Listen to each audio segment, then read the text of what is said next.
my mic for when I started the live. I was like, oh shit, the mic is not on. And because I had an incident where I was when I had a phone call at the end of one of my lives, the basically the phone or my voice wasn't being transmitted. So I trust that my voice is, everybody can hear me. And I'll be waiting for a few people. It's gonna take some people to come on for them to see if they can hear me and such. And I know my regulars are gonna be coming on soon, but let's start off with some piano music because we got to get that rolling. So let's put that thing. There we go. All right. Good morning and happy Saturday to y'all. I trust that you all are having an amazing Saturday. Start off with gratitude. I am so grateful to be able to come on live again and do this workout. So we're doing a 30-minute jump rope workout today. This one, you can use a jump rope if you have one. And if you don't have one, that's okay, because you can literally pretend, you can call it ghost roping. So like ghost roping is like basically using just your hands and swinging it around and just like jumping. So like you don't require to have a jump rope for this workout. But we're also going to be doing some movement with some exercises throughout the workout. So like I'm following Dan again, not from the jump rope dude, but from my YouTuber TiffXDan, and he has a 30-minute cardio HIIT workout where he jumps for 30 seconds and then he'll do a body weight exercise and then he'll jump for 30 seconds and then he'll do another body weight for 20 seconds and then like there's a pause break in between. There's like a 10-second like rest break between the jump rope to the body work exercise. So basically, hey there, yeah, this is gonna be a fun exercise today for 30 minutes, getting that heart pumping. But as you all know, for those who know my content, I like to go on a little bit of a share. And as I was about to start the live, someone came to the door, and there's a lot of people that do like the religious stuff, and they ask you like, hey, what is it? What do you believe in? So like, I'm very polite. I make sure like I listen to them. I don't just like, no, I'm not interested, because they're another version of me. I just shared with them like, hey, I'm about to do a live streaming.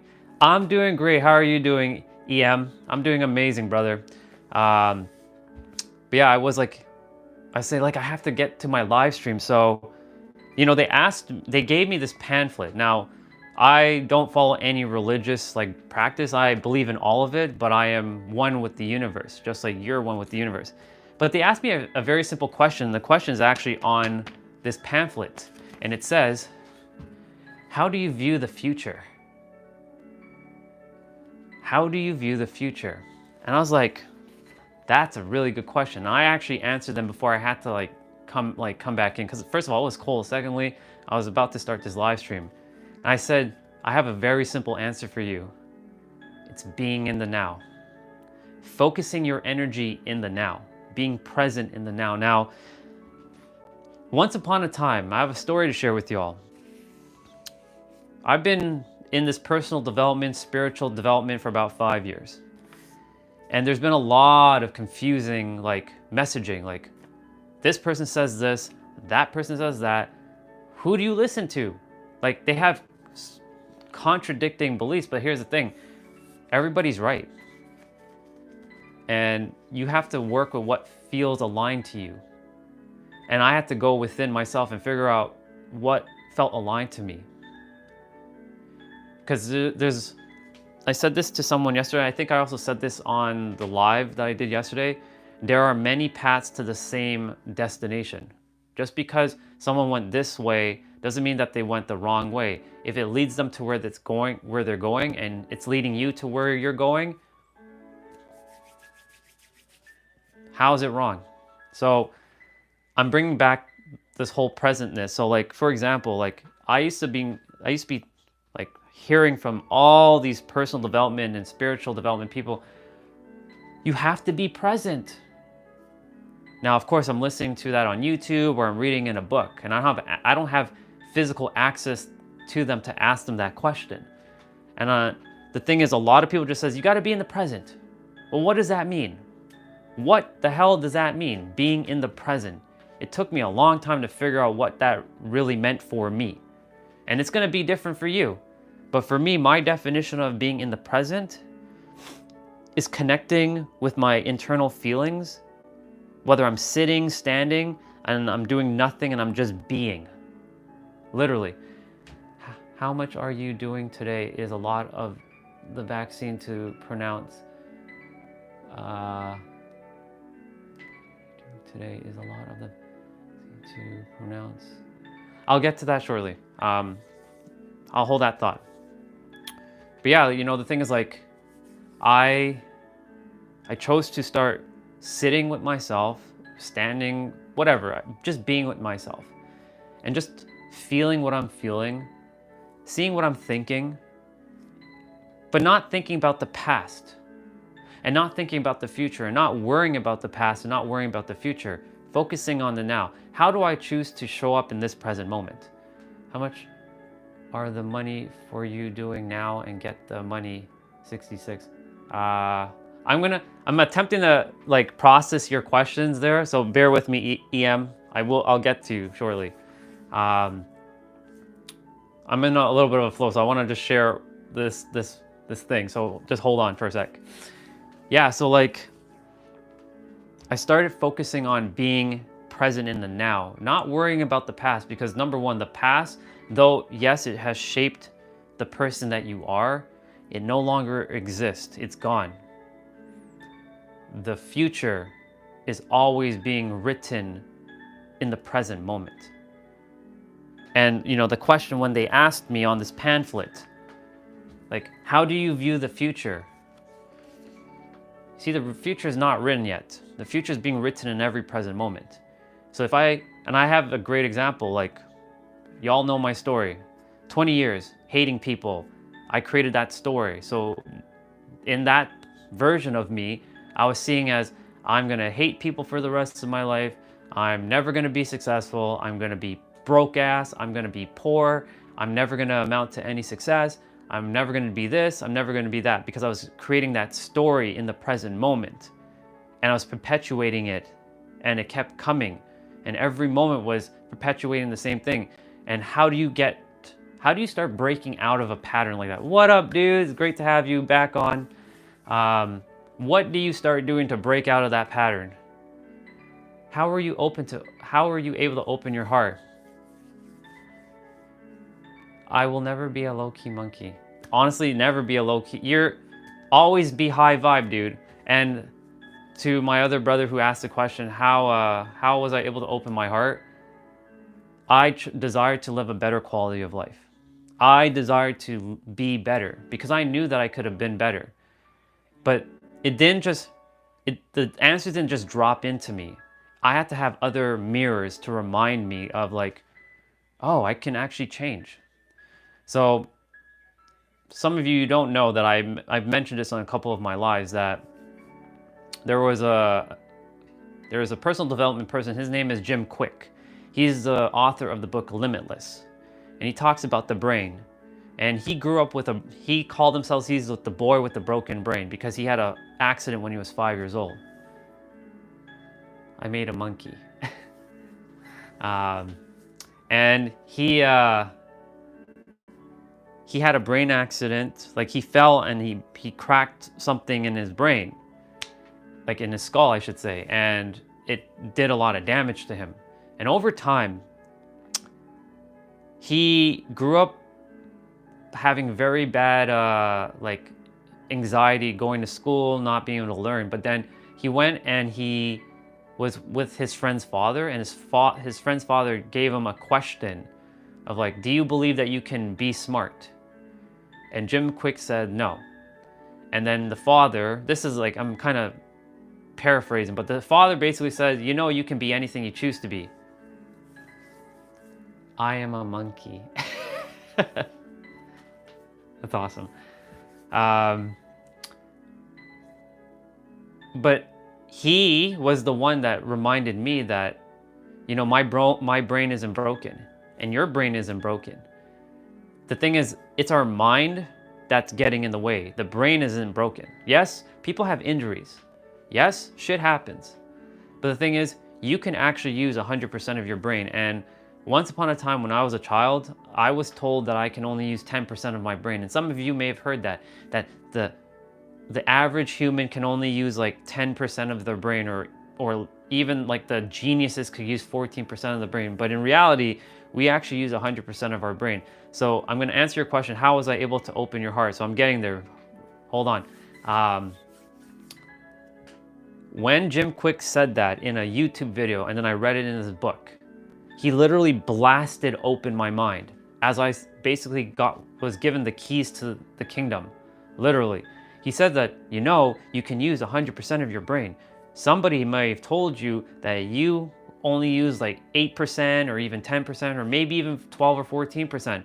And I used to tell myself that I couldn't even use 10% of my brain. I was even dumber than the average kid. So of course I was perpetuating that. Now, when I started telling myself that I can use 100% of my brain, to my brother that asked the question about how did I open my heart, listen carefully. Because I started seeing the world differently and I had a different perspective on like, oh, people are actually amazing. People can be awesome. Even my boy who's being awesome with the I love monkey, I love it. I love it. People are awesome.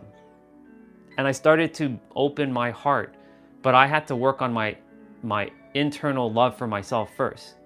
Remember, the answer always starts with you. You have to start working with yourself first before you do anything externally. Everything starts within. TNT, and I will not have any plans to get the money. Interesting.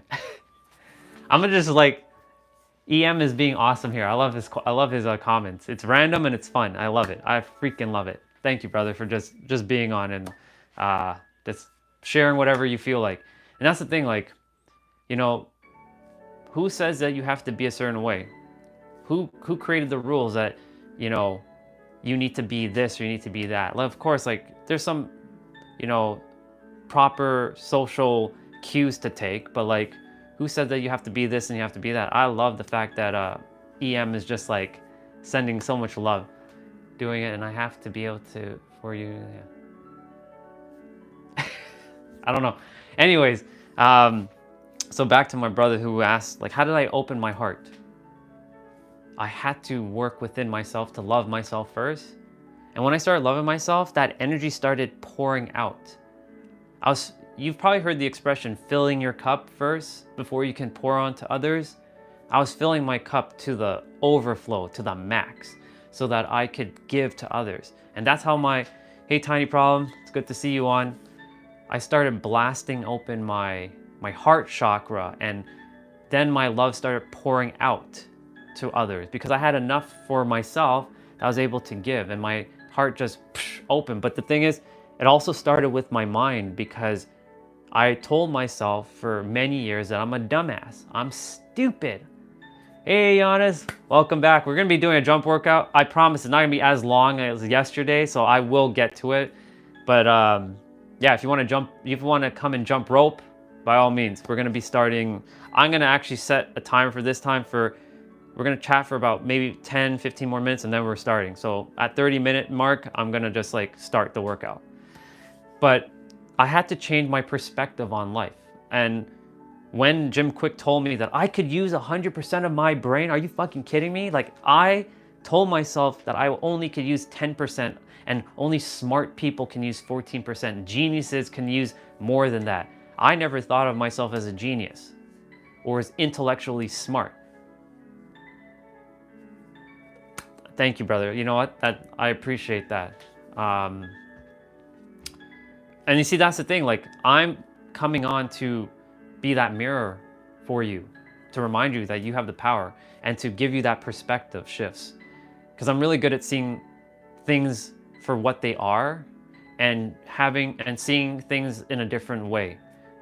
The old me only was fixed on like it's this way and this way only. I had tunnel vision essentially. So yeah, I told myself that I could only use 10% of my brain for all of my life, and I limited myself so much. I limited myself so much. Think of it like this.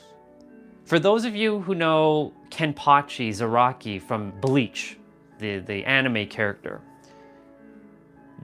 this is perfect. This is actually coming. I just watched the new episode of Bleach that came out, and then I came on live. He has an eye patch, and the eye patch dumbs down his power so that he doesn't let loose with his full power, because he likes to enjoy the thirst of battle. So in my case, I was telling myself that I'm a dumbass, and I put a restraint on my own brain without knowing that I was doing it, because you know, the narrative back in the early 90s and the late 80s was like, yeah, smart people use 15 or 16% of their brain or something like that, and the rest of y'all use like 10 or even less. And because like I didn't feel gifted with knowledge or wisdom, or I didn't feel like I was smart, and I was like really bad at school, that I only use like 8% of my brain. So I'm a fucking dumbass. So I was telling myself that for 20 friggin' years. And then when, again, Jim Kwik told me indirectly in a YouTube video that, hey, you actually can access 100% of your brain. He blasted open my brain and like, oh my God, I can learn anything? I can be anything? Wow. And it was like this childlike excitement that just flooded through me. It's like a child on Christmas when they get their present. Like, oh my God, I can learn anything. And I went on like a learning binge back in 2020. Like I chucked my phone in the drawer for 9 months, and I got to work because I got to work from home. And my work from home was, at the time when I was doing IT, nobody was really having to call me to be of support or anything. So I was getting paid to do nothing, and it was fucking awesome. And I got to work on myself. So that was like building the foundation of my internal pyramid inside of me. It's beautiful you were able to do that after hating the world. Joe Dispenza was the guy for me. Jim Kwik is great too, but I haven't read his books. Jim Kwik is awesome. Joe Dispenza, I shared this, I think 2 lives ago, that I didn't resonate with Joe Dispenza when I first saw him in 2020. I was like, what is this guy talking about? Because my mind wasn't quite ready yet. I saw Joe Dispenza before Jim Kwik. So Joe Dispenza was like talking about your thoughts create things and your feelings matter. And I'm like, what the fuck are you talking about? Like, I don't even know anything he's even sharing. Like, I don't know. I don't resonate with Dr. Joe. And then it took me 4 years later to come to love and respect Dr. Joe, because I'm now ready to hear his words. And that's the thing. Whoever is on these live streams, you are ready to hear your own words. I am you. I am just the mirror. So what I'm sharing is just to remind you that you have, as I always say, the key in your hand. You have the key. You just have to know that you can open that invisible prison that you put yourself into and open the door. It's already open. You just have to know that it's open. And that's where mirrors like myself and other mirrors around the world who are sharing, the wisdom of the universe. Because we all have the wisdom inside. What's stopping us is our mind thinking, oh, I don't know anything. I'm a dumbass. I'm stupid. I don't know shit. No, you know everything. In fact, you have all the answers within. And you have to go on this mythical journey to slay that magical dragon, to overcome said challenge. And this is what is called the hero's journey. And that's why I love the hero's journey, because it goes so fitting with the superhero of love, going from hate to love. Once upon a time, I was this weak kid that was getting bullied in school. And then at age 13, I had to have this mythical experience where people were calling me gay and I was weak, and then I had to change my identity and my persona, and I became the supervillain of hate, even though I didn't tell myself that. I was just a being of hate. And then go through this journey of unbecoming and realizing the truth of who I am, an unconditionally loving being. I wasn't born hating the world. Where the fuck did that come from? That came from some incidents that happened at school. That happened, throughout my upbringing. But it was the story that I was meant to write. This is my story, and you have your own story. Your stories are gonna somewhat overlap with mine. We all go through ups and downs. There is no human who has the perfect life. Even if you're born with a silver spoon in your mouth, a lot of them don't, they do a lot of things that hurt themselves because they don't feel fulfilled. They have the billions of dollars and they still feel fucked up. Why is that? They don't feel happy. Why is that? Why is that? Because something is missing, because everything was handed to them. And this is the beautiful thing. I'm so grateful that I grew up not being handed everything. I didn't grow up with richness. I didn't grow up with tons of money. I didn't grow up with all that. I grew up just a little bit below average. And I'm grateful because it allowed me to be humble, to see opportunities. But the thing is, I had to also undo a lot of things lack mentality, I'm not good enough because I'm so-and-so, or I will never be rich. And I was telling myself that. And this actually goes fitting with what I saw on Instagram earlier. There was a reel with a girl talking about confirmation bias. And for those of you who don't know what confirmation bias is, I'll explain it very simply. Whatever you're focusing on, that will grow.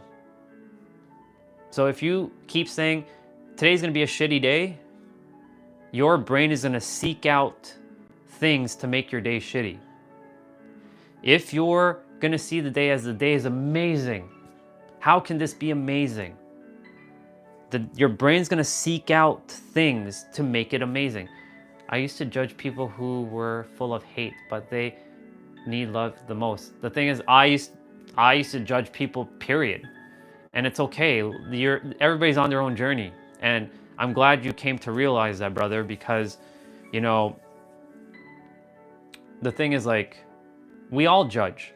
Even sometimes this finite mind likes to go out and still look at people and judge. But I'm wait a minute, they're us.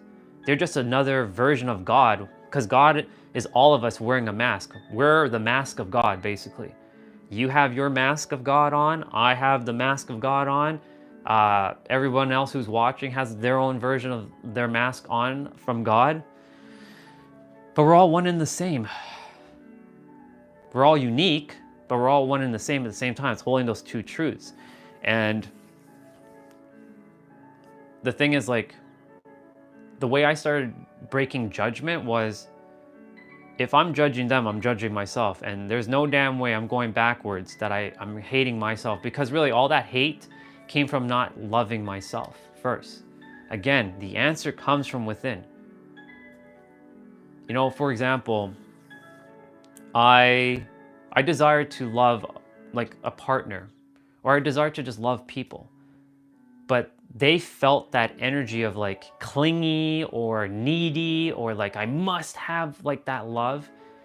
And then I pushed them away because I was too loving. But it's not because of that. It was more so that they could feel the energy that I was lacking something. And they didn't want to be around a person that had that kind of energy. And I pushed them away. So over time, I had to work on myself, that I had to give everything to myself, which I already have everything within inside of me. It took a while. It's not going to just happen overnight.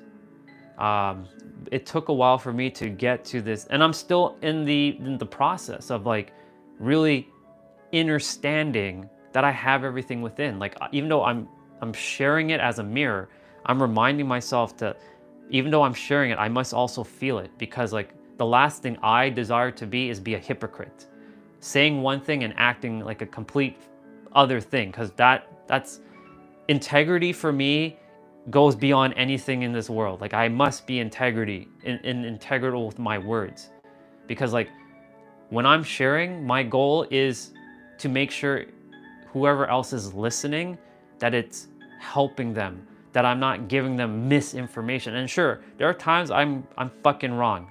There are times I'm not perfect. But I'm making sure that whoever's here to listen, it's for them, and it's accurate, and it's going to be beneficial in some capacity.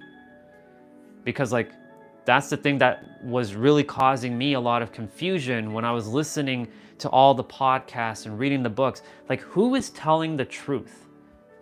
Like, who has the truth? Like, nobody has the truth. Everybody has their own objective truth, but is that the definitive truth? Who really knows?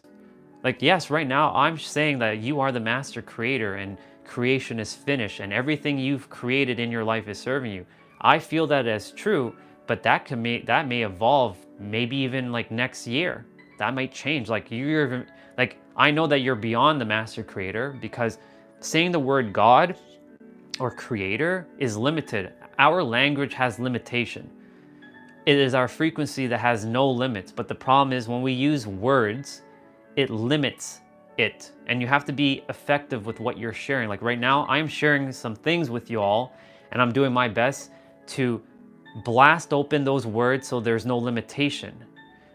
But at the same time, the word itself has limitations. So like the word God, our finite brain has to conceptualize things in order to understand what someone's talking about.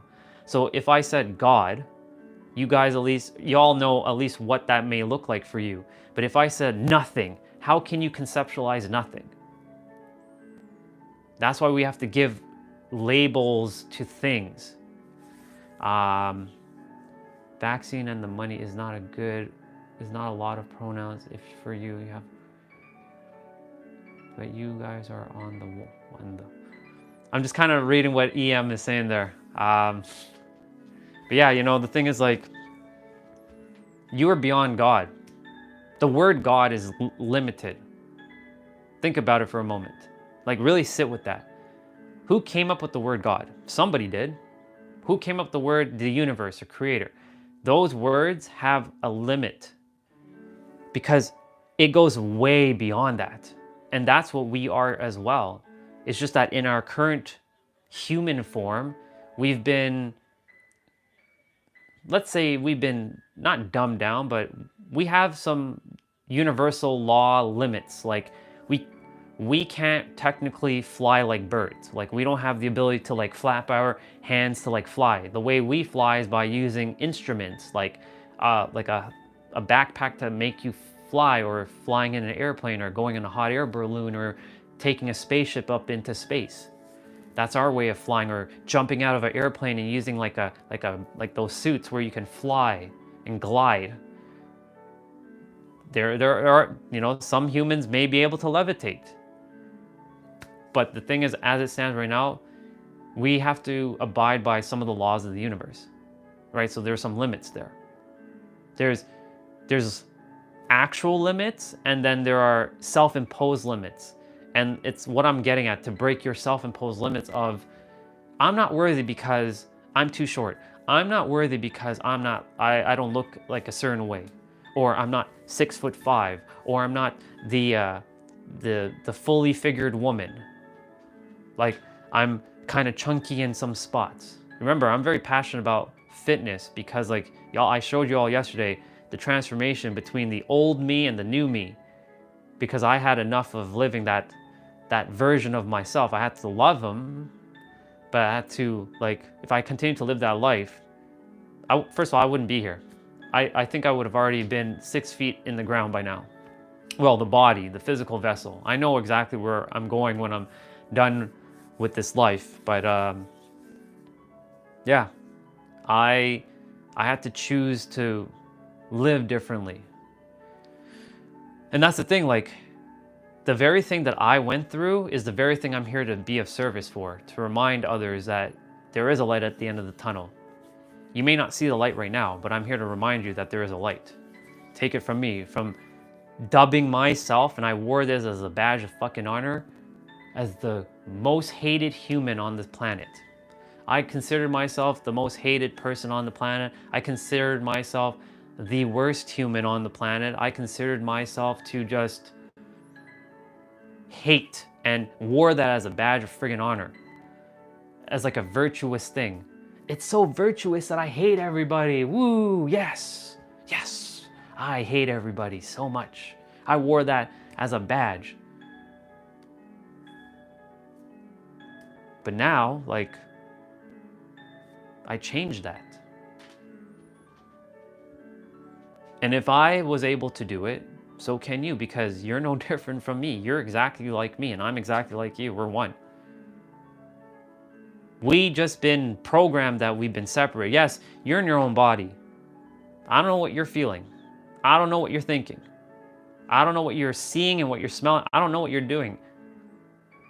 But I know our soul knows, because our souls are one and the same.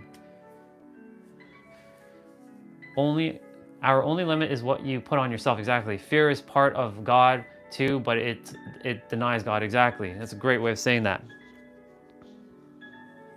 Fear has like two meanings. It has, face everything, rise, or, freeze and run away from things, or whatever it was. There's two ways of saying that. I just butchered it, but fear also has false evidence appearing real. And obviously, there are some real fears, like, if I said this, if a lion is coming at you, are you going to let that lion eat you? But if you're putting out fear, because, there are some humans that are around lions all the time and they don't get eaten. But like, for example, a car. You see this car coming down the street and you're standing in the middle of the road. Are you going to stand in the middle of the road and get hit? No, your body's going to instinctually like get the fuck out of Dodge. Some people will just like, if they had enough of life and they're just giving up, they're going to throw their hands in the air and they're going to let something happen. And I was about to do that at one point. For those of you who don't know, in 2018, I was going through the worst part of my entire life. Though my life was very negative, that year was basically you can call it worse than rock bottom. I worked in a prestigious law firm. I was making really good money, but I was a part of the machine and I didn't know any better. And I was broken mentally, physically, spiritually, emotionally, and financially. And one day I was sitting and I was like typing. We were using Skype because, Zoom and all that shit didn't exist back in 2018. I was typing on Skype, "I'm done with life," to one of my colleagues. And I'm grateful for him because he notified my boss at the time. And my boss came over to me. Well, he didn't just come over to me. I was actually about to head to the rooftop to jump off my building where I was working. But he intervened and he caught me about to like go up to the rafters of the building, and he stopped me. And that was the first time in my life that somebody acknowledged how I felt, because nobody ever cared about me. I never felt like anybody cared about me. And he sat with me for 3 hours. He stopped everything that he was doing that day. And he just sat there and he listened to me. All the pain that I was going through. Everything. And I was saying how life is shitty. I fucking hate people. I hate everything. I just want to kill myself. That was the first time and the only time in my life I wanted to do harm to my body. Every other time, even though I was super depressed, I never cut myself. I never, did any alcohol or smoke any shit. I didn't do any of that stuff. My soul was like too powerful to prevent me from doing that. To allow me to do that, I should say. But anyways, he even came with me to a mental hospital, and he sat with me for fucking 12 hours for me to get checked out, and he waited there for 12 hours. He even like brought like his work laptop while he was sitting, and like he was able to do work, but he was waiting for me. He was showing me that humans could be kind-hearted, because in my experience, humans for me was pieces of shits that just caused me chaos because I didn't love myself. I didn't respect myself. I didn't see myself as equal to other humans. I thought of myself as a piece of shit that was underneath your shoe. You know that gum that goes underneath your shoe, or that piece of trash underneath your shoe? I felt like that for all of my life. That's how I felt. I felt like a piece of shit all my life. And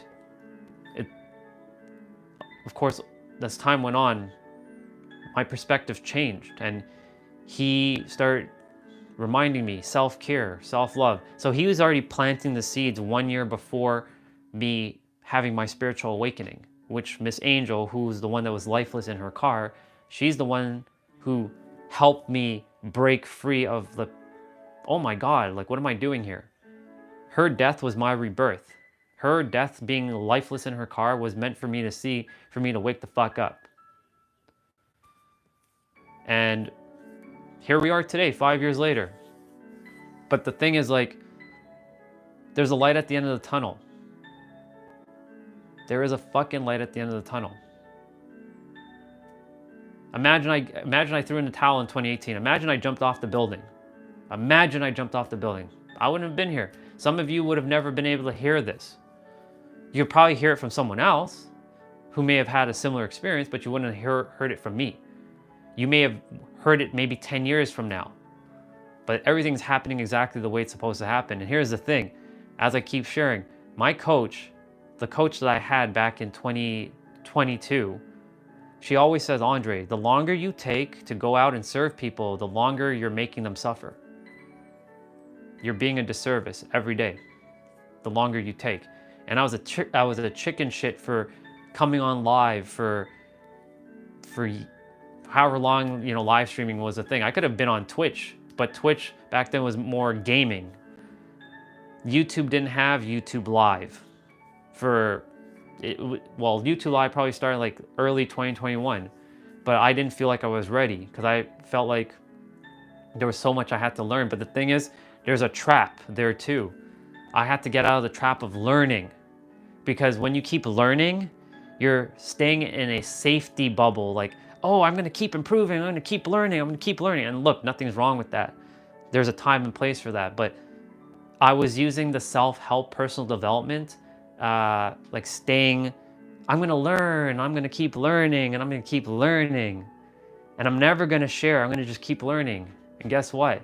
I was staying stuck in a loop until I decided, I made a decision on October 7th, really, to start going on live streaming every day and see where it goes. I started on Instagram and Facebook this year. It's only been 2 months. And then my soul sister, you probably will see her in the comments, her name is Olga. She said, Andre, you know, your audience is on YouTube. Facebook and Instagram don't have my audience. Facebook and Instagram have the people that I know personally, but they're doing their own thing, and they don't really look at my content. And it's not that I care for anybody to look at my content and I want the attention. No, I'm here to be of service, to remind you that you're the master creator. Everything you've created serves you, and I'm just a mirror to remind you that you have the power in your hand. It's already within you. You have the key. You can open the prison door that you put yourself into. You can undo the shackles that you shackled yourself, breaking out of your self-imposed limitations. And the thing is, once upon a time, I used to fight for my limitations. Yeah, I am short and I am ugly, and I was fighting for those limitations. And even though that's not a limitation, I was saying these things, and I was like fighting that I'm not smart. Yeah, I can't do that. I'm never going to be good as that. And I was fighting to hold on to it because it was the identity that I formed. But the thing is, like, that wasn't me. The real me, is that unconditionally loving child who grew up before the whole I am ugly, I am stupid. And that's the thing that we all are seeking. A lot of us, the main question that most humans ask is, what's my purpose here? What am I here to do? Who is God, or what is God?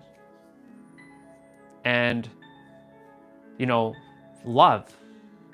We all want to find love in some capacity, but all the answers already reside within. Everything already exists. And, You go and look at like a baby, how they play. They're unconditionally loving. There is no judgment. And I plan, and I'm doing that to just be that inner child. I don't care how I look in front of people. There could be 100 people. I will be that child. I will grab, this is perfect. I will grab my toy car, my Toyota Supra, the car that I'm calling in, that I already drive. But I get to go zoom, zoom, zoom, and like play with it. Zoom. This brings me back to my inner child. Because I used to be on be on the carpet, and I would make like a track on the carpet, and like have my car go around this track, and I would be doing this for hours, and it was fucking fun. There was no internet back then when I was a child. So I was like being able to play, and of course, you guys have been seeing this basketball in the corner. This basketball. I fucking loved basketball when I was a child. And I hadn't played basketball in forever. And so my inner child was craving to play basketball again. So I bought a basketball during the summer, and I started shooting hoops. Now, I'm not Steph Curry and I can drop them threes all the time, but I can at least shoot, right? And I was like, wow. And I got to like shoot. Wow. Oh my God. Wow. It was so fun. And the point about life is to have fun. It's not to be serious. And that's the thing, like, I'm being that inner child, and I'm giving you your damn permission to be the same. Use this channel as permission to do whatever it is that you desire. If you want to be a child, be that child, because you already are that child. Heal the child. Here's an example. Give me the child for 7 years and I'll show you the adult. Well, the other way of saying that is, give me the man or the woman give me the boy or the girl for 7 years and I'll show you the man or the woman. My point to say all this, be whatever it is that you choose to be. Don't let something or someone tell you you can't. That's what I was doing to myself. I put myself in a fucking prison, telling myself, people are gonna judge me because I have I have a toy car. Or I like to still pretend to be like a Power Ranger. By the way, I love Power Rangers. Power Rangers was my jam. I fucking love Power Rangers. Like, that was my jam. Look, I have a figure up here. I'm gonna pull her off. Lacus Klein. This is one of my favorite, you can call her waifus in the anime world. She represents love and peace, and I love pink, and it's because of her I really started liking pink, because she has this nice pink hair. But my point to say is, like, it brings out my inner child. It brings out the true essence of me. And, I'm not ashamed to share this stuff. I won't be ashamed. I used to be ashamed to tell people that, yeah, I like Power Rangers, and I like, this is one of the only figures I have now, because I used to have a bunch of figures like Goku and Vegeta's and all that, but I had to sell them because I was, I didn't know if I was coming back to Toronto. But like, my point to say all this is, I'm just being me. Like, I'll go out and play on my swings, and I'm gonna be like a child, carefree. Do you think a child gives a rat's flying fuck about what another child is like looking at them? No. But during the school life and somewhere down the road, we started to form these identities, and especially when we were becoming our teenagers, we're like, no, I don't want mommy to hug me. I'm a big boy, or I'm a big girl. And then of course, you started forming those identities because other kids are like, but that kid's like cooler. So like, if I have mom or dad hug me, then that means I'm not a big boy or big girl. And then you form that identity, and then if somebody hugged you, like when you're a child, and your peers like say, you're such a little boy, and like it's your friend, and they make fun of you.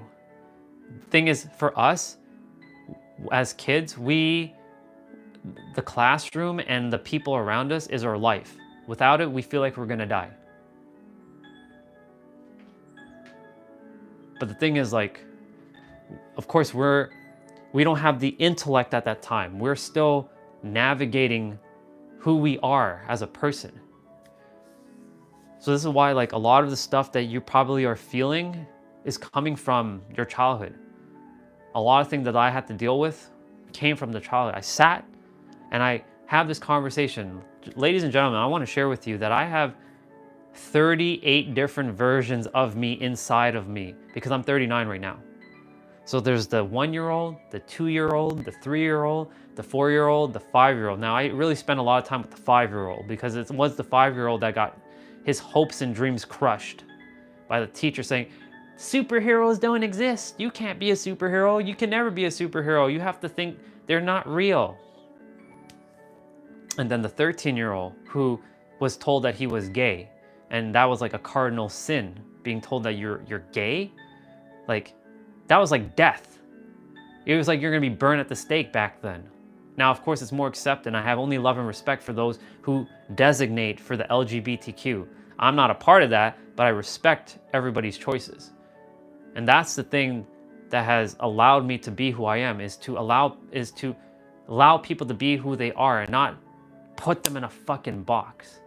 Everybody is who they're meant to be. Now, you all have your own beliefs, and I respect it. But the thing is, like, I choose to see things differently. I choose to love everyone equally. Even if someone's hurting another person, I know I wouldn't obviously want them to hurt the other person physically, and I'll go step in and defend them.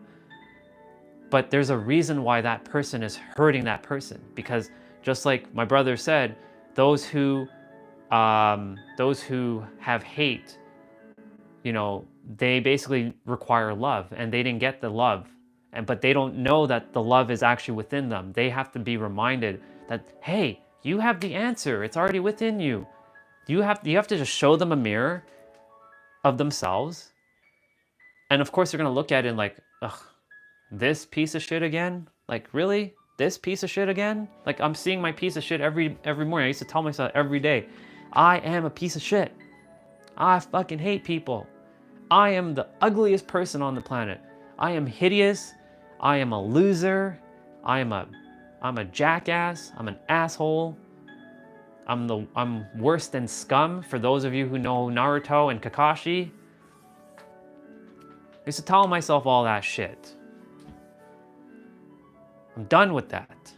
And I'm not here for you guys to do that to yourself either if you're doing that. And I know some of you are not. But I know some of you may somewhere internally feel that. You're not that.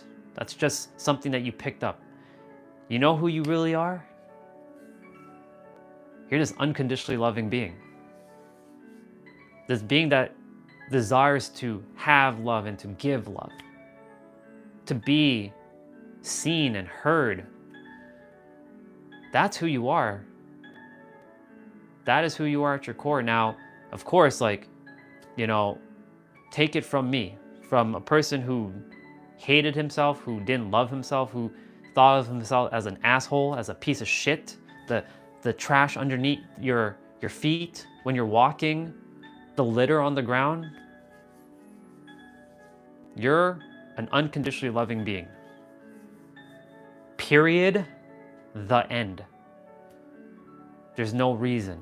You just are an unconditionally loving being, and I'm here to remind you of that. But somewhere in your experience called life, something intervened and shifted you. But some of you now are coming out of that. This life is actually, it's a journey. We all know this. It's not a destination, it's a journey. But it's a journey to realizing who you are, not becoming something, but realizing you already are the thing. You just have to step into that perspective that, oh, I am already the thing.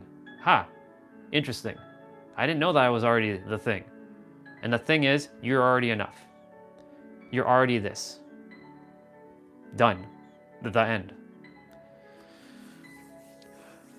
So again, I share to remind you that you're enough. And every day, through the power of storytelling, the power of when I work out, because I'm about to do this. I said I was going to do my jump workout, I was going to do my jump rope workout at 30 minutes, but again, you all know, when I'm on a flow, I will just keep going. And I can go for hours. I can go fucking hours and talk and share because it's my passion. You can see the joy, you can feel the words coming out. It doesn't feel stifled, it doesn't feel forced, it's flowing out of me because I love to just serve and help and give back. See, there's my sister, Olga. There she is. The one that was the one that planted the seed. You know your audience is on YouTube. There she is. I love you, sis. My point is, you're enough. And again, use this channel as permission. You don't need my permission, just so you know. But if you feel like you need permission, which you don't, by the way, need comes from a place of lack. You don't need anything. You already have everything within you. Having already means that you don't need or want. You have. However, let's say you would like permission to go and play with your toys again, or go and, play with a musical instrument or be a child. You have my permission. You don't require it, but you have my permission to go and be who it is that you desire to be. It's yours. Here you go. It's yours. It's always been yours. I'm just here to remind you, I'm giving you back your power. You have the power within yourself. You always have and you always will.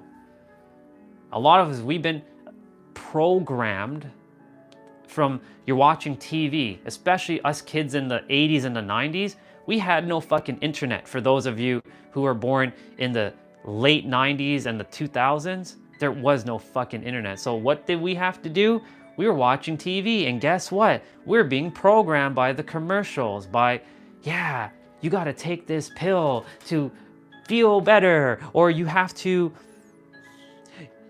like buy this to look better, or you have to look like this to be enough. Fuck that. And they still do this to this day. I don't really watch TV anymore.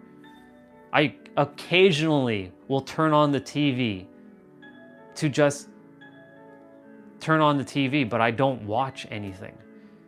I love watching my anime. I love watching Naruto and Goku because I resonate with them. Goku, he's from a different planet. I feel like I'm addicted to my phone. It's so hard to meditate. So, and I know how you feel about that. And what I had to do to break the phone habit was simple. Turn off the phone. Put it in like a drawer. And here's the thing, you don't have to do 30 minutes and an hour of sitting in meditation. Dude, just do 1 minute. Just sit for 1 minute. Yeah, you were programmed to not feel enough, to never know who you are, always looking outside, outside of you to feel enough. Exactly. All of you are already enough. You don't need to look outside of you. But to my brother and my sisters, if you have like a phone addiction, because like, let's face it, like everybody has it on their phone. Like right now I'm on my phone using live streaming, but I'm being 100% present with you. I'm not focusing on, what am I gonna eat after I'm done? Being distracted by my laptop. I'm just letting the music play in the background. I'm occasionally looking outside, but I'm being present because I'm channeling some thoughts. But like, to break the phone habit, just spend 2 to 5 minutes. You can do 2 minutes. Just put your phone down, and even hell, set a timer. Put a timer, or just even look at your clock. At this time, I'm not gonna look at my phone until this time. And challenge yourself. Again, little micro steps. Okay, I did 2 minutes, cool. Now, can you do 3 minutes? Can you do 4 minutes? Can you do 5 minutes? And then you keep progressing. I need to get something. I'm gonna get something right now. This is perfect. Perfect segue. I'm grabbing a book. For those of you The Four Agreements, very powerful book, highly recommend. There's a story behind how I got this book, but I'll share that at another time. All right, say you want to read a book, but you're like, sitting and reading a book, man, fuck, I don't want to do that. Okay, the first step is, well, okay, you don't really want to read the book, but, well, you really want to read a book, but you don't feel like reading the book. Thing is, everything is based on what you feel like doing. So if you don't feel like doing it, you're not going to do it. So if you feel like doing it, you're going to do it. Now, you have the book. You feel like reading the book. But you're like, man, it's so long. You're looking at the entire book. This book is not thick. This is like a tiny book. But I'm using this as an example. Man, I got to read all this pages. Like, this is going to take forever. So this is what you do. Number one, hold the book in your hand. This is the first step. Number two, open the page. You can easily open the page. You're not even reading the book yet. You're opening the book. Number three, it says the Four Agreements. I'm gonna read those first words. Okay, I'm gonna turn the page. Now, of course, the next page is like acknowledgements. So like, I'm gonna turn to the first page of the book. All right, it says acknowledgements. So I'm reading the first word. Now, can you read the second word? I. Can you read the third word? Would. Can you read the third word? Like. To humbly acknowledge my mother, Sarita. Now, I just read a line. Now, can you read the second line? Who taught me Look, we were just talking about unconditional love, and I didn't plan this at all, and it clearly says unconditional love. Now I read two lines. Can I read the third line? Can I read the paragraph? I read the page. Cool. Now I can turn the page. It's just that simple. We as humans like to overcomplicate things. You're welcome, sis. But yeah, for your phone habit, your phone addiction, I'm not gonna call it addiction. It's a habit. It's all habit. That's all I'm gonna call it. I refuse to call it an addiction because it's not an addiction. It's a habit. Your phone habit. You will simply put your phone away for 2 minutes. Put your phone away for 2 minutes. You don't have to turn it on, just put it away. Put it in another room and come and sit wherever you want to sit. And when you're meditating, don't even say meditation. I'm simply gonna sit and I'm gonna close my eyes and I'm gonna do nothing. That's it. Don't overcomplicate the process. That's what we as humans like to do, is overcomplicate every fucking little thing. And I've been notorious for overcomplicating things. This answer to life is through simplicity. And we think, oh my God, it can't be that easy. There's no way it's gonna be that easy. There's no fucking way it's gonna be that easy. Yeah, actually it is that easy. It really is. There's an acronym. You all know I love my acronyms, and it's called KISS. Keep it simple, superhero. Keep it simple, superstar. Keep it stupid simple. Keep it super simple. If you're asking me questions, I'll get to it, but like, I'm in my flow, so don't break my flow, sis. Like, let me finish. Cause like, when you start, I'm gonna break my flow. Don't break my flow right now. I'm gonna answer your question shortly. Cause like, you already know what I learned. So, but I will answer shortly. But yeah, keeping things simple.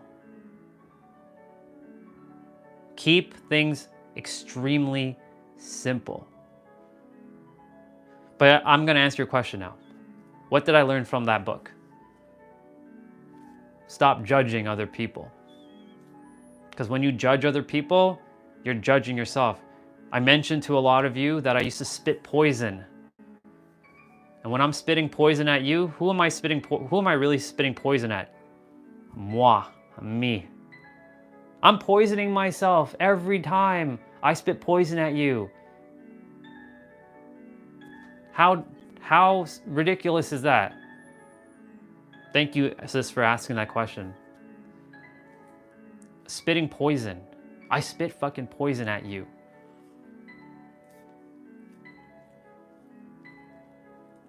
And that poison, over time, will seep into your energetic body.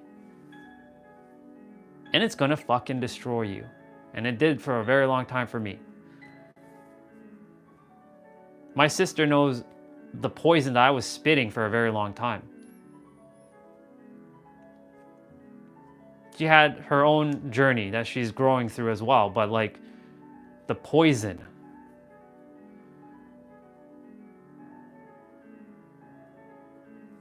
So again, let me get back to this phone thing. Take your phone, put it in a drawer, 2 minutes. Sit down and just be for 2 minutes. Don't do chin mudras and close your eye. You don't even have to close your eyes. You can just sit. You can just, sit on the ground. I'm gonna sit on the ground. I'm just gonna be. That's it. You don't have to close your eyes. You don't have to cross your legs and go into chin mudras and all this shit. Like, you don't have to do that. If you want to, you can. And notice how I said want. You don't have to want anything. You already have everything within. And if you choose to do these chin mudras or, putting your hands on your heart, which is a great way of doing, being present. Or if you just want to like sit back and just like chill like this, then sit back and chill. Put your phone away and just be. That's how simple it is. But you have to know that it can be that simple. And that's why mirrors, and when I say mirrors are people. Everybody's a mirror to you. Everybody is where they are, not who they are. They are their own frequency. So when you're in my frequency, you best believe that I'm elevating your consciousness. You may have heard this from other people, and I'm not here to be others, I'm here to be me. But I'm sharing it from my perspective. But you see, I'm just sitting. Something so simple, but many of us can't just sit. Again, you don't even have to call it meditation. You can just close your eyes and just be. Right? So like, don't overcomplicate it, is basically what I'm saying. I know my sister said something else there. I'm going to check what she said. I can't see it because I'm obviously far from the camera right now. But my point to say, there have been times I sat here. My laptop is off. The one that's playing the music right now that you can hear. My phone is on the other side of the room. And side note, my phone is on always do not disturb. So I have another hack for you. Turn off all your notifications. Turn it off. If you feel distracted a lot, turn them off. Or at least put your phone on do not disturb so you're not being bing, ding, boom, bop, all the sounds every like 5 seconds. My sister called me yesterday. I didn't answer because I didn't see it. Because I choose to keep my phone on do not disturb. But I didn't know that she called. But I was playing a video game. I was playing a video game with Tiny Problem. We were playing Dead by Daylight. We were getting our butts handed to, well, I was getting my butt handed to me. She was doing pretty good, but I was getting my butt handed to me. The killer was like tunneling me and like always like picking on me. I'm like, what the fuck? Like, come on, it's ridiculous. I was like dying first. But yeah, like, I was being present. I wasn't like bing, bop, boo, boo, boo, boo. Like I turned that shit off. I think Tiny Problem just messaged there. I can't see, but I know the emoji she put there. I can see the emoji from here. But like, yeah, I know I've spent kind of a few minutes on this phone thing, but like I'm reminding you that you have the power. And it's very simple to break a habit. Tiny Problem's laughing her ass off. When uncomfortable feelings come up, it's easy to reach for distraction. Exactly. I'm guilty of that too. Because we feel like these uncomfortable feelings is death. We feel like, because we're not in control of the feeling, we feel like We're going to lose control. We're going to spiral out and we're going to lose ourselves. And our body's going to like disintegrate. No, it's not going to disintegrate. It's going to be fine. You just have to let it out. The body is screaming for you to let it out. I'm grateful that you guys are having a conversation in the chat. And this is one of my goals for these lives is for you all to connect. And I know the power of like when someone's live streaming and you all get into your own little conversations and you're sharing your own wisdom, the wisdom that the universe is channeling through you. It's a beautiful thing to see other people connecting with other people.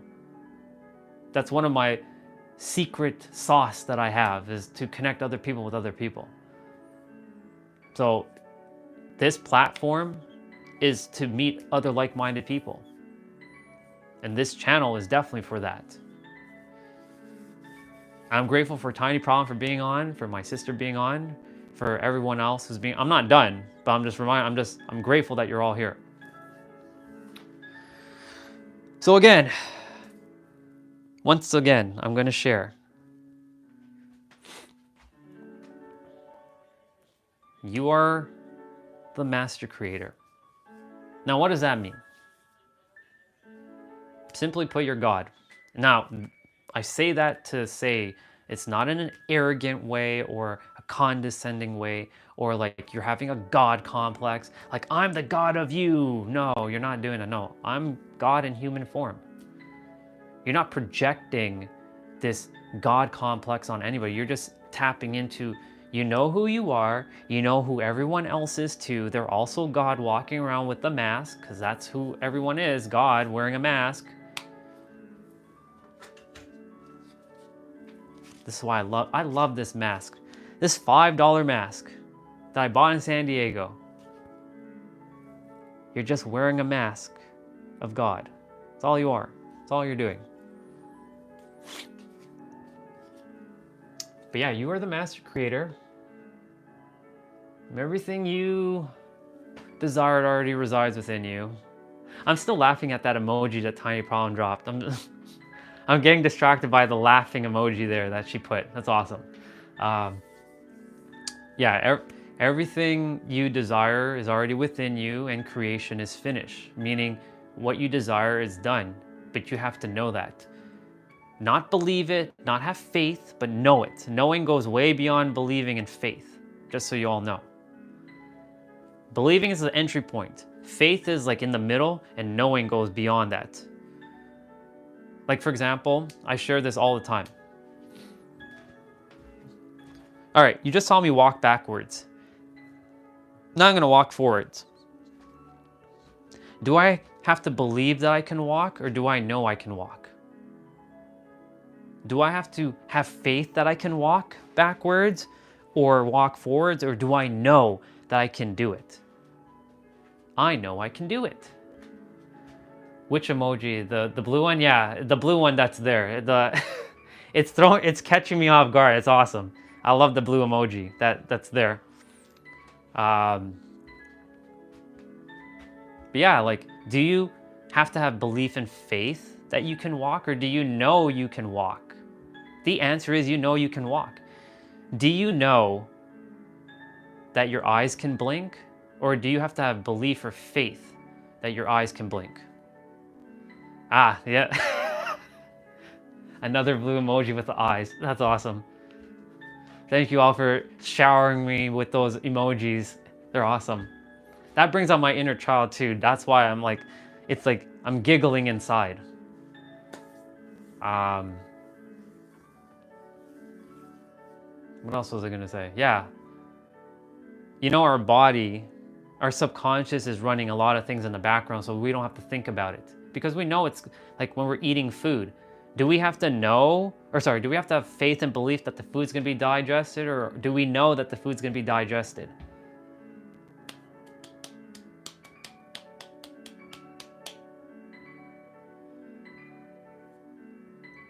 Do we have to, like, for those who can see with their eyes, do you believe and have to have faith that you can see your hands and your feet? Or do you know that you can see your hands and your feet? Knowingness goes way beyond faith and belief. Now, of course, when you're starting out on this journey, you have to first start with belief. You have to have some level of, like, do you believe in yourself? Like, when I was starting on this journey, I had to have belief that I could change. I didn't know I could change. I had to have belief first. There's layers and steps to this. Then I went from belief to, now I have faith, because I built up a lot of belief that, like, I'm seeing the change. I'm seeing the change not only within me, but it's starting to mirror out into my outer world. And that belief created faith. Things are shifting outside because it's shifted within. So now I have faith. But now that faith is getting stronger and it's becoming knowing. Because I know when I shift within, it's going to shift outside. And I don't have to, like, see it immediately because I know it's going to happen. There's a little bit of a time delay, and my sister, she can drop in the chat that, you know, time is an illusion, but time is also real. It's holding those dichotomies. Both are true. Things take time to materialize in our 3D space. Things take time to come into physical existence, but it already resides within.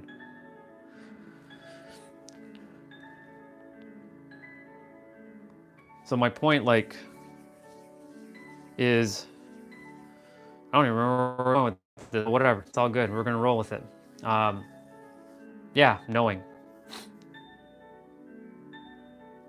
Just know that everything is done. Like, everything's created. Like, I know where I am right now. Inside of, like, I know where I am inside. It may not be reflective in the outside world right now, but I know it's already created. My sister, Tiny Problem, Giannis, all of you know it's done. Went to the sauna, don't want to stop listening to you. By all means, like, I'm gonna be here every day. Can't chat. Take time to just be one with the sauna. Just chill and relax in the sauna. Enjoy your time in the sauna. Remember to just be present there. This whole chat started with being present, so we're kind of going full circle now. Just be present with the sauna.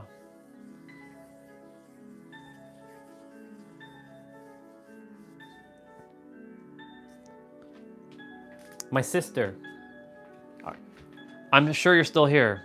Let me know if you're still here. Just say, yes, I'm still here. So for those of you who jumped on later after I was sharing, somebody came to the door and they were giving me, like, a pamphlet about, like, religion. And, you know, I'm being respectful. So I'm being respectful. I'm not saying, no, I'm not interested. They're another version of God. But I was coming on to do my live stream, so I did say kindly, like, hey, I do have some stuff that I'm about to do. I don't have too much time to spend. But they asked me a simple question. How do I view the future? So this is coming full circle now. How do I view the future? And thank you for saying yes. So they even left me with the pamphlet that says, how do you view the future? The little girl holding, like, a plant. Planting, you can call it a tree or a plant. You know what answer I gave to them? I gave them a very precise answer. The answer was this. I view the future in the now. The present moment is the only thing that matters. It's the only thing that exists right now. Your future, your past happened, yes, but it no longer is here. And you have every present moment to shift. You can shift in every present moment. You can literally shift in every present moment. Okay, so You're feeling like shit right now. Okay. And remember, for those of you who were on Tuesday, I shared that I didn't want to come on live. I was having a pity party. I was sitting here. I was like, I don't want to come on live. I don't want to do it. Like, no. That was the little child that was like, no, I don't want to do it. No. I'm like, hold on. We're going to do this. We're going to do it. And I shifted in that present moment to say, I can do this. But how did I shift? How did I know to do that? That's the $1 million question. How did I know to shift? It was reminding myself, and it's not a mantra. I used to be notorious for saying mantras. And look, mantras are amazing and they have their time and place. But these are just knowingness now. I am a master creator. I create my reality. So like I was sitting here and I was like, let me turn the camera so y'all can see me. So let me just move this way and point it downwards. Move this out of the way. And I was sitting here and I was having that pity party. And I was like, I don't want to do it. No, I don't want to come on live. I don't want to speak. I said I was going to commit to coming on live every day. So I was saying that to myself. I was having this internal conversation. And I was like, I'm the master creator. Why am I feeling this? What's going on? Talk to me. What's happening? I don't want to do it because it's too much work. It's too much effort. No, it's actually not effort. We're actually having fun doing these lives. Does it feel like work or does it feel like play? It feels like play to me. Why doesn't it feel like play to you? I was asking myself this. Why doesn't it feel like play to you? Because people are like judging me and blah, blah, blah. I'm like, they're not. Do you know that you are helping someone? You're helping someone. You're literally helping someone. And then in that moment, there was a little bit of a shift. I'm helping someone. Yeah, you're helping someone. Someone is hearing you. And sure, there's going to be another day where probably this is going to say, I don't want to come on live again, or I don't want to do something. It's going to happen. But it's reminding yourself that in every present moment, you have the opportunity to shift. Oops, we're going to go back this way. And I'm still navigating this gimbal thing. So left is right and right is left. Yes, here we go. Every present moment is building your future, but it's also creating your past. So you can literally rewrite your story of being the victim, being the super villain of hate. Exactly, we must shift. Every present moment is creating either your past and your future at the same time because they all reside right now. I'm going in the sauna, but I'm still listening. Okay, again, please just be present while you're in the sauna. You'll listen, but just be present. Like feel the water sauna's not water. Sauna's the heat room. Just feel the energy of the room while you're there, while you're listening. Again, I was gonna do my workout, but it seems to me like I'm gonna do my workout. So y'all, whether you stay on or you don't, I'm gonna do my workout regardless. But like, this is such a good conversation right now. Don't wanna break the flow. But yeah, every present moment, you can shift to a new version of yourself. What I'm here to remind you of is that you have that power to do that. Sure, you're seeing, that's a very horrific thing that you can see. Oh my God, my leg is blown off. So my leg is blown off. It's like I only have one leg. I use this example because one of my soul brothers, he would always tell me this ridiculous story that I was doing to myself. I was blowing up my own leg. So I'm bringing this full circle. This is awesome. So when my soul brother, whenever he watches this in the future, he'll be grateful that I shared this. My leg is blown off. Okay, so like I'm in pain. I'm suffering right now. Okay, so yes, feel what you're feeling. But now that your leg is gone, right? Like now my right leg is gone. So I have no right leg. So let's just simulate. I don't have no right leg. So the leg is gone. I'm gonna have to balance for a little bit. This will challenge my balance. Am I going to continue to ruminate? By the way, the word rumination was never in my vocabulary up until 2021. I didn't know what that word meant. That word never existed. And when I heard what rumination means, which by the way, the song that's playing right now is called Rumination, which is so perfect. See, everything works out exactly the way it's supposed to. So my leg is blown off and I keep ruminating. My God, I lost my right leg. Oh my God, I lost my right leg. Like I have no more right leg. Am I gonna continue to keep perpetuating that? Or am I gonna start shifting like, okay, I lost my right leg, but I'm still here. I'm still alive. It could be a lot worse. I could be dead. But my right leg is gone. And now I do have to adjust to life without my right leg. And of course you can have prosthetics, but like my point to say all this is you can shift. But a lot of us, we ruminate on the past. This happened, and like it continued to perpetuate. You keep thinking about it. And again, this goes full circle with that Instagram reel that I saw where a girl was talking about confirmation bias.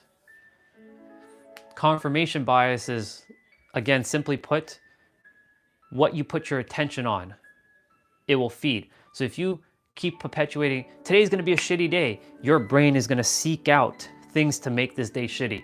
Your brain, or this day is gonna be an amazing day. I'm gonna have the greatest day ever. Your brain is gonna focus on the positive. That's confirmation bias, as simple as I can possibly explain. And one of the things that I'm learning to do is finding ways to explain things in such a simplified manner through my stories so that it hits your soul in a way that you get it. And yeah, it goes hand in hand with rumination. Like I could have kept ruminating, I'm a piece of shit. I'm a piece of trash. No one's ever gonna like me. I'm never gonna be adored. I'm never gonna be liked by anybody. I'm garbage. I'm a hideous monster. I'm a loser. I'm an idiot. I'm a failure. And I would keep bringing that energy into the future. Because remember, in every present moment, you are shaping your past and you're creating your future in the now. This is why the now is so important. So you have the opportunity. When you realize, oh shit, like yes, shit is gonna happen. It's not always gonna be sunshines and rainbows. That's what I was thinking. I was living in Delulu land. Shit is gonna happen. It's how you choose to see it though. Okay, everything is serving me, even if it doesn't feel great. Because remember, our feelings is our internal guidance. We do things based on how we feel. Generally speaking, we follow what we feel. And I could continue to perpetuate, man, fuck, this life sucks. Or I don't want to come on live. I don't want to share these stories because people are going to judge me. Ooh, I'm going to be judged. I'm going to be judged. I'm going to always be judged. Even if I'm the most positive person on this planet, I'm always going to be judged. The way I look, the way I sound, I'm always going to be judged. And I can continue to bring that energy, or I can see it differently. Like, no, I'm here to share something. I know I'm going to impact people. And sure enough, that's what it's doing. Some of you have been listening for however long. I can keep going. I can go for hours. My battery can't go for hours, but I can go for hours. I would have to plug my phone in, but my charger's over there and the cable won't reach unless I bring the tripod over. But my point to say is, in every present moment, thank you, sister, I appreciate that. Every present moment, you have the opportunity to shift. And if I keep reminding myself of that, Like, yeah, shit, somebody just punched me in the face. Oh my God, I'm like fighting, like I'm being punched in the face. Okay, yes, that shit is happening. Shit is gonna happen. Take that as an analogy of like life is hitting you hard in the face. It's gonna drop kick you. It's gonna G-check you. But you have the opportunity to know that you're the master creator. Wait a minute, I created this. I'm creating this right now. And you take back your power.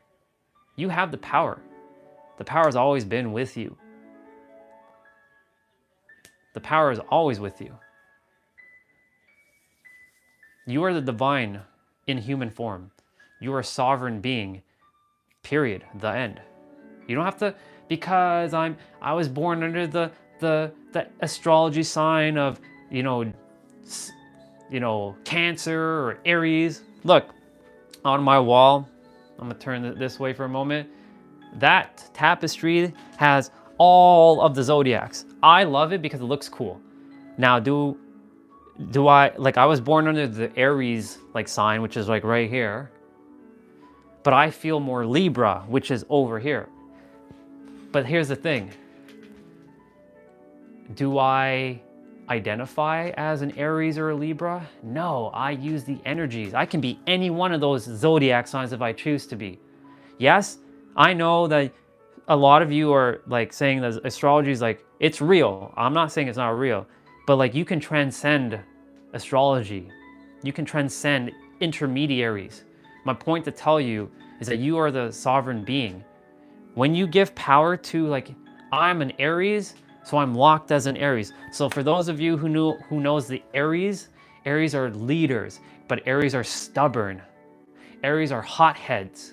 Aries are fiery energy. Aries are also known as the god of war. Aries has this, they were the first zodiac created. However, listen carefully. Any one of them is leaders. Every one of them can be leaders.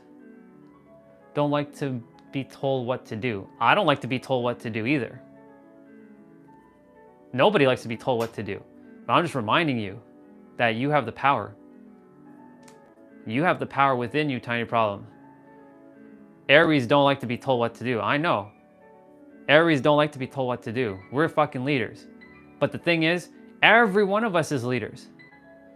You can transcend the zodiacs. You can transcend the gene keys. You can transcend the human design. You can transcend the Myers-Briggs personalities, the INFJ or ENFJ. You're all of it. Once upon a time, I used to tell myself I was a fucking introvert. Do you know that all of us we're able to do that dance? For example, for those who are introverted, when you're around people that you absolutely love, I bet your ass that you ain't introverted. You're very expressive and you share and you're able to just be free because you're in an environment that's in the same vibrational frequency as you. So technically you're ambivert. You're both introverted and extroverted. Everybody is everything. Sure, we have some strengths. I'm not saying we don't have some weaknesses. We have weaknesses. Everybody has strengths and weaknesses. But the thing is, you can transcend all of the intermediaries. That's what it's called, intermediaries. Look, y'all know that I love my crystals. I love my crystal bracelets. I love wearing them. And I used to give power to these things as like as a god. Yes, God did create this. But I was worshiping as like, this is the angel aura quartz, so this is gonna give me money, or this is gonna bring in the energy of money. No, in fact, it's your emotional conviction that you're giving the energy to that will give you the money or the resources. I have another example.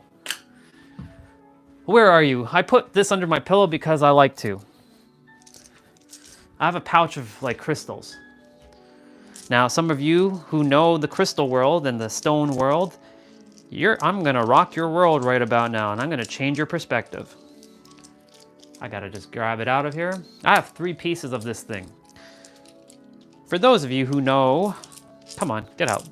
For those of you who know Moldavite, I absolutely love crystals too. And welcome back, my amazing sound healing brother. So grateful for you. I have a piece of Moldavite. Now, I have 3 pieces, just so you know. This.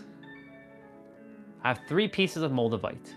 Now, if you go on TikTok and you type in Moldavite, you'll see all these people being like, oh my God, you should be afraid of Moldavite.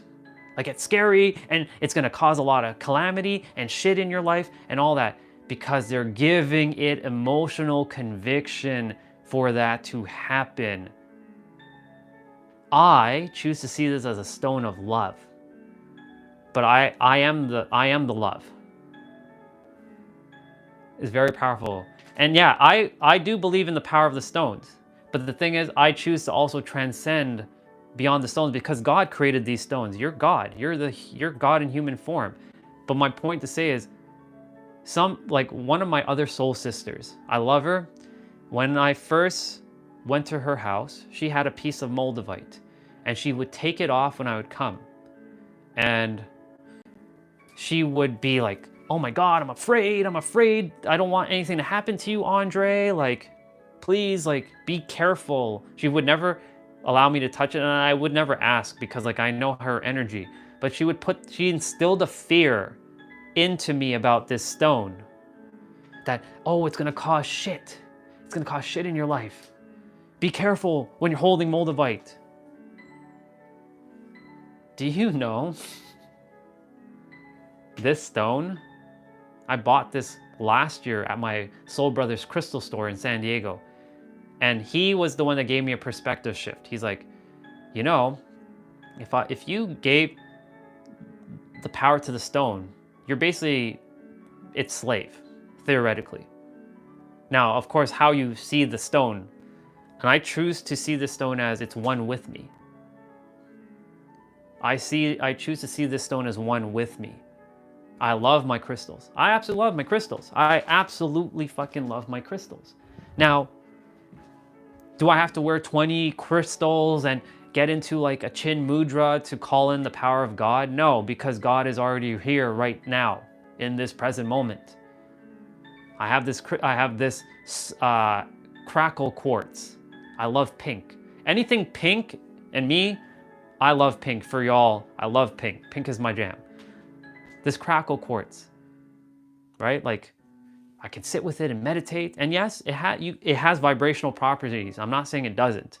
So I'm not dissing the crystals. I love my crystals. I love my stones. But what I'm sharing is you can cultivate that energy already within. But it takes time to transcend above the intermediaries. Again, using the zodiac signs, using the enneagrams, like the Myers-Briggs personalities, the human design, the gene keys.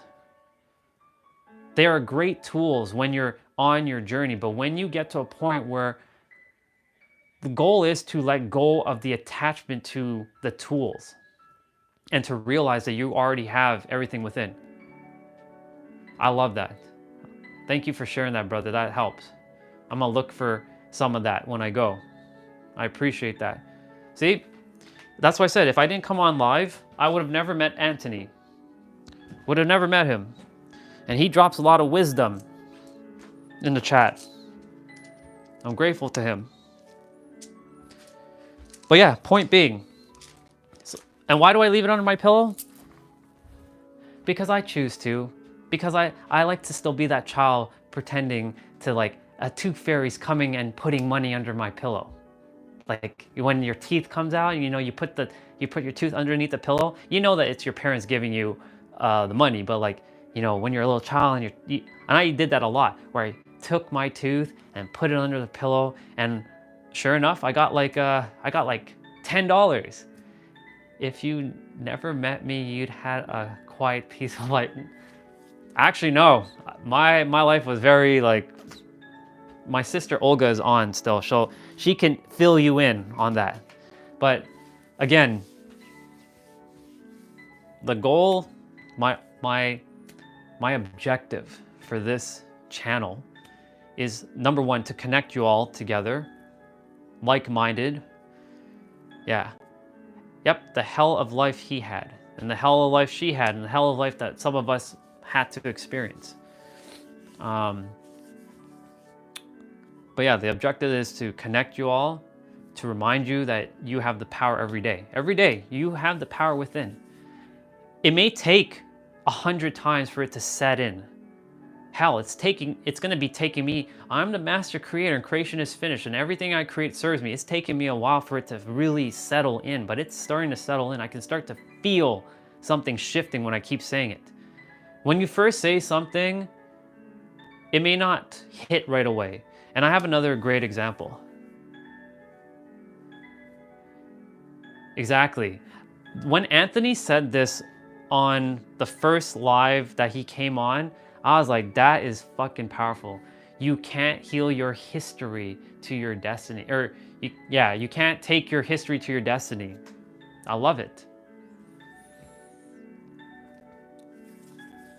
Exactly. Unlearning the bullshit of programming and unbecoming the things that you were never meant to be because you already are enough.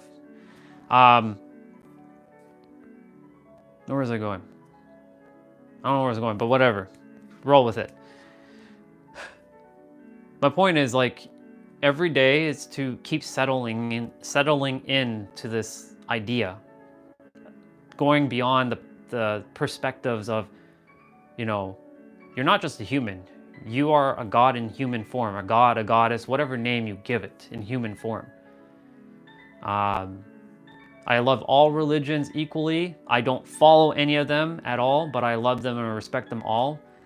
But you're above the religions as well, because those are intermediaries. But did it just happen for me overnight to jump from one to the next? No. I had to go through 5 years I had to love myself first. I had to get to a point of, I can change. Okay. Then I'm like, the next layer was unconditional love. I have to love myself first. And then others will start to come. Okay, so that's another layer. And then the next layer was, that, my energy matters. So this is that was the first time energy started coming into play. My energy matters. Okay. What does that mean to me?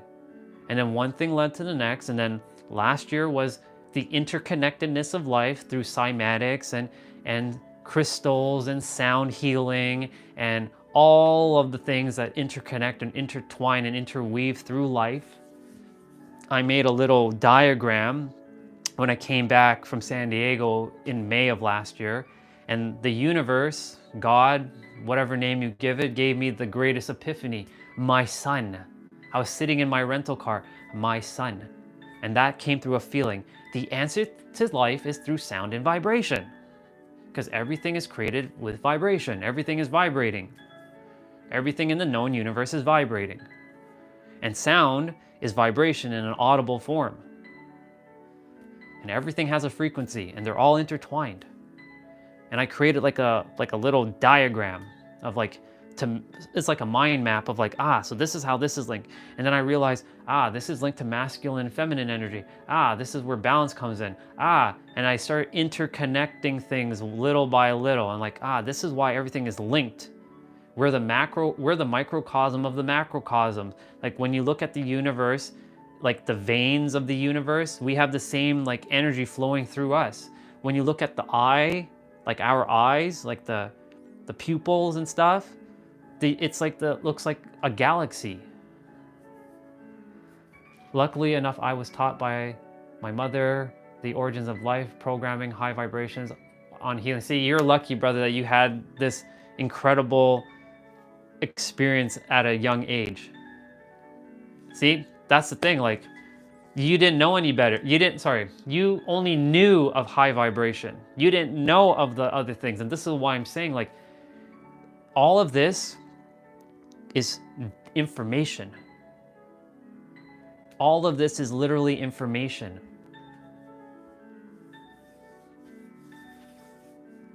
straight up, this is all information. Like, your mom taught you all that stuff at a very young age, and that was information, very good information that was serving your soul.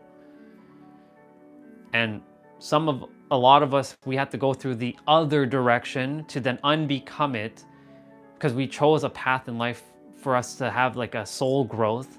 Your soul chose this because your soul already had done this probably in another parallel life.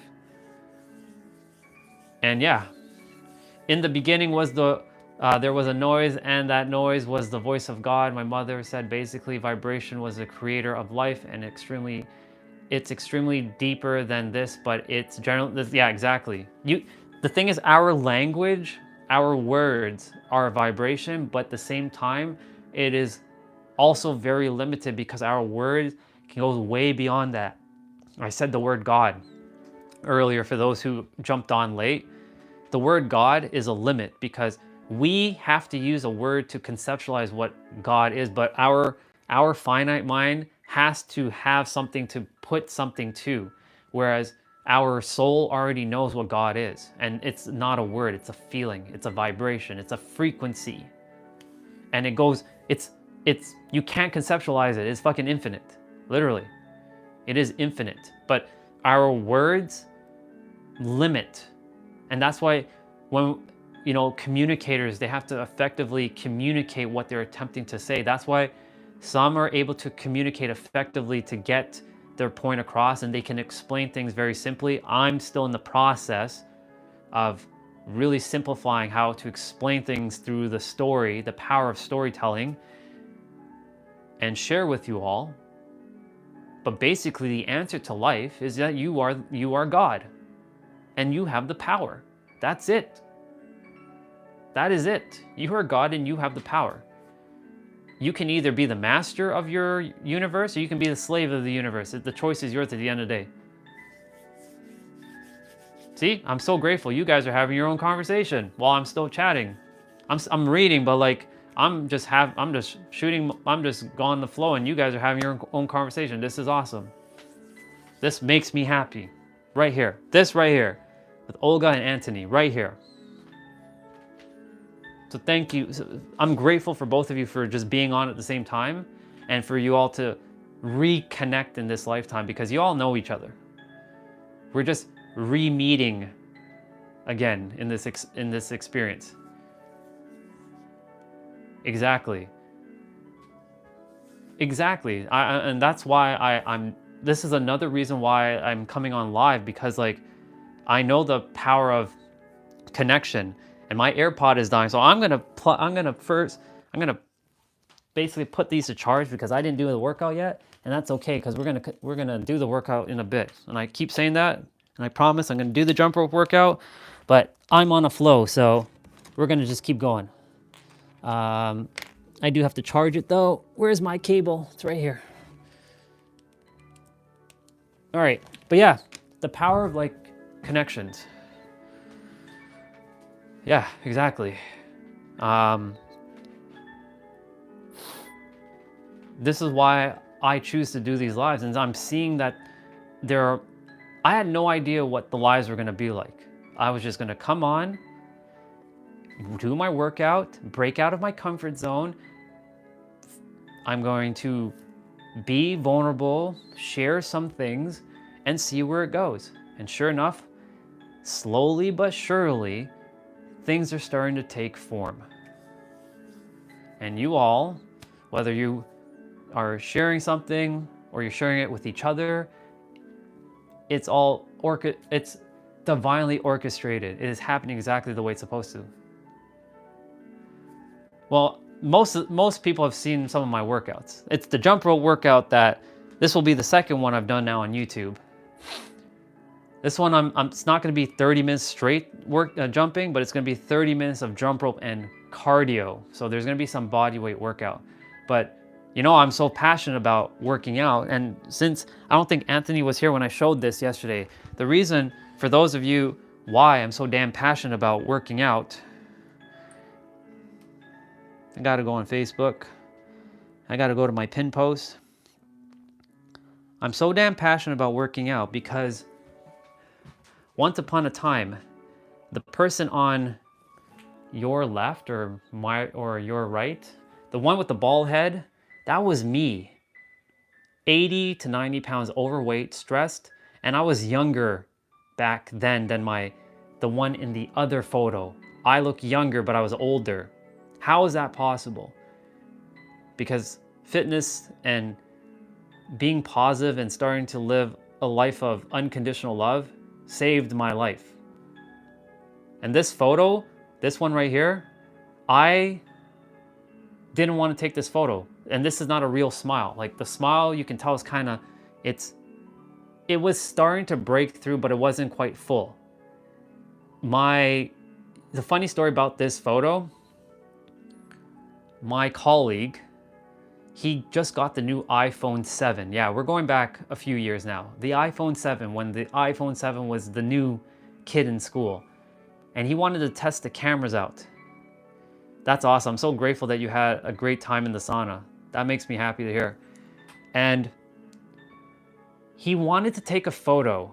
He desired to take a photo. And I said, no, I don't want a photo. He's like, come on, dude, please, let me take this photo of you. It will help. I was going to be on like dating sites and such. And yeah, welcome back. And he's like, come on, man, this will be great for you. I had no idea what the purpose of this photo was going to bring. And because I never really took photos in my life. Like the last time I had photos was when I was 11 or 12. I didn't take any in my teens. I didn't take really any in my 20s. I may have like 1 or 2 in my 20s, but that was it.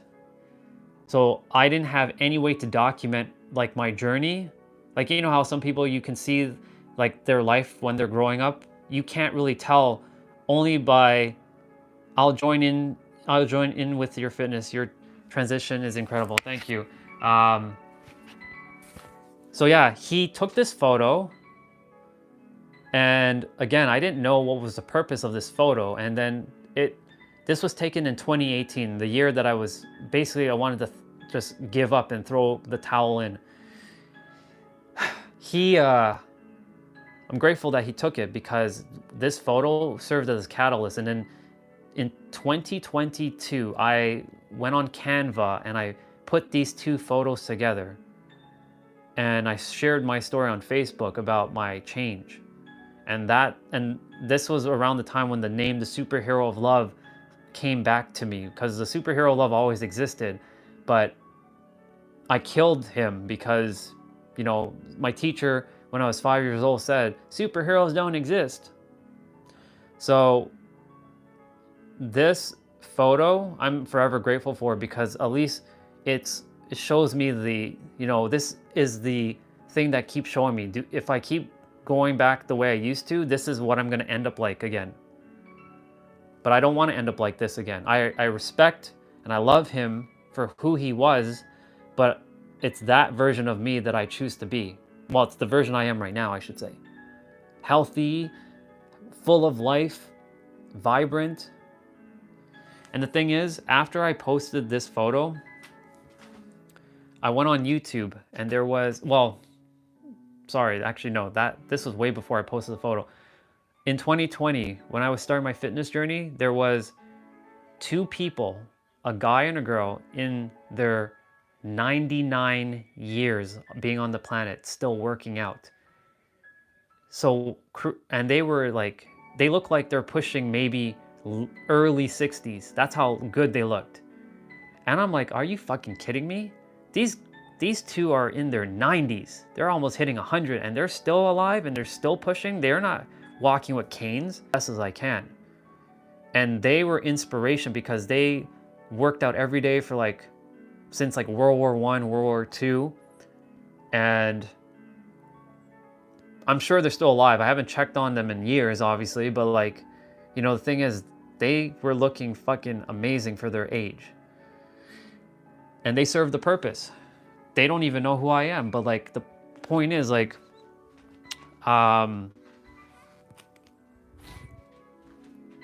their stories of staying healthy throughout their 60s, 70s, 80s, 90s. Hell, if they're still alive, 100.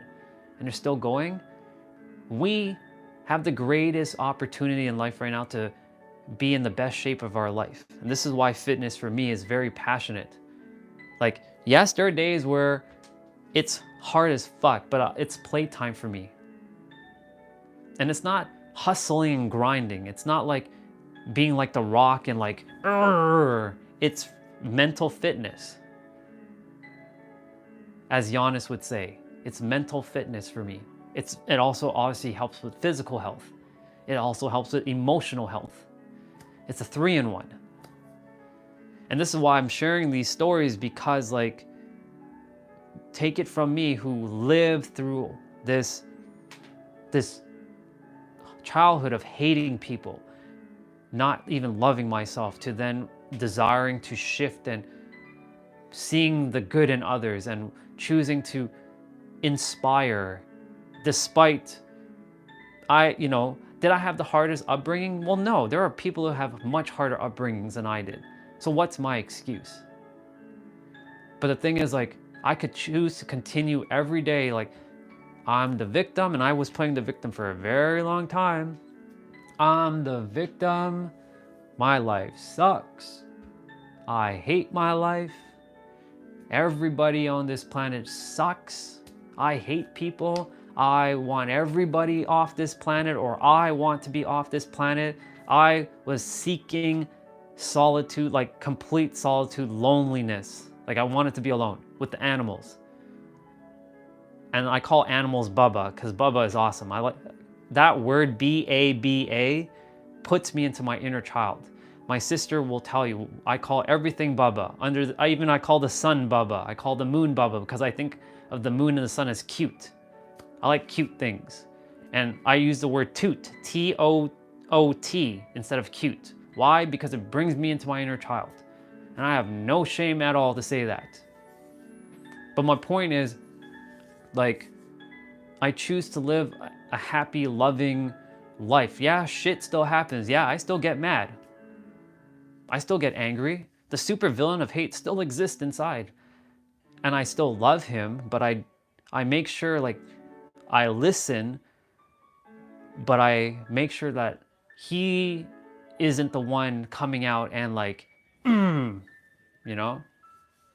He comes out in moments. My sister can tell you that. He comes out in moments. But I have to remind myself, like you're both, I'm him as well. I honor my shadow. I'm not just light. I'm both. The yin-yang symbol. The yin-yang symbol is probably one of the greatest symbols ever because it's balance. Masculine, feminine, light, dark.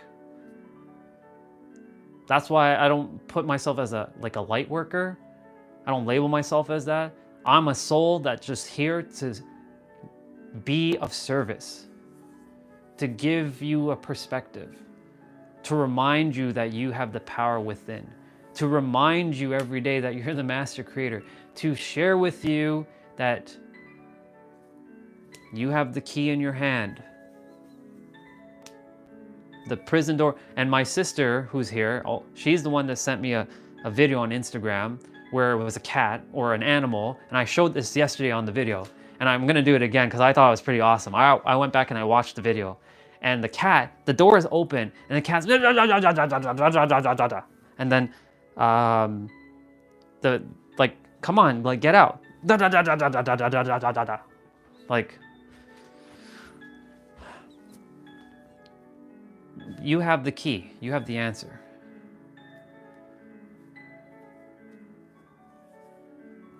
You all are coming along for my journey in San Diego. Like, this journey is gonna be interesting because I'm choosing to like kind of sleep in the car for a couple days or maybe a week and then like take like an Airbnb here and there.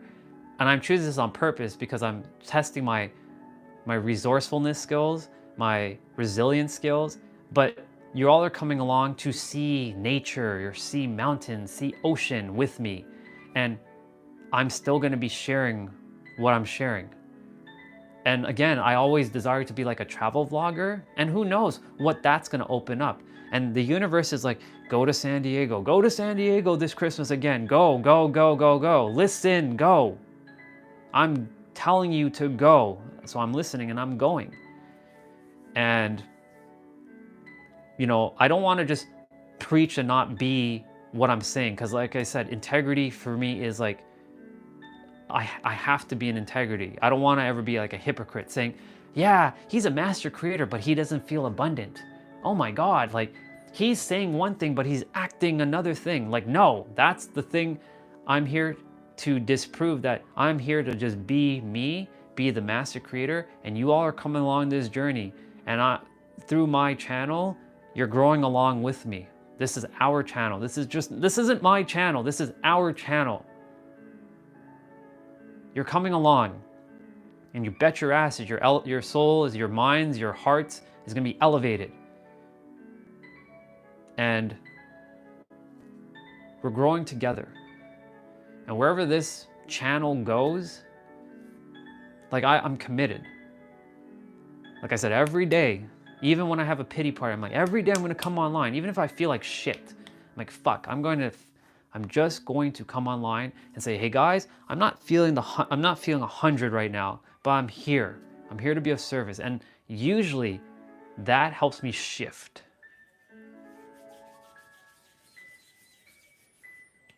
I've been almost speaking for 2 hours again. This is awesome. This is awesome. This is freaking awesome. And the fact that, you know, Anthony and everyone else, like Olga, I can't pronounce this, so I apologize for my soul fam who went to the sauna, but like, you're here. I'm surprised that Christopher isn't here, because Christopher always comes on, he's like, it's you again. He's probably hiding somewhere, but I know he's gonna come on. Oh my God, it's you again. It's a running joke now with me and him, because he comes on every day and he's like, it's you again. Yeah, it's me again. I'm here. I said I was gonna be here. Here I am. Here I am. I'm grateful for like Max, who came on Thursday, and my brother in China who came on, Sime.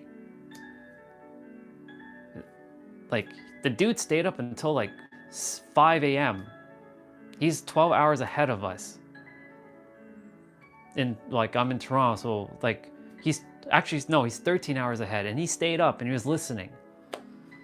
At first he was trolling me, and I was like, what is he doing? He's like, this is a stone head. I'm like, what are you talking about? Like, I wasn't really putting the energy to that, but I was like looking at, like, he kept putting like a stone icon. I'm like, or emoji. I'm like, what is he saying? But then he's like, brother, I'm so sorry. I didn't mean to spit poison at you. I'm like, dude, it's okay. Everybody, we are where we are. Once upon a time, I was that troll. I'd go on people's streams, or, well, not really streams. I'd go on people's like videos or like their posts and spit poison. Be like, you don't know anything. You're a piece of shit. Like, who are you? I was that person. I was that guy. So I know when I see trolls, when they come, it's okay, come. This is, your soul is getting served in some capacity. Even if you're gonna hate my guts and tear me down while I'm on stream and get a reaction out of me, because like, it's not who you are, it's where you are. And what you're doing is attempting to bring me down to the level that you're at, which I refuse to do that, because I refuse to entertain like low vibrational frequencies, because I've lived it for long, but I also respect where people are. I understand and I understand where people are, because I lived the fucking thing for 20 years. And that's the reason why, like, this channel, me coming on live streaming every day, serving, sharing through storytelling, working out, getting in shape, you know, taking the trail walks, being in the car. Now we're traveling to San Diego in like 9 or 8 days from now. That was not even a spur of the moment. I was supposed to book the ticket like 2 months ago, but hesitation was kicking in. And the problem is the universe always says yes. So if you feel afraid, because I was like, if I'm the master creator, how can I be afraid of something so simple? Like, I have the resources. Like, even if it doesn't reflect in the bank account, that doesn't mean that you don't have it. You have it. The universe always provides. It may not look like it is, but it is. It's always G-checking your feelings. So that's why, like, this journey is me gonna be sitting in the car and being outside and just like with my thoughts and feeling some feelings and seeing what opens up for 2025. And it's gonna be quite the experience for the month. I'm gonna be very resourceful, figuring out new ways of like doing things and like, how am I gonna charge this thing up? How am I gonna take like a shower when I'm on the road? How am I gonna like eat certain things? And the thing is, like, I train my body not to require food for an extended period of time. Because for me, food is not really necessary. As long as I have, you know what? This is a good moment. I haven't drank any water yet, so I'm a little dehydrated. So cheers to you all.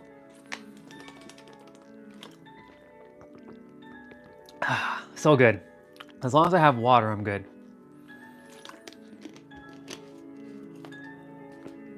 But yeah, my point to say all this is you're all coming along this journey. And when I come back, because like my goal is to be living there on a permanent basis, but when I come back, I'll be coming back every day live, every day, no matter where I am, no matter what I'm doing, I'll be live. There's a reason why the universe says, get that microphone to sound better, to sound crystal clear, to get that gimbal, to get these things. And I listen to my intuition, and intuition is inner guidance, and it's your GPS. Use it. A lot of us, we use this, and it has its purpose. I'm not saying never use your thinking brain. You were given it for a reason, but you also have an intuitive like center to use. But most of us have been deprogrammed from that and been programmed with, you got to use your left side brain. Especially the men. Men have been too logical and not in their feelings. Women have been more feelings, but not really as logical. But that's not always the case, but I'm just saying majority. But now it's time for us to balance them both. Have both. It's both. That's why the yin yang symbol is so perfect. In fact, this like microphone, even though it's not yin yang, it has like a circle with like a it looks like a yin yang symbol, but it's not a yin yang symbol. But the point is like balance. Divine balance.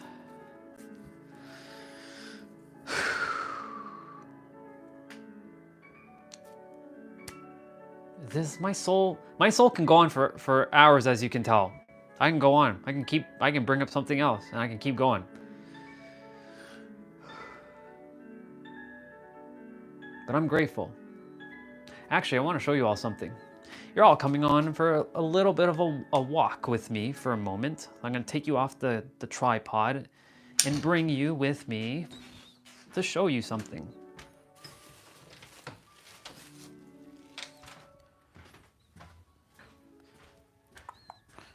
Got to move this out of the way so I don't run into it. Let me switch the camera around. It's cold, so I'm not going to stand outside for too long. But look, I used to hate snow. I actually like it. Right now, it's actually falling. It's not falling hard, but it's falling.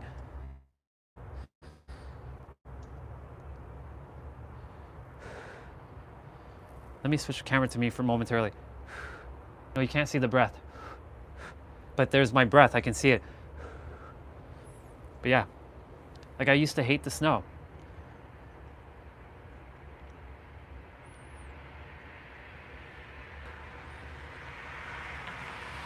See?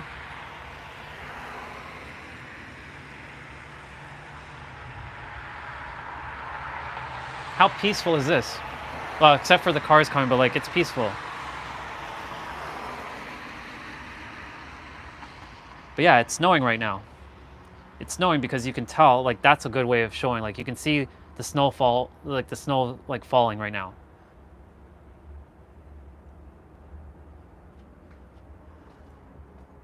Thank you, Gimbal. I really appreciate you keeping the video stable like this. Okay, I'm going back in. It's freaking cold. It's so cold. All right, let me close the door and we get back into the room. And yeah, but I will not be in snow in a couple days. I will be back in almost summer-like weather. This music that's playing, the piano music, is from a channel that Neuro Knowledge uses, and sometimes this song gets copyright, but it doesn't affect my channel, but it's all good. All right. Yeah, we're good. I hope you guys enjoyed the a little bit of snow. But yeah, I think it's time. I think it's friggin' time to do that workout. I said a lot. I spoke for 2 hours. So y'all know when I get these gloves on, I'm ready. I'm ready. Now, if you desire to follow along, this is a jump rope workout for those who are tuning in. You don't have to have a jump rope, just so you know. You can literally do this workout without the jump rope. But if you have a jump rope, and it could be a $2 jump rope. If you have a jump rope, go and get it. But if you don't have a jump rope, you don't need to worry about not having it. You can still do this workout, and I'll demonstrate. So I'm gonna move the camera back. So this workout, I'm gonna demonstrate that it's gonna be 30 seconds of jumping, and then we're gonna be doing the lower body. So we're gonna be doing pop squats. Then we're gonna be doing lunges with bringing your knee up one side, and then we're doing the other side, and like that for 20 seconds. And it's gonna be, we're doing it for 3 rounds. Now, to do jumping without jump rope, so if you don't have you can call this ghost roping. So you can call this a ghost rope workout. You take your hands and you literally, now of course, it's not gonna obviously simulate that you have a jump rope, like exactly, but you can still get the workout in. They sell on they sell on Amazon ropeless jump ropes. Even if you Google it, Google ropeless jump rope, it's a handle with a little string and a ball attached to it if you don't have the space. So it has a little bit of weight to it, so it simulates jumping rope. But again, you can do this without a jump rope. You can literally just simulate that you're working out with the jump rope. You're basically bringing your hands together. That's all you're doing. And then you're jumping. And you don't have to do all the fancy things. You can just literally just jump. And jumping rope works your entire body. Your cardiovascular system is getting worked on from basically shoulders to feet. From your shoulders down, you're getting a workout in, especially if you have a weighted rope. But even if you're doing a ghost rope, you're still moving your arms, your elbows, your wrist. Your core is being engaged because you're jumping. So like you're constantly like breathing. So you're really working out your core, especially if you do like jumping rope like this, because you're bringing your knees up. You're working out your knees, you're strengthening your knees, you're strengthening your calves, your thighs, you're strengthening your heels. Jumping rope, don't underestimate it at all. Don't sleep on it. It is such an effective workout. Like, it's just as effective as running. They all have their strengths and weaknesses, but jumping rope builds your cardio, your stamina. All right, I think my AirPods are ready. My battery is 56%, so we're good. And yeah, these should be charged. Yeah, they're charged.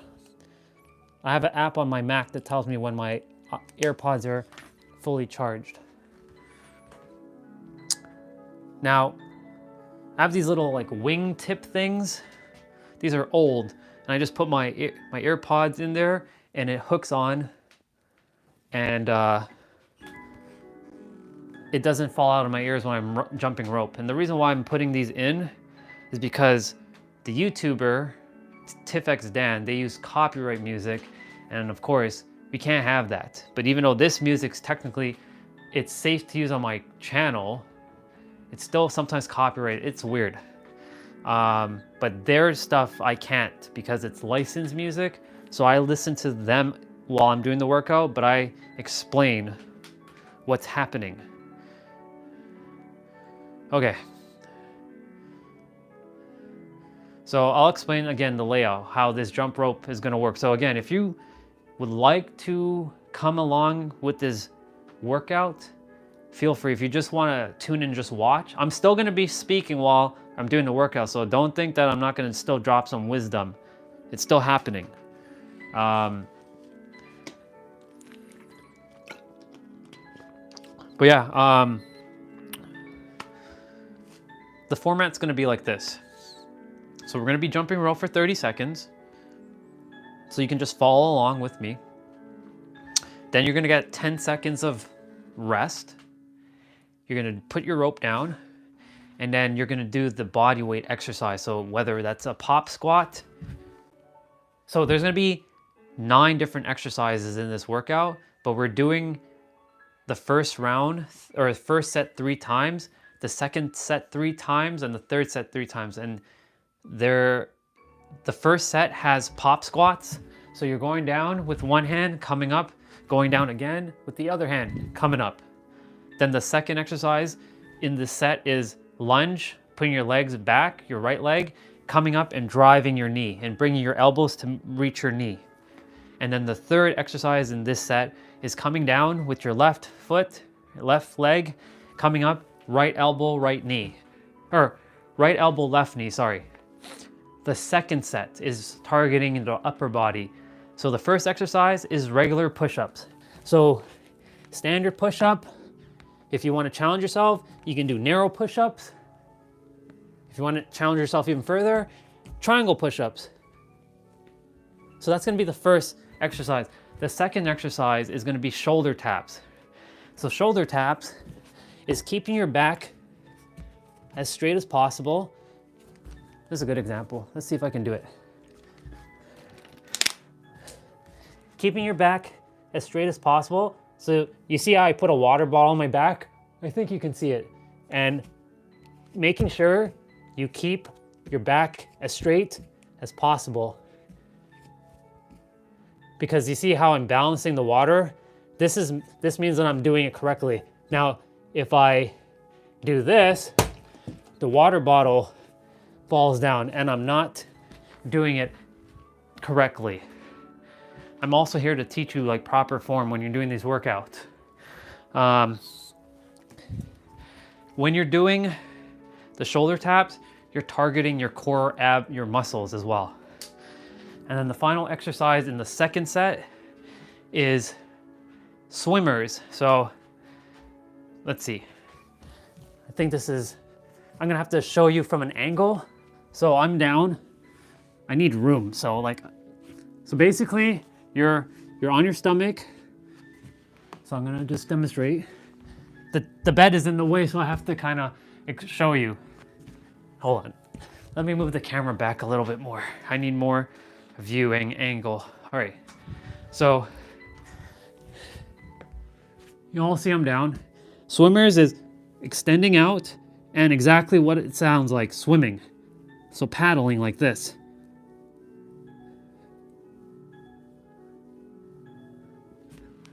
So that's the third exercise in the second set. And then the final set targets the core.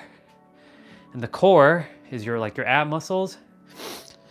The first exercise is going to be mountain climbers.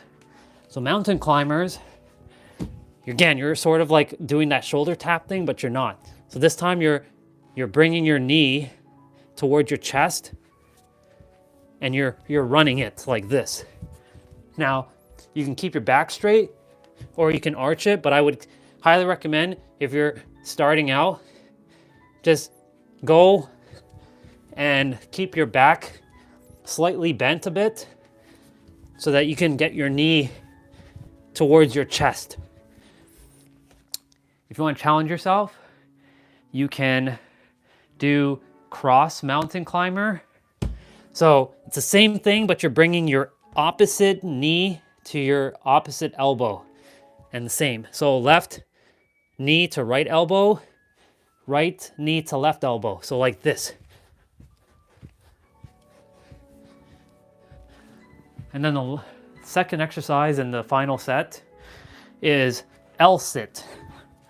So L-sit is keeping your legs straight or having it slightly bent depending on where you are, and touching your toe or at least the top of your feet like this. If you're more advanced, then you would reach for your toes. If you're not as advanced, and it's okay, there's no shame on where you are, because everybody's got to start somewhere, and I wasn't able to do all these things. It took me a long time to start reaching for my toes. When I was starting, I was only able to reach to my ankles, like right here. I couldn't go higher. So I was like just reaching for my ankles. And that's okay too. And then the final exercise is running in place. So basically, or high knees. So two ways of doing this. You can either sprint like this, or you can put your hands like this, sort of like a T-Rex. You can go like a T-Rex and have your knees meet your hands. And that's it. That's the workout basically. So we're doing those. We're gonna be doing that 3 times. So there's 3 rounds essentially. 3 sets, 3 rounds. Once we're done the 3rd set, we move on, and I'll be showing you that we're moving on to the next set. So, yeah, I feel warmed up. Oh, I was supposed to show this yesterday. For those of you who feel like working out is too much of a hassle, I have a quick exercise for you. You can do this for 5 minutes. Hell, you can do this for 2 minutes. You're gonna do a few movements, and it's gonna target your entire body, so pay attention. Check this out. First, we're gonna start with squats. Squats, you can either put your hands and go down, or put your hands in like prayer, or like this fist motion, and go down. You can do like 5 or 10. So let's do 5. 1, 2, 3, 4, and 5. You can consider this a warm-up as well. Then we're gonna go down and do some push-ups. So now we are targeting the upper body. 1, 2, 3, 4, 5. Now, I know a lot of you may not like burpees, so there are 2 ways to do burpees. You can jump, go down, do a push-up. If you don't want to do the jump, what I would recommend is you go down, do the push-up, come back up, and then just reach for the sky. You're not jumping. And then you go back down, reach for the sky when you're coming back up. And then another thing you can do is jump. Just jump like this. And jump as high as you can. Now you're targeting like the lower body. And then throw some kicks. And this is good for your hip flexors. Just throw some kicks. Now throw some punches. You can punch like this. You don't have, you can or punch like this, or punch like whatever way you want to punch. And then you can throw in a couple jumping jacks. And then you get up down on the ground and you can do some crunches.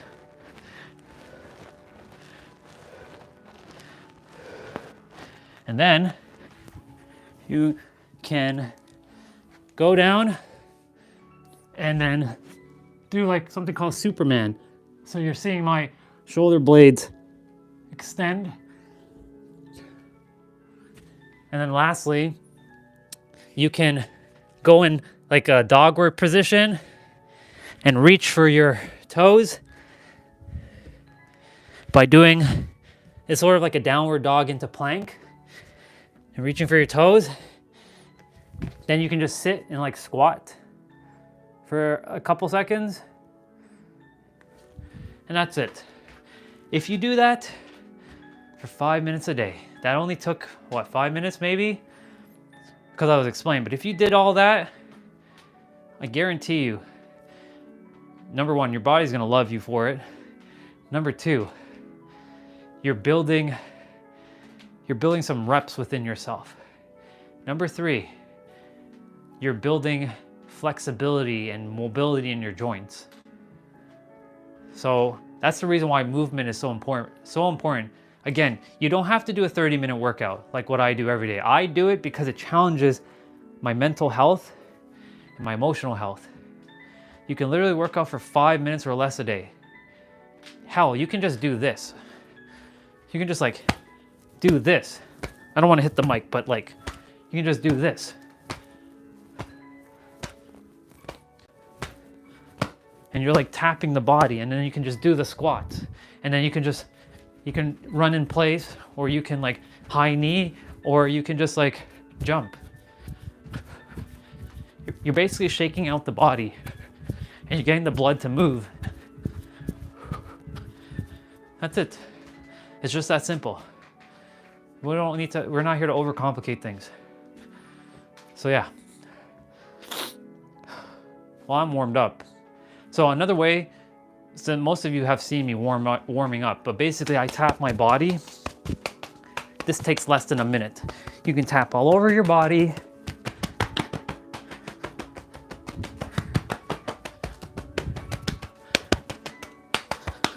And you're getting the blood to also flow. So basically, I'm warmed up. I'm ready to rock and roll. I mean, I was warmed up because of the movements I did, but like I'm warmed up. So for those who are ready, let's get to it. So let me stop the piano music and let's put on some workout music.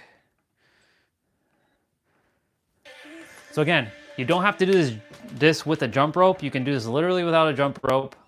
Oop, my music's gonna buffer here and there. All right, so I just have a standard jump rope. So again, we're jumping rope for 30 seconds, 10 seconds of rest. Then we're doing 20 seconds of the body weight workout, like the exercise. And then we're taking another 10 seconds of rest, jumping rope. That's the format. Pretty simple, but I will show you. Okay. All right, we're ready to jump rope. We're starting in 5, 4, 3, 2, 1. And here's the thing. If you have a rope and you fumble, it's okay. There's no perfectionism here. I'm gonna move the camera back a little bit more. But yeah. I also find ways to make my space as efficient as possible. So there's literally no excuse. See, I made a little mistake there and that's okay. So we're just starting off with simple bouncing. Now, if you know different moves, you can definitely change up the jumping, and I will during the workout. So we're doing the first pop squat. So we're going down and I'll show you. So we're starting now. So we're going down, up, down, up, down, up, and you know, and we're doing this for 20 seconds and we have 10 more seconds left.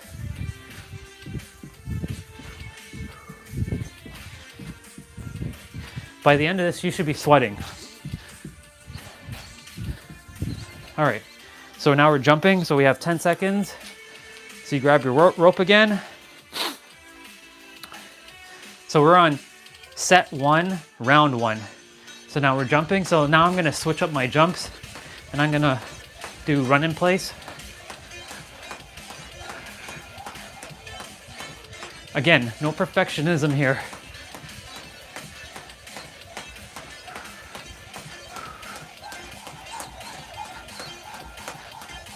For me, I love jumping rope because it is friggin' awesome. It's such a good way to get so much cardio in. Let's see. Oh, there he is. There he is, everybody. Mr. Christopher. Hi, brother. All right, we're doing a rear lunge. So bringing the legs down and bringing the knee up and bringing your elbow. You've become popular, brother. I'm making you famous. Because you're the regular on the channel. Let's see what you said. You've become a must watch now. Thank you, I love that. All right, so we're jumping rope now again. All right, so I'm gonna change it up. I'm gonna be doing side to side bounces. Again, go with whatever pace you are at and whatever you can jump. You don't have to be following along exactly with how I'm jumping. I just like to change it up a bit. I'm gonna actually, I might create a tutorial on how to jump rope. I mean, there are other YouTubers that are doing it, but I'll show you how I did it because I didn't know how to jump rope for a long time. All right, so now we're doing the left side. All right. So left to right elbow. Go down, come up. Go down, come up. And guess what? We're gonna be done the first round. And then we're gonna repeat that 2 more times. And then we move on to the next set. All right, so that's round 1 done. 2 more rounds. We got this. You're doing great. Keep it up.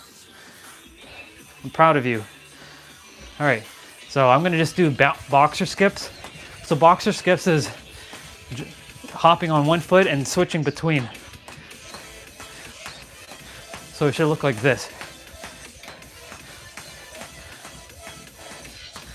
This was my first trick jump after learning how to jump rope, like the standard jumping, like your standard jump.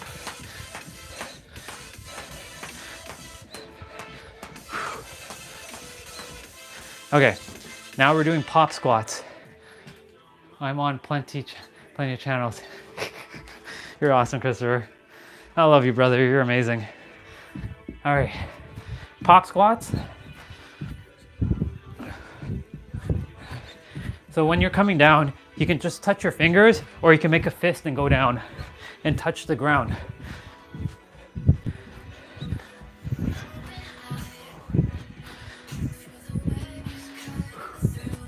Okay, now we're gonna grab the rope again. So you see, this one's more dynamic, not the standard jumping rope for 30 minutes. So we're starting again. So I'm gonna do fast skips now. So I'm bringing the legs forward and backwards.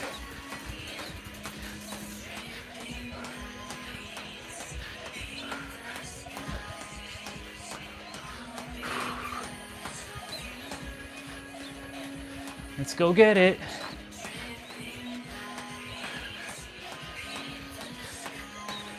So yeah, jumping rope, like I said, it targets like everywhere. Don't sleep on it. Like if there was one workout I would only do for the rest of my life, it's this. All right, so we're doing right knee and right elbow, or left elbow. Now it's okay if you go on an angle too, like that, what I did there, or you can go straight back, as long as you're driving the knee up. And if you can't do the knee and elbow, you can just do this. That works too, like that. All right. So we're skipping again. So I'm gonna do butt kickers. So my heels are touching my butt basically right now. It's sort of like I'm running in place, but I'm actually jumping in place with my heels touching my butt. Again, you don't have to have a rope for this workout, and you don't have to be doing those different moves. You can literally just jump. You can just literally just jump. That's it. All right, we're doing the left side, left knee, right elbow. So if you, again, you can't do the elbow, just do that. Or just bring it up to like this. But you can squeeze your elbows and knees together. All right, so we're done round number 2. Round number 3 now. And then we move on to the next set. So this is the final set. So I'm gonna do jumping jacks.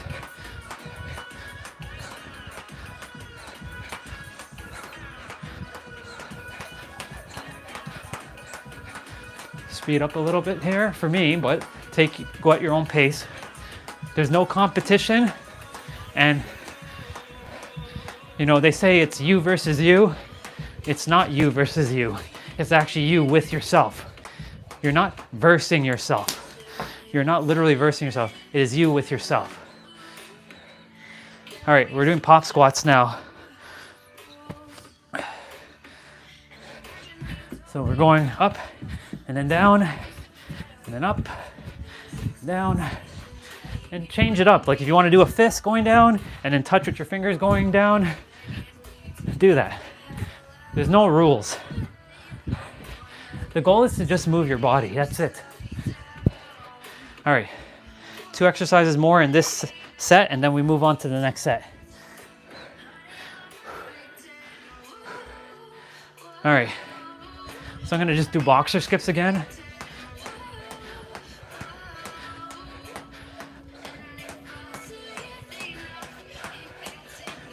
Or actually, I'm gonna do double hop. So I'm on one foot, hopping twice.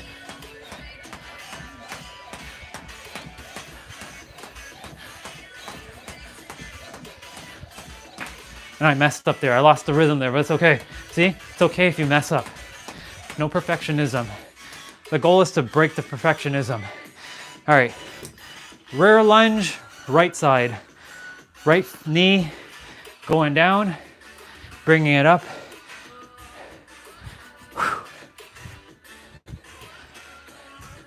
You're doing great, keep it up. For those who are just tuning in, welcome. Just doing a 30-minute body jumping rope workout right now. For those who are working out with me, you're doing great. Proud of you. Okay. I'm gonna do toe taps. So toe taps is bringing the feet, the toes touching like this, bringing them forward.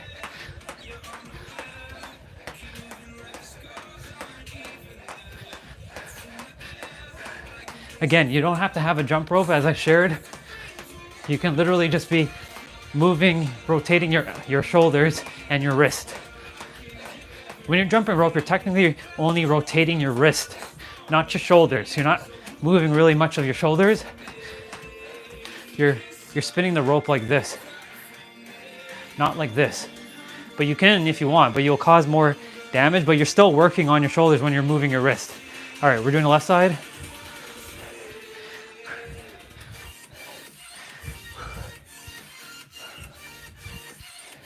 And each set is 9 minutes long. So it'll get to about, or 10 minutes long, I should say. So it'll equal 30 minutes. All right, set 1 complete. Set number 2 now. Upper body. So this is the one with the push-ups, the shoulder taps, and the swimmers.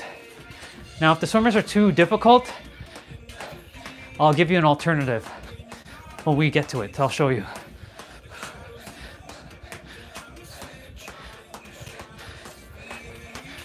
But yeah, if I were to only have one way of working out every day, I would jump rope every day for the rest of my life. if I had no weights, I had no other thing I could do, rope. All right, so you can do push-ups, like wide, regular, narrow, or even like triangle. I'm gonna do regular for now. I'm gonna switch it up for each round though. So I'm doing regular push-ups right now. So your hands are not that wide apart. They're basically around your shoulder level, like your shoulder distance. Narrow is more towards your like inner body. Wide is like this, and triangle is like this. Okay. So I'm gonna do high knee jumping now.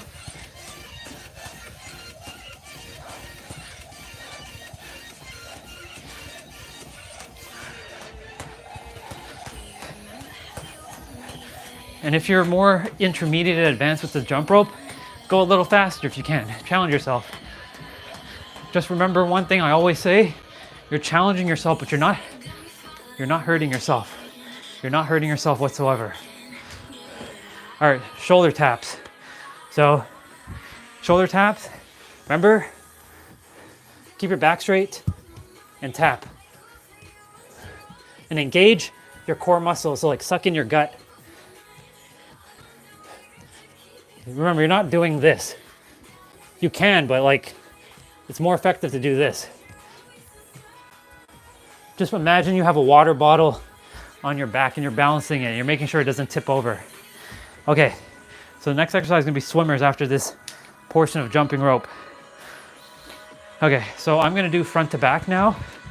So I'm moving back and forward, making sure I don't hit, obviously, the phone and obviously the bed, because like I'm at the limit of the distance between the bed and the phone. But I'll be fine. This one's challenging, by the way, when you're going back to front. All right, so swimmers. So if you can't do swimmers, I know you can, but if it's too much, another way of doing it is like this, raising up and bringing your legs up and doing that. So I'm gonna just do swimmers for 12 seconds.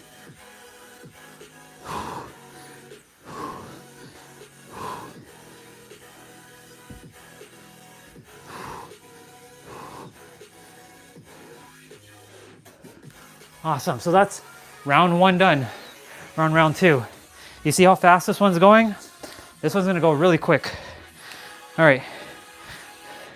Now I'm gonna just do standard, I'm gonna do just regular bounce. So I'm not gonna do any fancy moves. I'm just gonna bounce. So yeah, if you don't know how to do all the other types of jumps, just random bounce. Even if you're jumping higher like this, that's okay. Little by little, you're gonna learn how to jump like less and have the rope like spin under your feet. All right, we're doing push-ups again. So this time I'm doing narrow. So I'm bringing my hands closer towards my like rib cage. So this one targets more the triceps.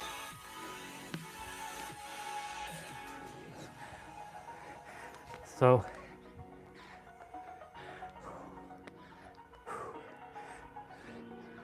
I don't know about y'all, but I'm sweating right now. The sweat is starting to kick in. Okay, so one more exercise in this set, or in this round. So I'm gonna do side to side, like hopscotch jump.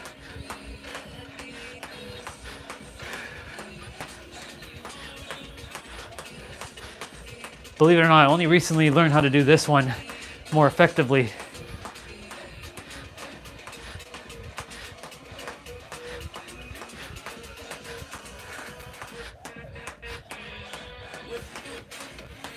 Awesome. So we're doing shoulder taps now. You're doing great, keep it up. My mat is like, my carpet keeps moving, so I gotta constantly kind of shift it. All right, so shoulder tap, again, making sure you're engaging your core, but keeping your back straight. You want to make sure that you feel like you have a water bottle that's on your back and you're balancing it, making sure it doesn't fall.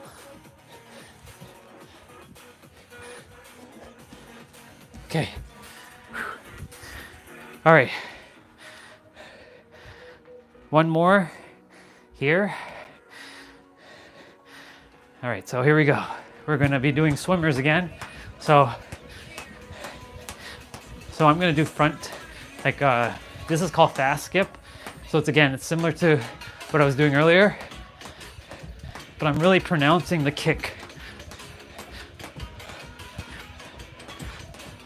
It's sort of like a dance. So I'll show you how that looks from the side, because I obviously can't jump the rope from the side angle, otherwise I'd be hitting the sofa. So basically I'm kicking out the foot like this, and I'm doing like this basically. That's how that jump looks. Okay, so we're doing swimmers. So again, swimmers is like this. So you're paddling, but if you can't do swimmers, remember, bringing your back and your legs up, like you're basically creating like a reverse snow angel. All right, for the next one, I will definitely just do swimmers since I showed you how to do that one. All right, now final round of this set.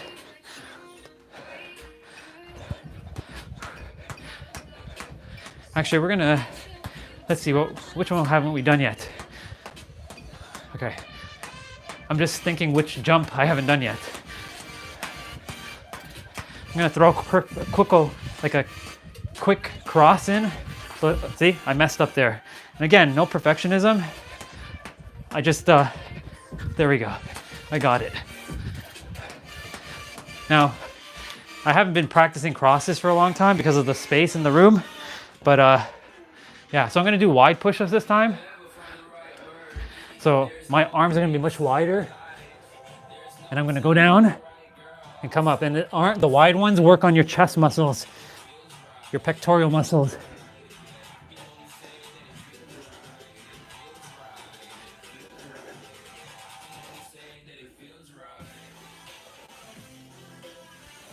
When you're doing push-ups too, you wanna make sure you're going all the way down. But if you're still new to pushing up, it's okay. Little steps. Okay. So I didn't do lunge yet, so I'm gonna do lunge jumps. So this one takes a lot of energy out of me after. Oops, messed up there, but that's okay. Keep going. No perfectionism.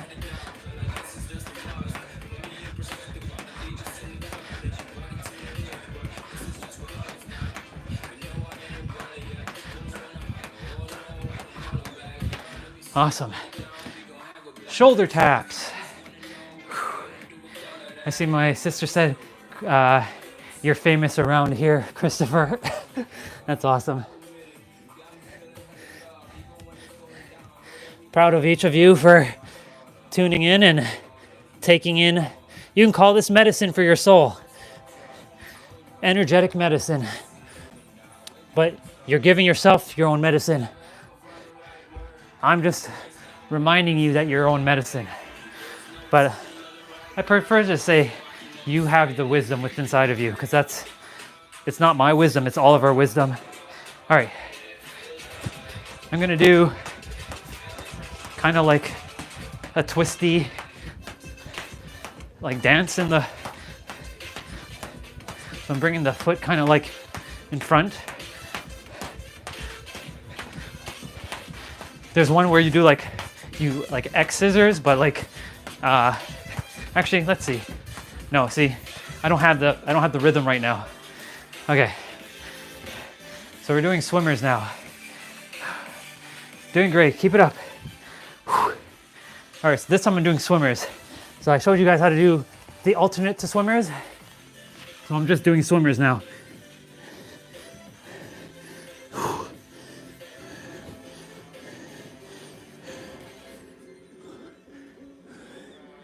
You're doing good, keep it up.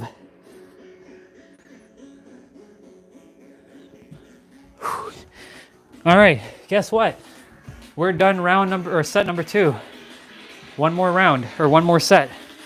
And we're starting strong with mountain climbers. So I'm just doing regular boxer skip.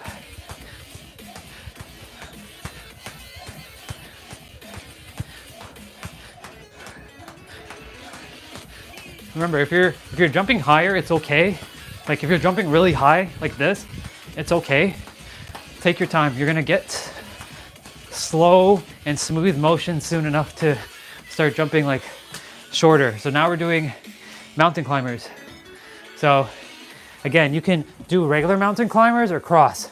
I'm gonna do both, but I'm gonna do cross in the next set. So I'm gonna do regular mountain climber, bringing your knees towards your chest and really contracting your core muscles, your ab muscles, sucking in your belly button essentially is what that means. Of course, remember, most important thing to do, breathe. Can't stress that enough. All right, we're gonna do jumping jack.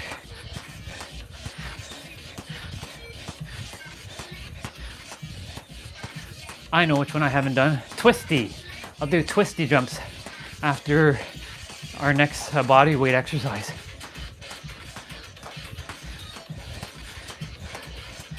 Ooh, sweat is real right now. Let's go. Okay, so we're doing toe touch. So again, for those who are starting out, if you can't reach your toes, reach your ankles, like reach up to here, or even your shins. So if you're new, keep your legs bent. If you're more advanced, keep your legs straight and reach for your toes as far as you can, and keep your knees as straight as possible, but really contracting your core muscles.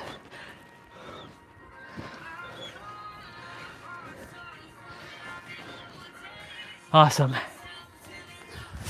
Oops. I came up so fast that the carpet just like moved in place. All right. So yeah, I'm gonna do twisty now. So twisty is like this. So I'm twisting the hips.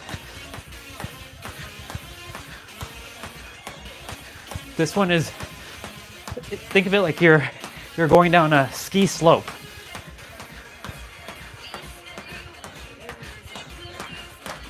Oops. It's okay, see? Even I still mess up here and there, and it's okay. I don't beat myself up. The last thing you want is to beat yourself up while you're working out. Never do that. The goal is to just have fun and move. That's it. All right, so high knees. You can either run in place, or you can be like a T-Rex, like, and like do this. So I'm gonna just demonstrate. I'm a T-Rex, rawr.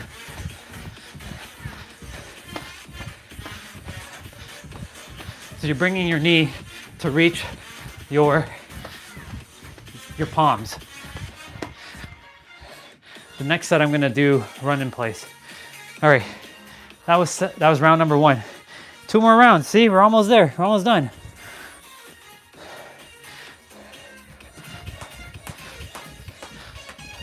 All right, I'm gonna do side to side. So this is side to side. This one that I did earlier was hopscotch. So I'm gonna kind of freestyle with this one.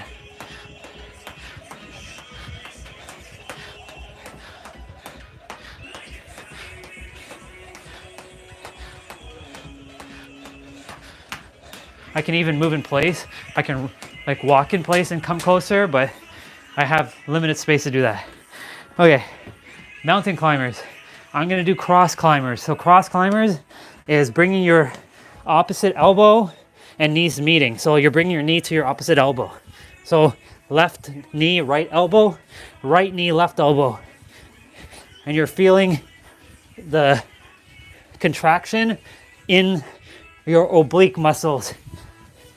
Your oblique muscles is your side. So you should have felt some pressure here. All right, keep going, we're doing great.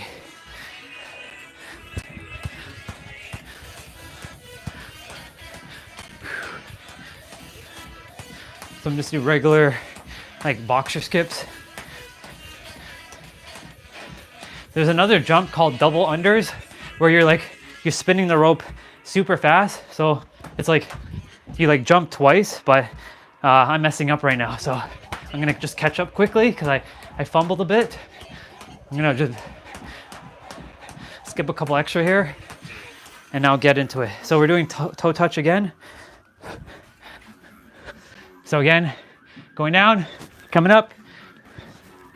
And again, if you can't touch your toes, touch the top of your feet. If you can't touch the top of your feet, touch your ankles. If you can't touch your ankles, touch your shins. So touch this. Little by little, you're gonna get there. When I was first starting out, I couldn't even touch my ankles. I had to touch my shins. That's what I was telling you. Everything little by little. Small micro steps every day. I'm gonna run in place because the next exercise is actually running in place. So I'm gonna be basically doing run in place twice. One with the rope and one with just my body weight. So for those of you who are new to my channel and I work out every day, at the end of my workouts, I always do at least a 10-minute ab workout. And I have to emphasize something. Abs are not made from working out. You already have them. Your body fat has to be dropped down to a percentage for your abs to show. And that's based on your nutrition and your sleep and other little factors. But remember, do what works best for you because your body is different. Follow what you feel called to do.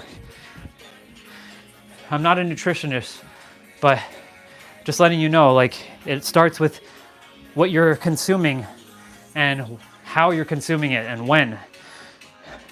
All right, so we're on the final round. So we're on the final set, everybody. So give it your all on this one. So we're on set 3, round 3. So this is the final one. So give it your all. Push forward.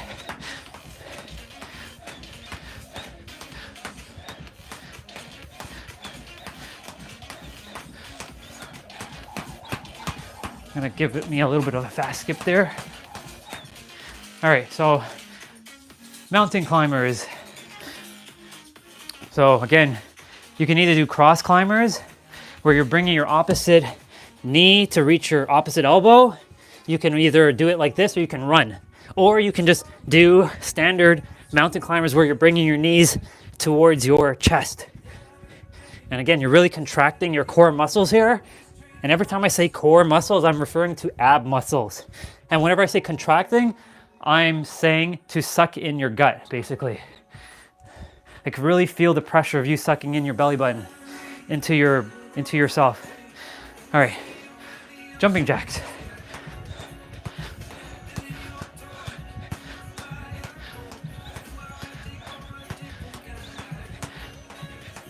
You know, if I didn't wear my headbands, the headbands make me feel like a ninja, but also it helps like wick away a lot of the sweat.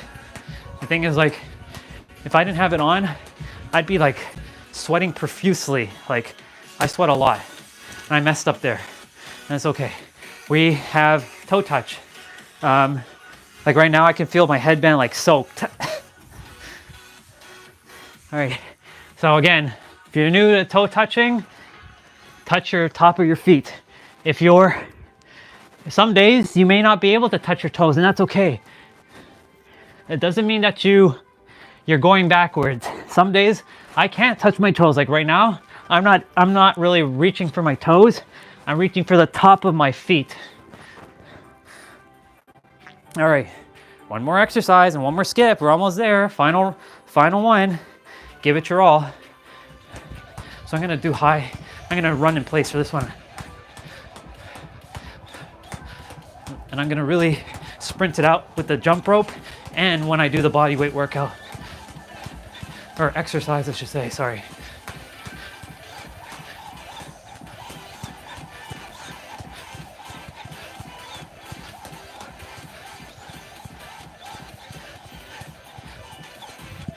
Awesome.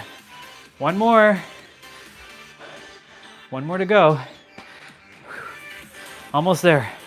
high knees or run in place or Tyrannosaurus Rex, whatever you want to call it. I'm gonna run in place.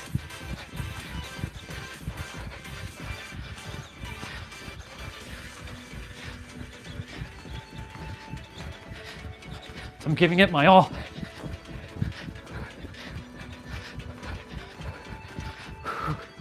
Oh my goodness gracious, we are done.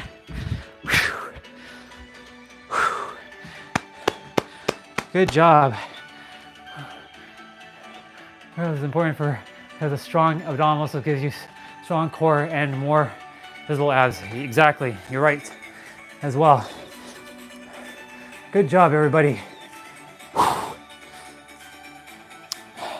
The core for me, like when I've been working on my abs, it allows me to like definitely have a lot of core stability to allow me to lift those heavier weights.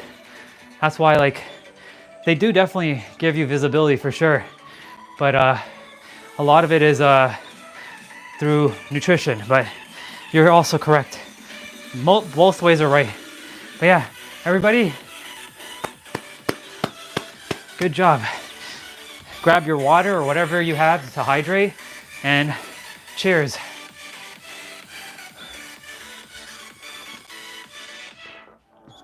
You did good. Keep it up.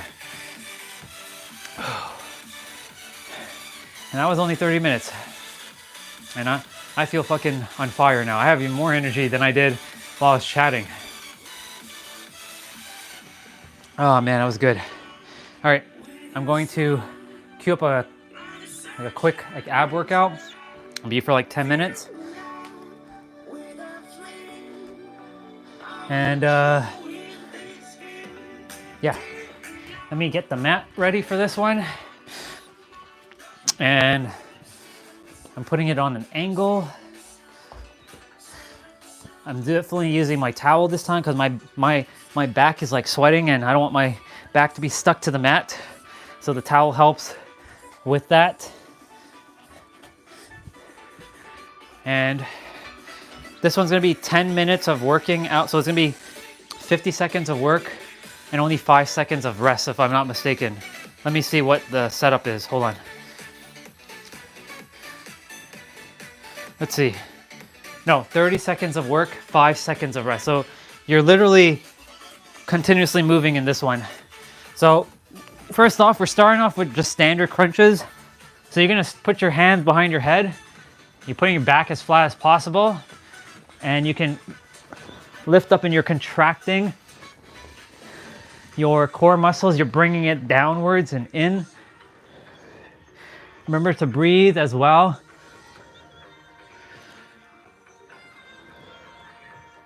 So you're breathing in when you're coming down and you're breathing out when you're going up. Another way of doing this is putting your hands underneath your butt and like lifting up, but we're doing just standard crunches. So we're working more on the top portion of your core muscles here. So now we're doing flutter kicks. So this is where you put your hands underneath your butt. So you give your lower back some support, and then let me go back a little bit. You're not doing this, but you're doing this. And you're keeping your back as flat as possible.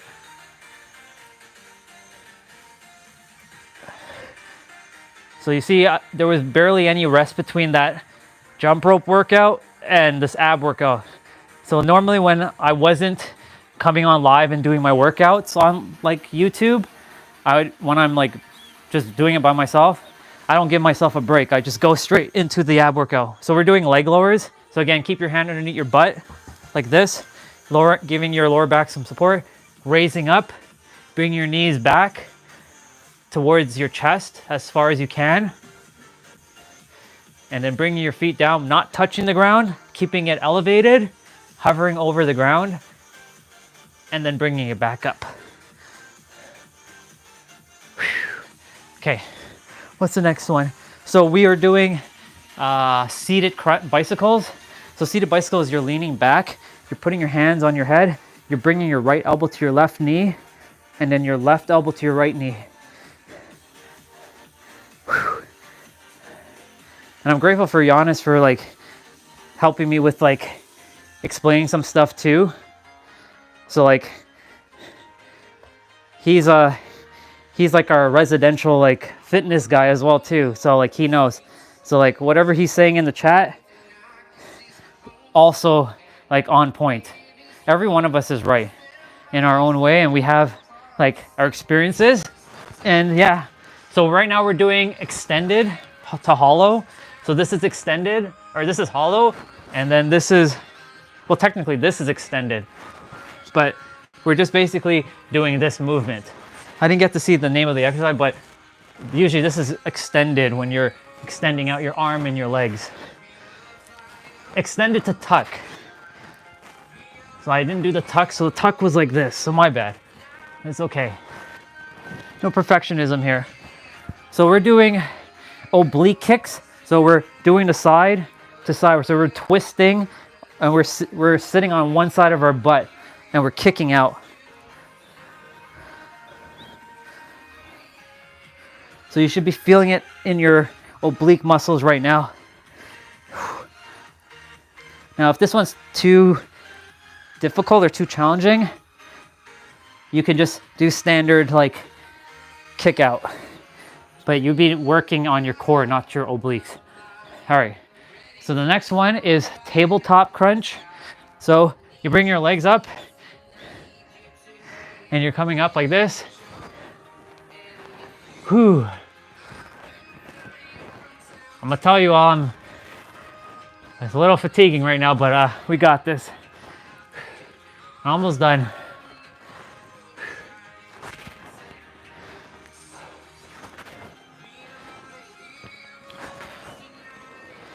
Oh my goodness gracious, okay. All right, so we're doing reverse crunch. So reverse crunch, again, putting your hand behind underneath your butt, bring your knee back, and you can either extend your legs or you can bring your knee back and then touch your toes onto the ground. Either way, whatever you feel aligned to do.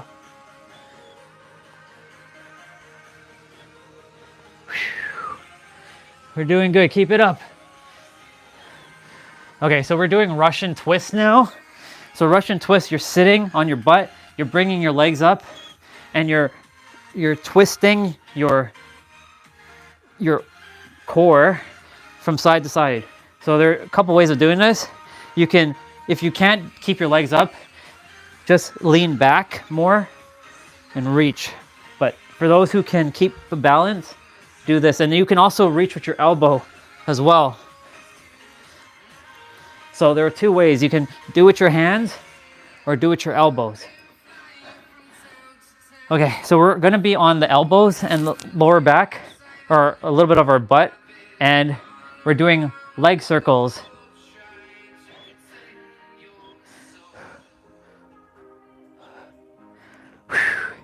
Keep it up, you're doing great. We're already halfway done.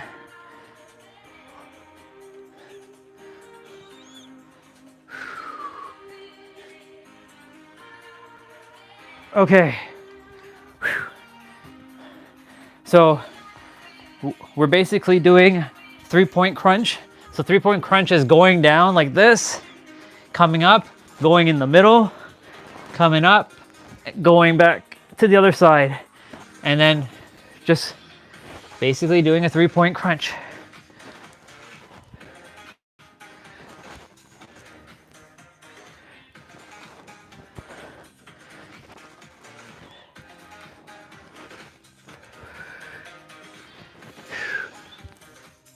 Okay, what's next? So we're doing toe touch again.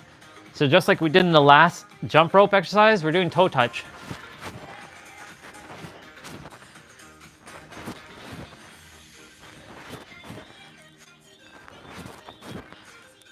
So like I said, this one has minimal rest. Some of the ones that you've seen me do before have longer portions with a little bit longer rest. So it's technically balanced in a way, because this one is shorter. It's 30 seconds with 5 seconds of rest instead of 50 seconds with 10 seconds of rest, or 20 seconds of rest. All right, so we're doing leg switches now. So putting your hands underneath your butt and it's not like flutters like we did earlier. This one, you're actually bringing one leg down and one leg back up.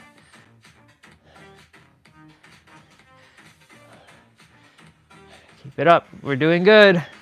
Now, if you're brand new to this, you can keep your head on the ground like what I'm doing right now. Or if you're more advanced, you can keep your neck up and keep your head elevated.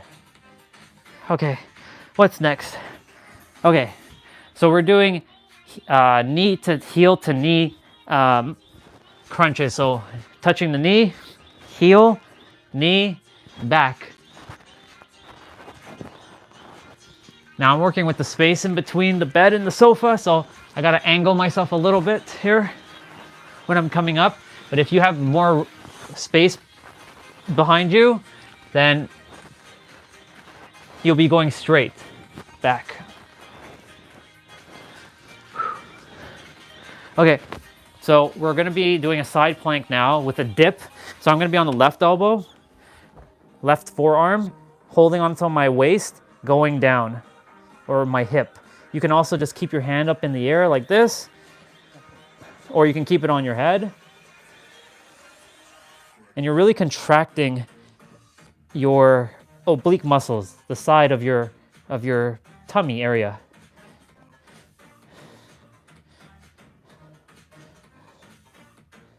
Now, there are multiple ways to do that. Now, here's another way. So I'm gonna be on my right arm doing the same thing. So if you can't balance on your 2 feet like this, put 1 foot behind and then go down. So right now my left foot is behind my right foot, but I can balance. And if you can balance, you can put your feet stacked together.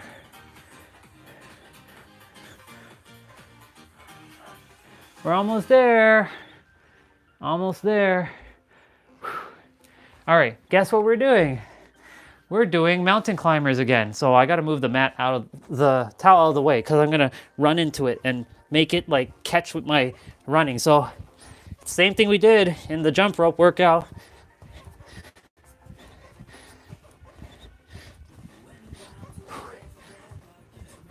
Almost there. 10 more seconds.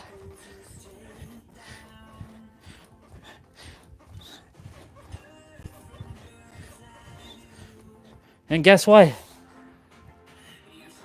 We're done. Good job, everybody. Good job. You did great. All right, grab some water or whatever you have to drink. And again, I have a little bit left, so cheers.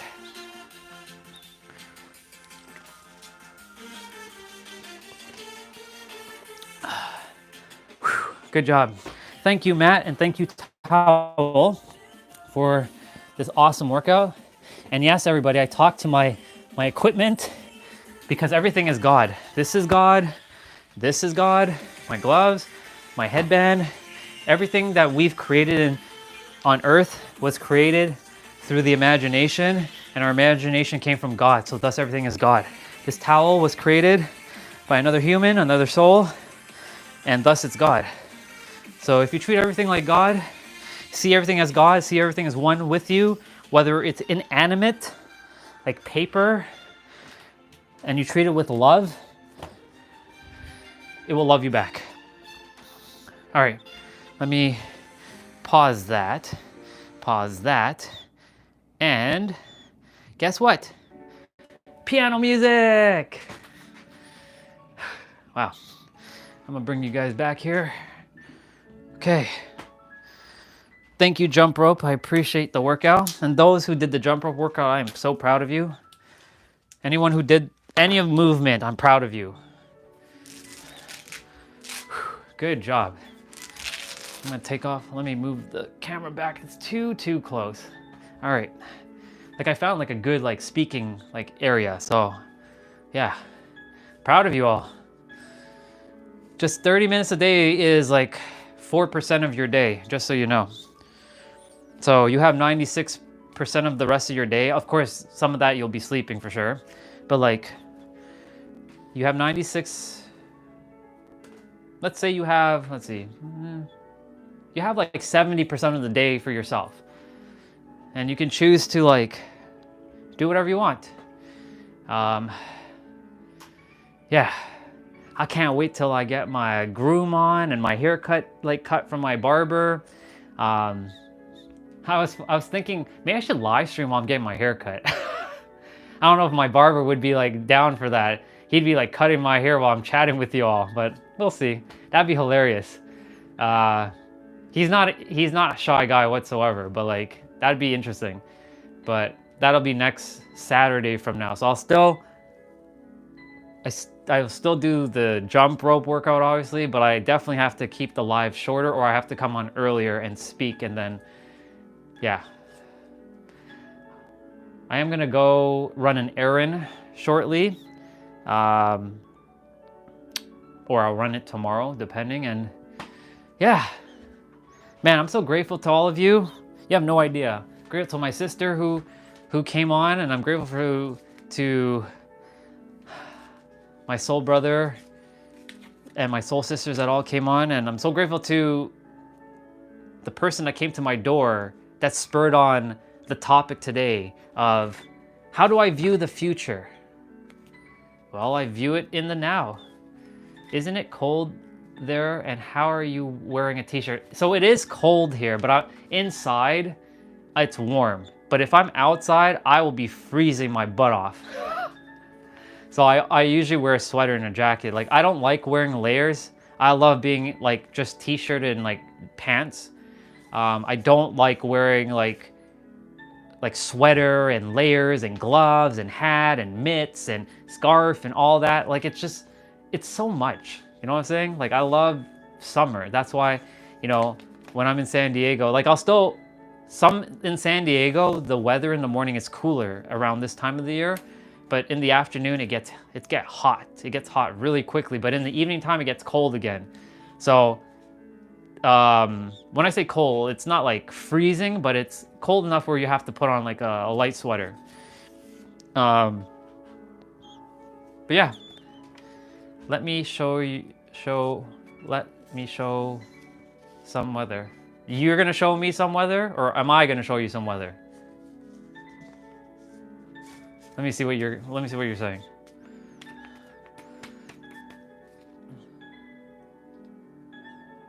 I wonder if, let's see. I'm gonna play around with some settings here quickly, so bear with me. Oh no, you're good. You're good. Oh, you want to see some of the weather? Okay. I'll show you. Yeah, I'll go this time. I'll go this way. So this is, let me move there you guys go. I gotta open up this door here so you all can see so this is the outside. Oh, I have to unlock this here.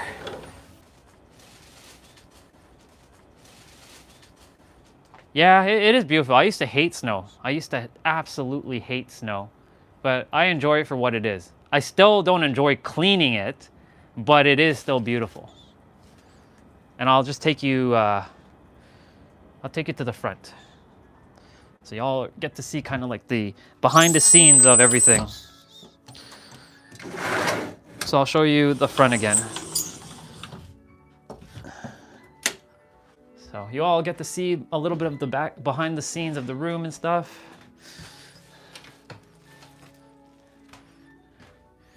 But yeah. What was the reason for hating snow? Oh, because like my hands, they freeze so fast. Like I get cold very quickly. Like no matter if I wear like $100 pair of gloves, like my hands like freezes. So like, hey, my mom's car is back. But yeah. I know the feeling. But yeah, look. This is the front. Earlier the car wasn't here, so my mom's car is here, but I don't see my mom, so yeah, so it's snowing right now. But this is the type of snow I like, where it doesn't stick like on the ground. Well, it doesn't stick on the ground, so it's like melting as it lands. But yeah, I don't hate it anymore. Yeah, I don't hate it anymore either. I just don't like cleaning it because it's like extra work. That's all. That's the only thing. I just don't like having to like clean it, especially when I'm like cleaning the car.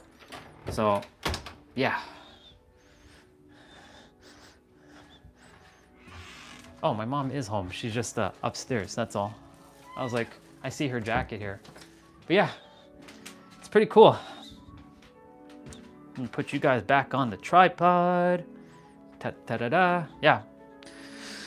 What was I gonna say? Yeah, so that's basically what I see right now. So normally I'd be walking my trail right about now, but holding the gimbal with my gloves, it's hard on the hand because like my hands freeze so fast.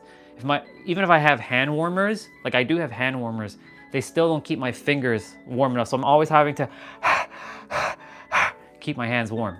And the problem is I don't have any deficiency in iron or any vitamins. Like I'm fully like efficient on all of my like vitamins. And I went to like the doctor to like, hey, why does my hands constantly freeze in wintertime? And why doesn't stay warm? And nobody could figure it out. So it's a mystery. So I'm a friggin' alien. I'm an alien. Oh, technically we're all aliens, but I'm an alien from a different planet. So yeah, I'm like Goku, who came from planet Vegeta and like came to like destroy the earth. This is why I resonate with Goku so much, because like he lost his memory. The video started lagging. Is it just me? If it's lagging, that means because I must have switched. It's attempting to switch from Wi-Fi and such. So the audio is out of sync. Okay, so that's good. Like as long like it could be just like internet on my end too, but as long as I'm good and you guys can hear me, we're good. See, and you know what I'm so grateful for? You guys are connecting with one another. This is what I love. I love seeing others connect with one another. It brings me so much joy. Okay, thank you, Giannis. I appreciate it. Yeah, you know, I love seeing people connect with one another. There's this feeling of like, I don't know how to explain it. It's like a feeling of bliss when I see like bringing some family to meet other families and then bringing them together and then they create their own little thing. It's just magic. So like my sister Olga, I don't know if I'm sure she's still here. I don't know if she is or not, but like, you know, her and like everyone else she was like connecting with. So it's beautiful. This is why if this channel is really just meant to help connect a few of you, hey, I'm doing my job. I'm just here to just be that bridge, to be able to connect some of you, and you guys continue to like build. And yeah, Olga also has a channel. She's also starting to do live streaming as well too. So you ever want to check out her stuff, she can throw it in like the chat. Like that's the other thing too. If you all have something you want to share with each other, please, by all means. This is a platform. This channel is an open space for each of you to share your passion, share whatever it is that you want to share with one another. Because like, you know, there could be something that one of you can help the other with, that I may not be that vessel. Because like I mentioned there in one of the lives, I've shared countless of stories. So I'm just gonna say in one of the lives I shared that one of my soul brothers, there was 3 of us explaining the same thing, but he can only resonate with one of us. So like first it was someone. Yeah, Olga was the lady who was chatting. She was the one in the chat there earlier. I'm sure she's still there, but like if she's not, then yeah. So my soul brother, he was attempting to understand. When I say understand, that means understand, but I say understand because you're understanding something within.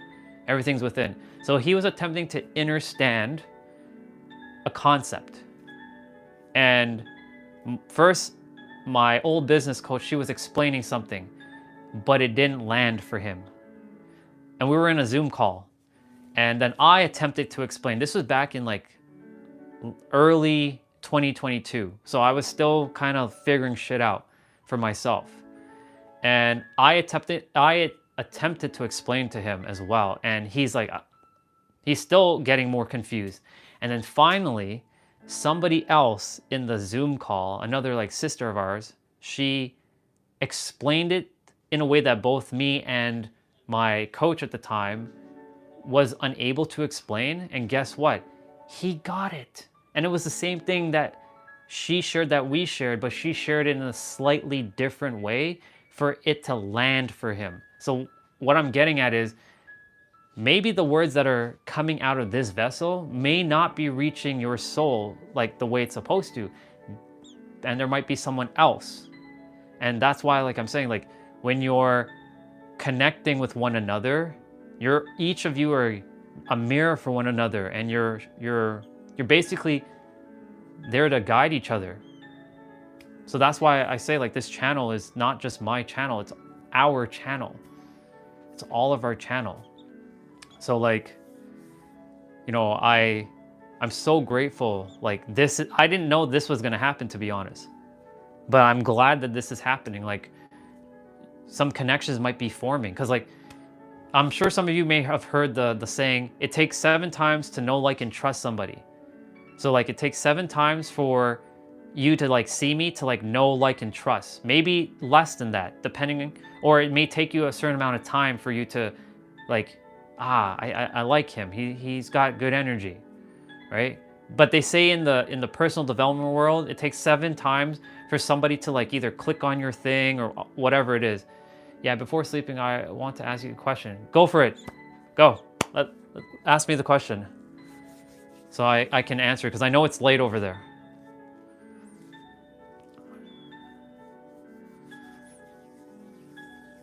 So I'm just gonna wait till you ask, and yeah. Is it okay being straight? So when you say straight, do you mean in like a sexual term, or do you mean in some other way? Just asking for clarification. Because I'm going to share with you, it's okay to be whatever you desire to be. Here's the thing. I know this is going to sound very silly. Game over. That's funny. If you desire to be a robot, you can be that robot. If you identify as straight, cool. If you identify as non-binary, in other ways means straightforward. Oh, in another way means like straightforward. Yeah, of course. Yeah, absolutely.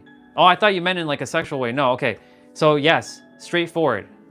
It's okay to be straight. Like, it's okay to say what you have to say. The reason why I'm sharing this is I had to learn to start speaking my truth and not being afraid to have people hate my guts just so that I can impact people, because like I'm not going to resonate with everybody.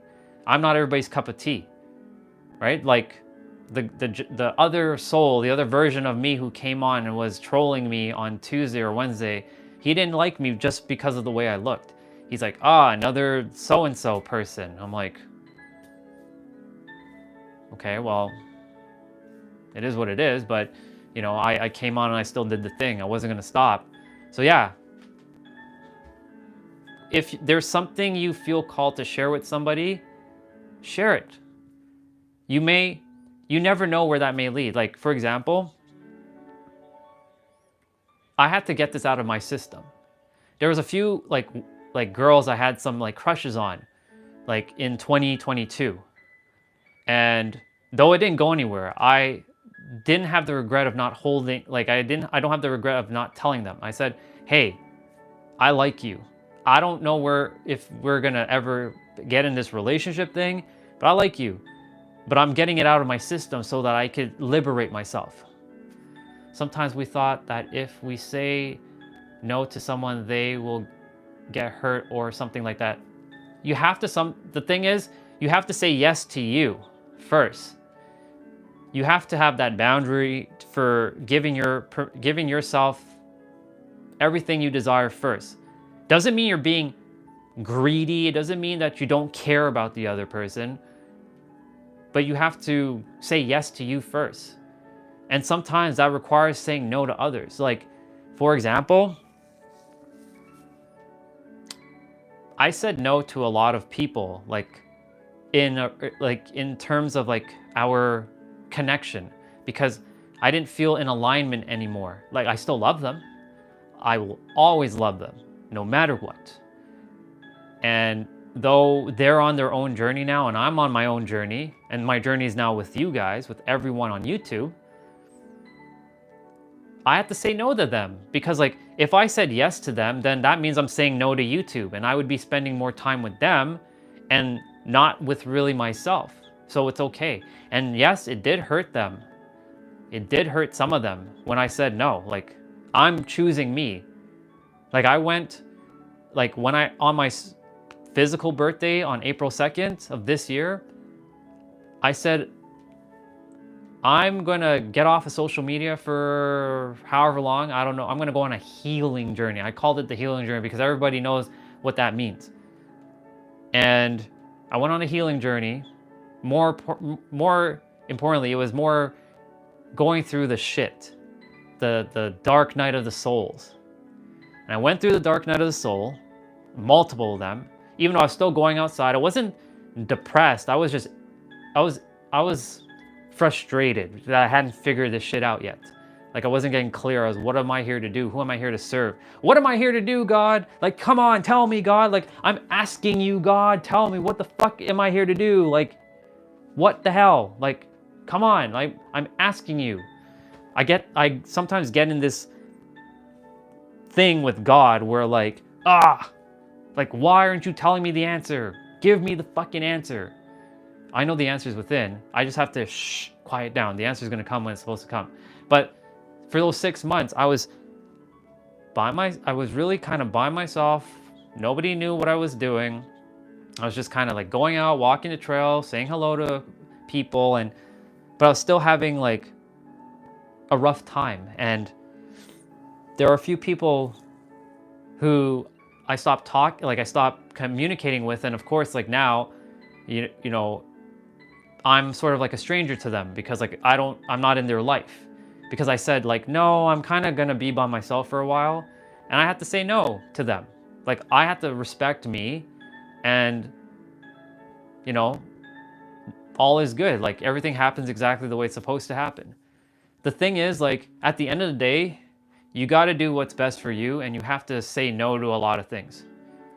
I have just walked away from a relationship without ever saying anything. Didn't always handle it gracefully. I think being straight about is much better than saying nothing. Honestly, you know, everybody's learning. Everybody's becoming aware of what things to do and not do. And like, it's okay. Like, this was a lesson. This was a lesson for you. And I'm proud of you for becoming aware of that, so you don't repeat that for your next relationship, right? And the thing is, like, for me, like, I really had to just say yes to me. And again, I'm not saying like fuck everyone and like this, like the hell with everybody else and it's only me. No, if I love me and put me first, and I always, you know, pour from from a full glass, then I can have enough to give. But if I keep saying no to me and I'm draining my vital life force to please them, and then in the end they just like walk all over me, then basically I'm saying no to me. The thing is, you are the most important person to yourself. At the end of the day, when you go to sleep, even if you live with family or you live with a partner or whatever, at the end of the day, when you're in bed, you're alone with your thoughts. Like, you could be sleeping in the same bed with your partner, but at the end of the day, you are with... Good night to you. I love you, brother, and thank you for coming on, and I'm so grateful for you. I'll see you tomorrow. Have a beautiful rest of your night, and sleep well. But yeah, like, at the end of the day, you are alone with your thoughts. Even if you're around hundreds of people, you are still alone with your thoughts. But you're not alone in the sense of like you're physically alone forever. No, like you're actually, everything is one with you, what I'm getting at. See, I'm so grateful to you guys. You guys are just like connecting already. This is beautiful. This right here, this is worth it right here. Y'all just like connecting, this makes me happy. Thank you. You know, you guys are awesome. And this makes me happy. This brings me joy. This is what makes life worth it right here. Seeing people connect. Amazing. I'm showing you that smile. This is the real one. This is the real one. There you go. There you go. By the way, my last name, from what Olga Googled it, and I actually Googled it, was Lord of Wisdom. So Samir represents Lord of Wisdom. Okay. Not that I'm putting that like, I'm not having an ego trip with that, but like, yeah, that's what the last name apparently stands for. Oops, I kicked my tripod. I didn't want to do that. Andre, where did your family come from to Canada? And are you first generation? Yeah, so my parents came from Guyana, South America. So that sandwich, so it's above Brazil in South America, and it's in between, God, let's see, my geography is so bad right now. I think it's Venezuela and a country called Suriname. So like it's on the top of like South America. So they came in the 80s. They came to Toronto in 1983. So they came here 2 years before I was like physically born into the world, in this incarnation. And so yeah, I grew up here, born and raised in Toronto. And I always was like a Canada boy. I was like proud Canadian. Like I still love Canada for what it is, but I know my place isn't here. It's in San Diego. It's in California. Because like I've been there many times and like it feels home. But yeah, I was born and raised here, and they came when they were teenagers. They came at 16 and 20. So they were like, they're basically fresh parents. Like they had no idea about raising kids. So I was their first. And I have a brother and a sister, and there's a massive age gap between my brother and my sister. My brother and I are 13 years difference, and my sister and I are almost 20 years of difference. So basically I helped raise them. So it's like I already had 2 kids. And yeah, like I know what it feels like to raise kids, even though they're not really my kids, but like I helped raise them. I wasn't the greatest brother, obviously, because remember, I was going through my shit, 20 years of hate.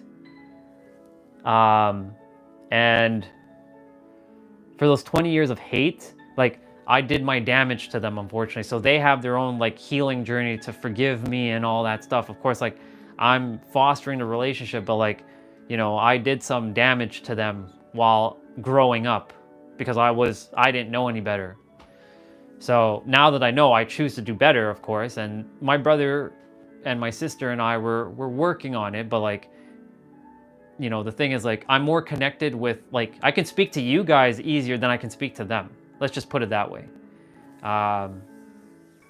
So like, I have like blood family, and then I have soul family.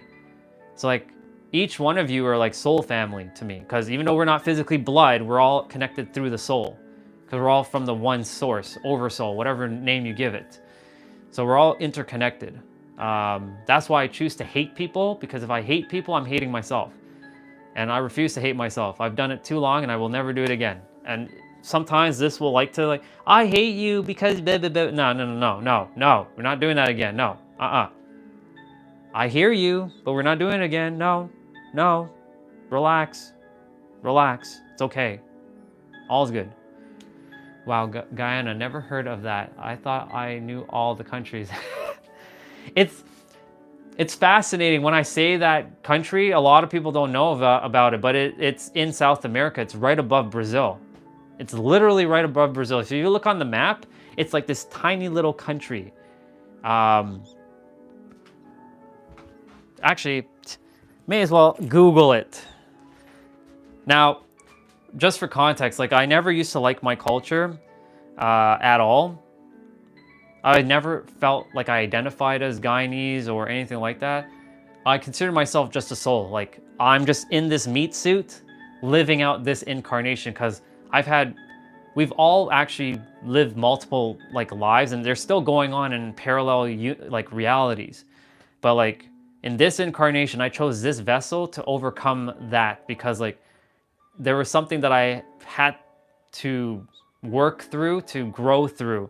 But yeah, let me quickly Google on my tablet so I can show you. I know you can do it yourself, but like I feel called to share it. Image. So that is, so that's the flag, just so you know. And can I, yeah. Let's see, is it gonna load? Yeah, it's gonna load.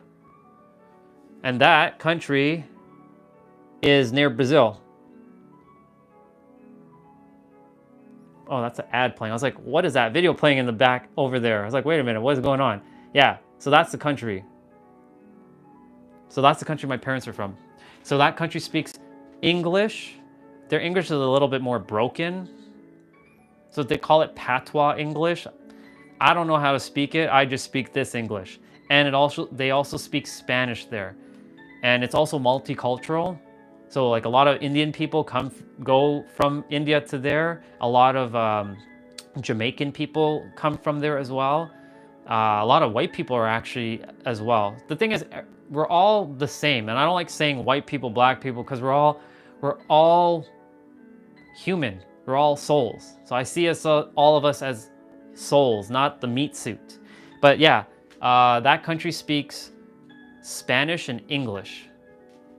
And that's where my parents are from. But my parents, they don't speak Spanish.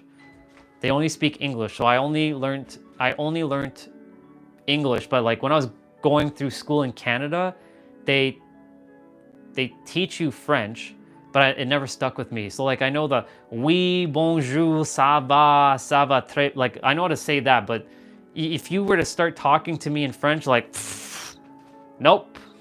So that's why like one of my goals in life is to learn some languages, at least speak the basics. Of course, you know, we have AI now, and like you can use an app, and like you say something, and then it converts it into the native language, and it speaks it back to the person. Like that's cool, but like I would like to learn how to actually speak that language. But yeah, it's cool. But yeah, that's where my parents are from. Thank you for asking, by the way. I appreciate that. You got to experience something new. So that's awesome. Yeah, what was I gonna say? I'm grateful. I'm just grateful for like each of you for being here today. And I've been on for 4 hours again. This is another 4-hour like stream. This one's actually much longer than the one from yesterday. I also find it hard to connect to my siblings. Yeah, I know. It generally is like that, and you can easily connect with a stranger because like y'all have the same upbringing, so, and then you grew up together, and depending on the age gap as well, like I get it,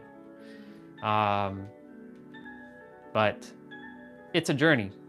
Like I know like my brother and my sister, they're more connected to like their friends than me. I'm like, would you like to have children of your own someday? I have a girlfriend, but I don't know if I want to. I'm 32. So I've been wrestling. I've been wrestling with that. My physical body age is 39, but my mental like age is like 8. I'm like 8 or 9 years old. That's how I feel inside. I feel like an 8-year-old or a 9-year-old. Kids wise, like, because I helped raise like my brother and my sister, it felt like a lot of work, to be quite honest. And like, you know, the whole like it would be cool, but like part of me feels like no. I think I'm meant to just either be of service. Like that's the other thing too. Like whether I end up being in a relationship or not, I'm good either way. So like if being in a relationship is not in my cards, I'm okay with that. And that just means I get to have more time to be of service, to be able to impact more people. Not to say that being in a family takes away that time. No, but like you have to dedicate some time to family. And the thing is like I somewhere deep down in my soul feels like I'm not here to have kids. I'm not here to bring another life into the world. But I'm here to help the lives that are already here and bring help everyone, raise their consciousness, elevate their soul and, just live the best quality life they possibly can live, because at the end of the day, I don't want to be morbid here, but we're all going to die. Like plain and simple, like we have a finite time here. We think we're going to live forever. Our soul lives forever, yes, but our body it's expiring in every present, like every second it's expiring. So like, this is why, when you were asking about saying no, or if it was Giannis that was asking this, Giannis was saying like, is it okay to be straight, like straightforward? I'm like, yes, because like, imagine all that time wasting. Imagine the things that you're attempting to like share with somebody and you're wasting so much time. And then ultimately what's happening is your body's expiring. And then what if you're on your deathbed and you didn't say what you wanted to say to that person? Then you're gonna live with regret. So that's why like, if you feel called to have a child with your partner, have it. But if something is saying, if you're having like doubts or you're not sure, then chances are, if you were to ask yourself right now, do you feel, I'm going to ask you point blank right now, do you want to have kids? Whatever answer comes first, that's your answer right now. It's not the forever answer, but that's the answer right now, because your answer can always change. But if I ask you, do you want to have kids right now? And if your gut feeling says, not right now, there you go. That's your answer right now. Not right now. It may change. You may feel called in like maybe in 5 years that, yeah, I do want to have a kid. Your answer can change. It's not stuck, is basically what I'm getting at. It's gonna get dark. Believe it or not, it's only 3:19 here, but it's gonna get dark soon. So like, I definitely making sure like, because when I was in the car that day and I was sitting, it got dark really damn quick. So I'm being mindful of like the time. My phone battery's at 22%. My microphone should be fine, but like, yeah. But I'm, having kids, like it is a big responsibility, yes. Some people really feel called to have kids. Others don't feel called to have kids. Like I know a couple women who don't want to have kids ever. I know a couple like guys who don't want to have kids ever. Not everybody has the same path. Not everybody must have a kid. The universe cares about like you procreating, but the thing is like, it's not necessarily that you have to procreate. Like if you feel called to have that child, you'll know when the time is right.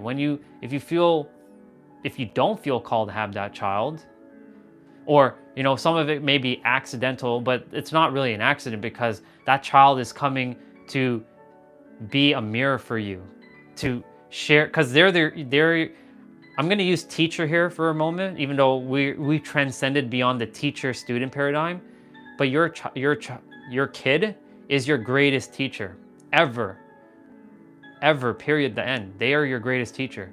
They teach you everything to remind you how to be. Yeah, sometimes you're making sure they don't get hurt or they don't get into trouble, but like they're your greatest teacher. Or they're your greatest mirror, I should say. They are the greatest mirror. Because like it's them that shows you, this is how I used to be. Seeing them just growing from like where they are. Like they're the unconditionally loving, they're a sponge basically. I call it the zero state. They're at the zero state, so nothing happened to them yet. And yes, whatever you've been through, you may have passed it on through your genetics. But as it stands right now, they don't say, I'm not good enough. They don't come out saying, Mommy, Daddy, I'm not good enough. They're perfect. They're perfectly whole and complete. It's over time, something happens to them that then they create an identity. Oh, I'm not good enough because, blah, blah, blah. And I'm not this because blah, blah, blah. And then, of course, I'm going to grab it. They wear the mask. They put on the mask. And then they have to undo the mask. So like, I'm going to tie the mask right now. This is a good example. So bear with me for a moment. I'm going to tie the mask to my face.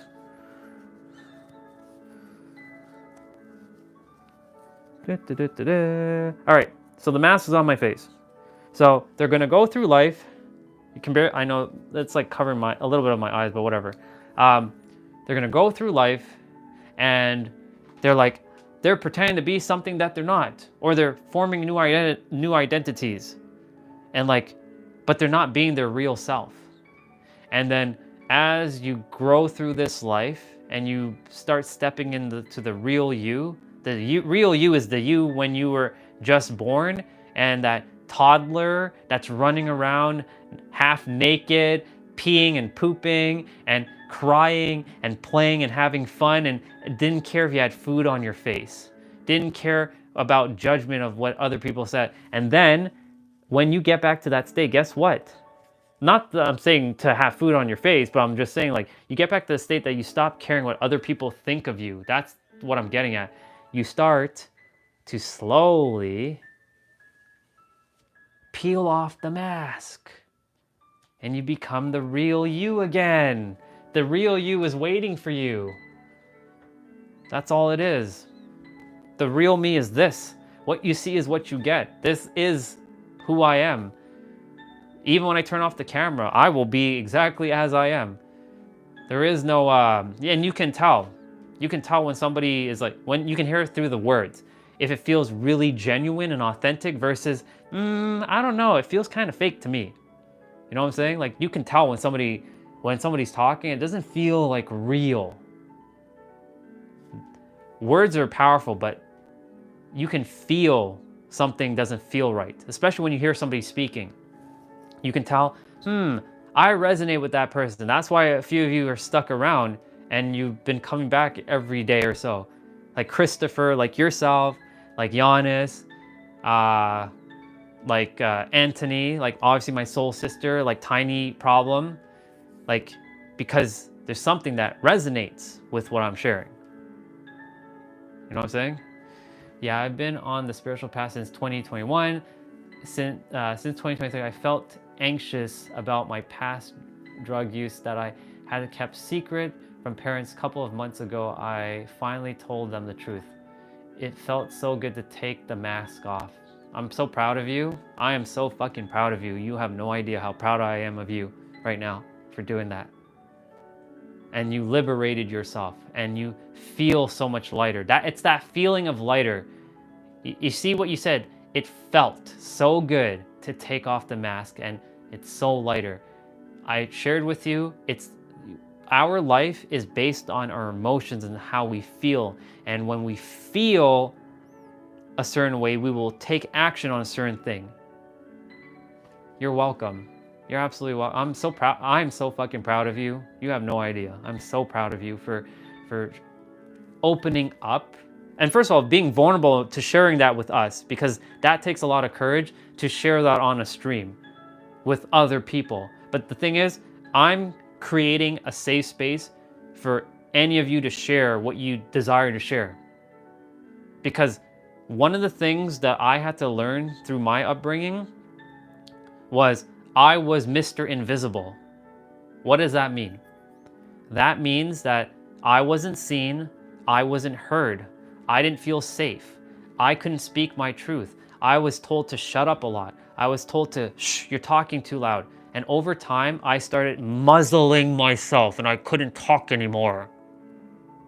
And I stopped being curious about people because, like, what's the point? Everybody's telling me to shut up. Everybody's telling me, oh, you ask stupid questions, Andre. Like, one of my teachers in grade 10, he made me feel like a loser. And that's his journey. But like, he, the emojis just get me. They're hilarious. YouTube makes on my phone, it makes them look hilarious. They're so unique. But yeah, like, he made me feel in a certain way, like I felt humiliated. And over time, I stopped caring about people. I stopped caring about being curious because I stopped asking questions. Like, if somebody asked me to do something, I was told what to do, and I just followed orders like a good little puppet following orders. And I'm done with that. And the thing is, like, I don't want anybody ever to do that to anyone else. And I know that's still going to happen in the world, but like, if I can mitigate it, if I can help along with other souls help mitigate people not feeling seen and heard, and allowing people to feel seen and heard, and having a safe space to share and be open. Because the thing is, people value connection. People value when you feel safe. Because when you feel safe, you feel like you're connected with, like, me. You feel like I feel like I'm connected with you, like each of you. You know what I'm saying? And feeling seen, feeling heard, feeling safe, and with no judgment is the goal of, well, if you're coming on my lives, that's the goal that I'm creating. I'm doing it like unconsciously. I'm not doing it purposely. I'm just allowing it to unfold.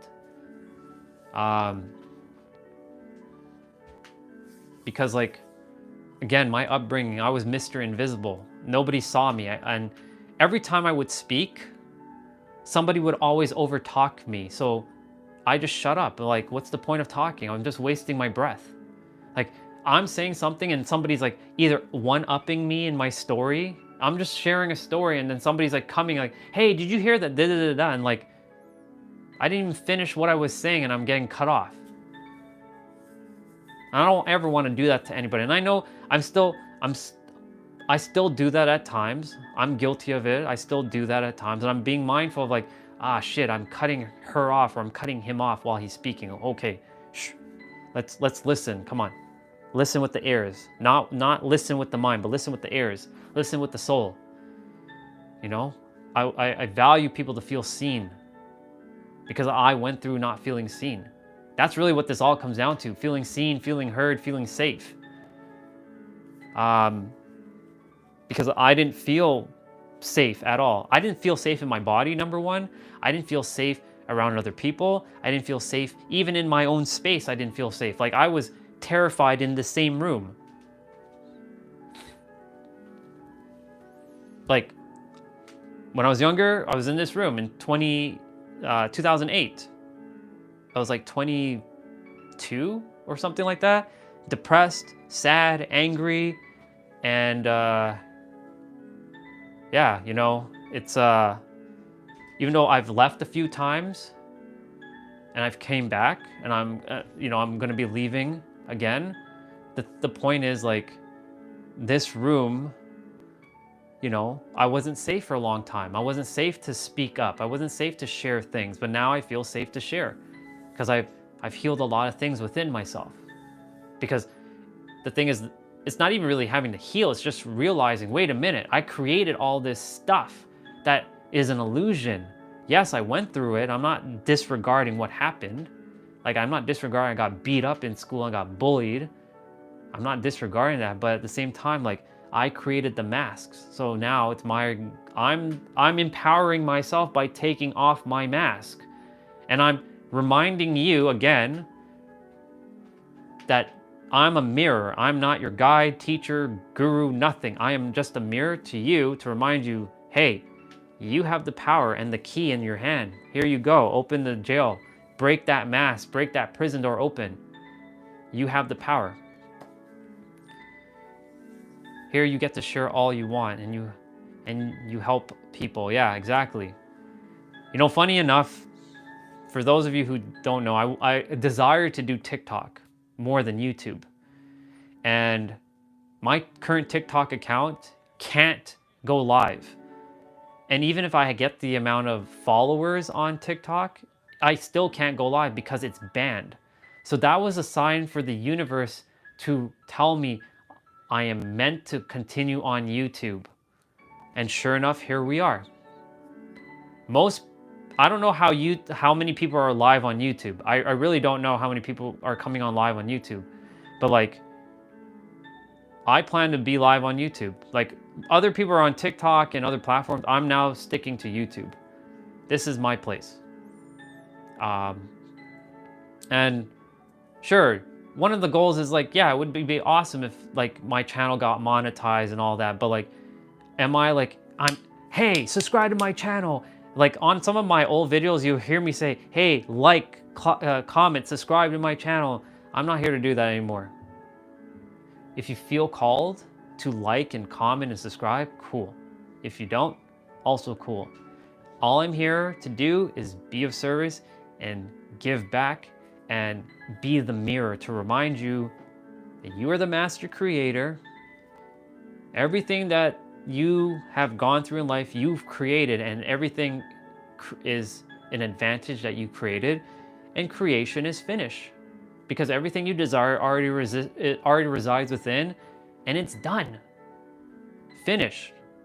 You just have to know it. Not believe it, not have faith, but know it. But the thing is, again, remember I shared earlier, there's layers to this.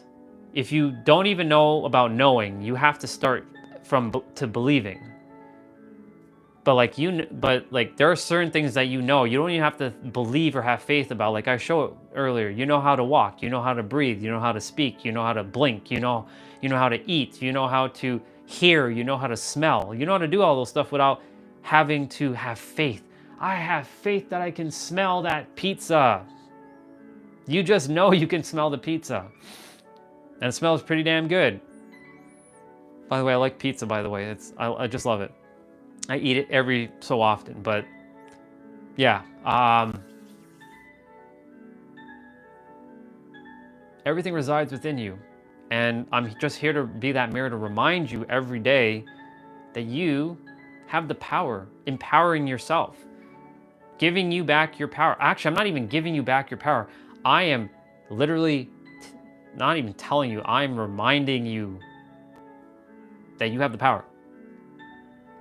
I'm not giving you anything. You already have it. I'm just making you aware of the power you have inside of you every day. And you know, the thing is, like, I know the lives are going to start getting more hectic and there might be more trolls that will come on. Like right now it's more intimate. Like I'm making sure that I see what you're saying and read. And like, yeah, earlier there was a dude talking about monkeys. He just came on, like, I think his name is EM, and only love and respect for him. But like, you know, I know more, I'm attracting more of people who are resonating with like my energy. So slowly those energies are going to start fading away, and more energies like yourself, like Tiny Problem, like Olga, like Anthony, like Christopher, all of you that's been on will start showing up, and you guys are going to start even connecting with yourselves. Like I'm figuring out my entrepreneur journey. Like I've been blessed with time right now to kind of really work on myself and, you know, really put into practice this master creator. Like, yes, maybe the bank account right now doesn't have all the zeros, but the thing is, the zeros already reside within. Now I'm just walking my path and I'm just allowing it to unfold. But I also have to, you know, take action, but also let things happen. I can't force things to happen. I have to let things happen. So like, that's where that balance comes into play. And this is why, you know, another reason going on this trip to San Diego is for me to really sit with myself in that energy of my future home and just be. Yes, I'm going to be live streaming every day there. I'm making sure I have enough data so I can live stream. Some of the stream might not be as crisp, so like there might be pixelated. It's okay. The point is, I'm showing you nature. I'm gonna be going to the ocean. You're gonna be seeing the ocean. You're gonna be seeing the beaches. You're gonna be seeing wherever I'm going. You're gonna be seeing exactly balance. Hey, it's good to see you. I'm gonna be going to mountains, climbing them. Like depending if the data is good up there, but like I plan to be live streaming while I'm doing these things and bringing you along and just see, maybe this is my avenue of what I'm really here to do. Because like, here's the funny thing. When I was walking that trail, I think it was a week ago now. It's been a while since I walked the trail. Actually, no, I walked the trail on Tuesday. Yeah, I walked the trail on Tuesday. My hands was like freezing. There was like 14 people on. That was the most I had at the time. I was like, holy shit, there's 14 of you guys. And you all love the nature. And like, a lot of you were like fascinated by, oh my God, it's so beautiful. Like I get to see it every day. So I noticed that like when we see something every day, we take it for granted. So for the 14 of you that was on that live, you helped me to recultivate, wow, I get to see this again from a different perspective, from a different viewpoint. Do you see? You all are my mirrors too. My point is like, you also help me get into that excitement of like, yeah, look at the airplanes flying over my head, and look at like the water that I put my feet in the summertime. And this is like where I usually ride my bike. And this is where I usually like ground and stuff. And it was so cool. So like the very fact that I just did a nature walk and so many people enjoyed the nature walk, I know when I go to San Diego and I travel, I know you guys are going to enjoy what I'm seeing because you guys are coming along with me. This is our journey. This is all of us.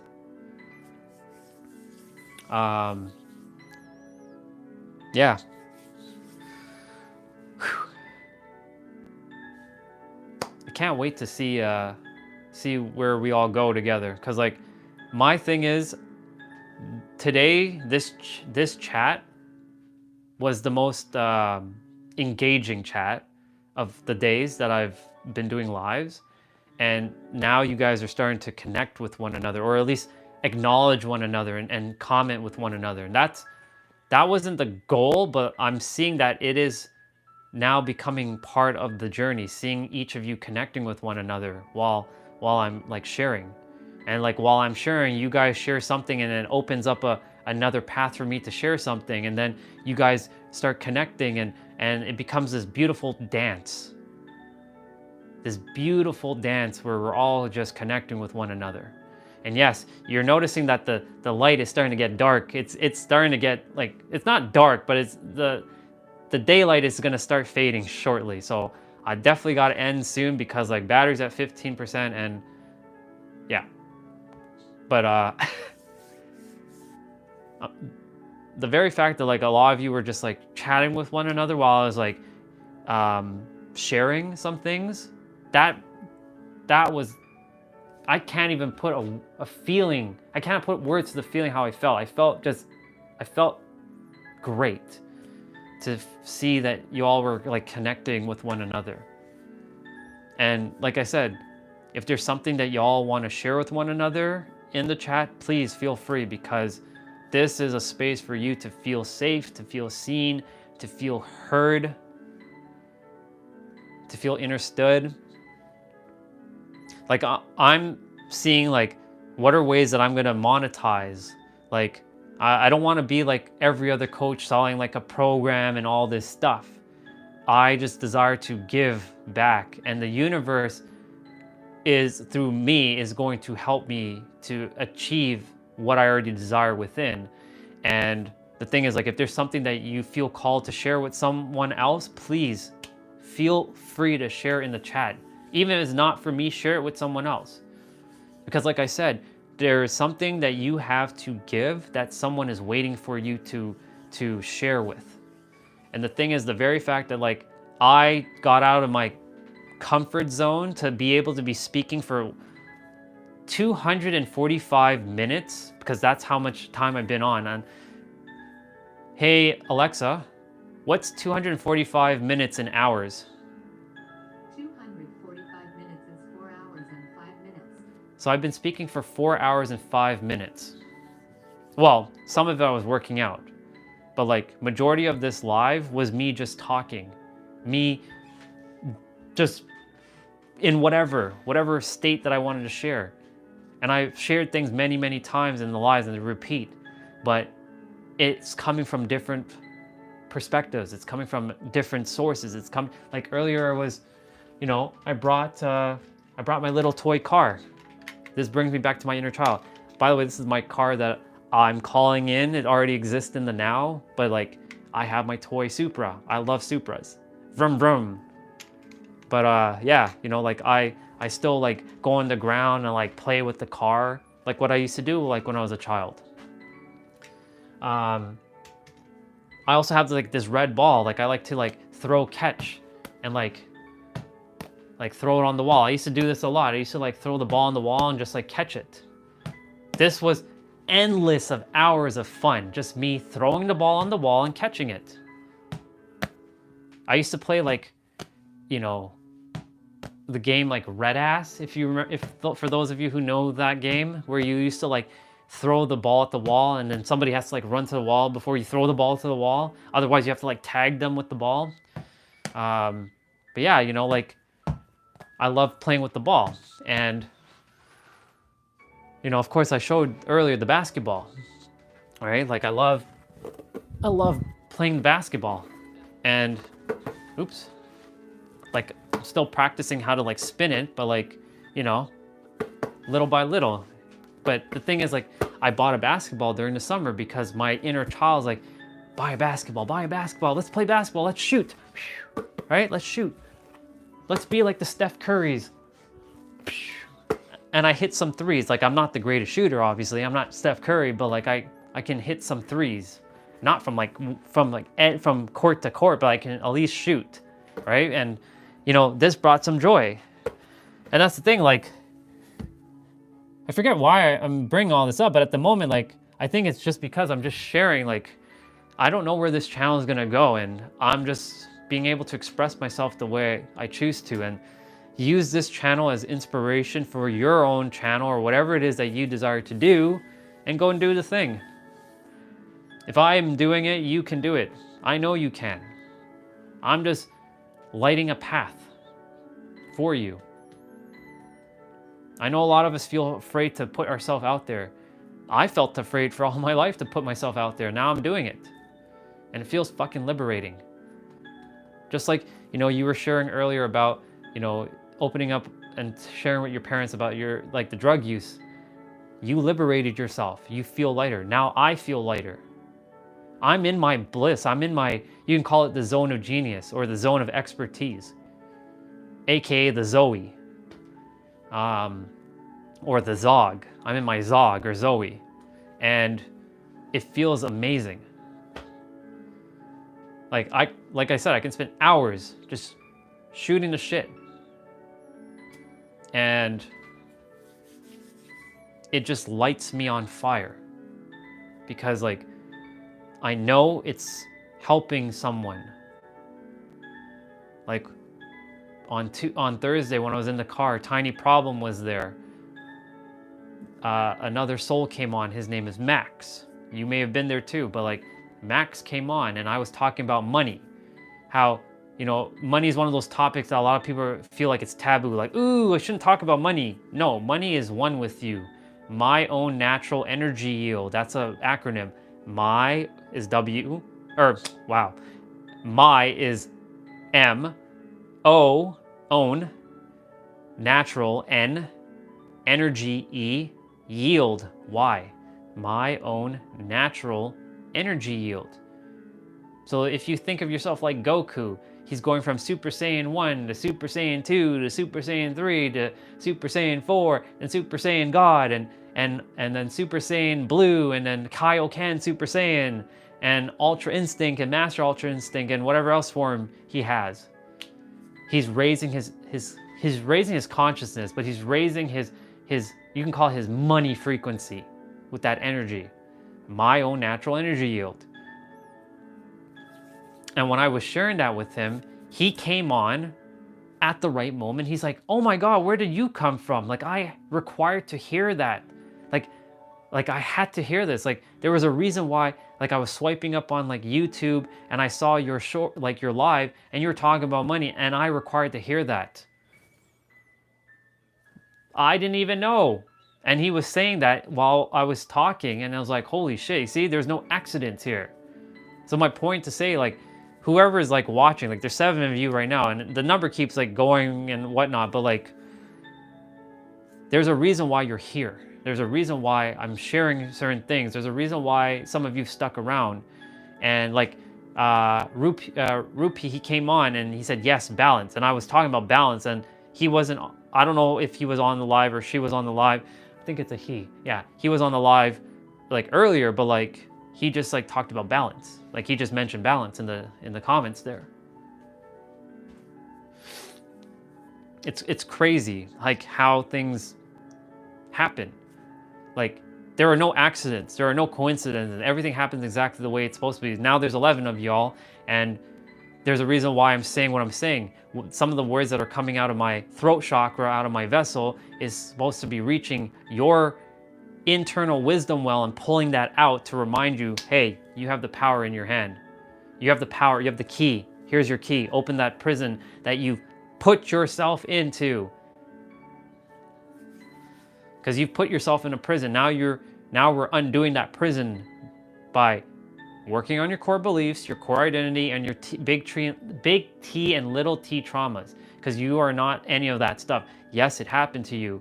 Yes, it served you for a while, but now it's time to let go of it, the mask essentially, and return to the truth, the real you, the baby you, the Bubba you, whatever version of you that is the whole and complete pure version of unconditional love, period, the end. That is what I'm here to do. And again, you don't require my permission at all to step into your own power. I'm just here to be of service, to remind you as a mirror that you have the power. That's it. You have the power.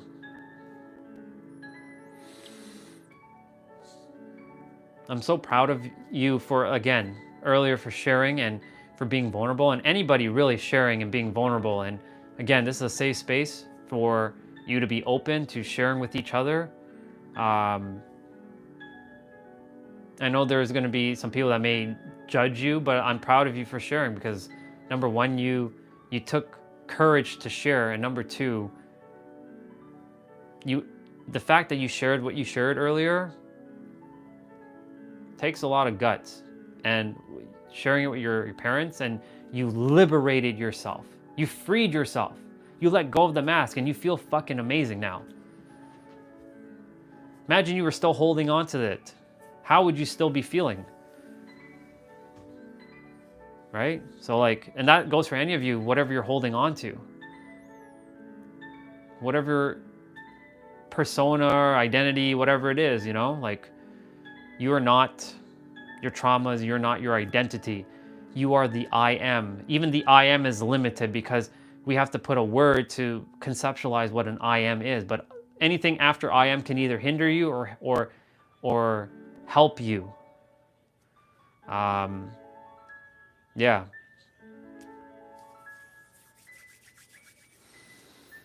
I feel like that's we're almost at 300 minutes, so I may as well just speak for another 6 minutes. So like, again, I just want to say, I am grateful. Usually I start off these live streams with talking about gratitude.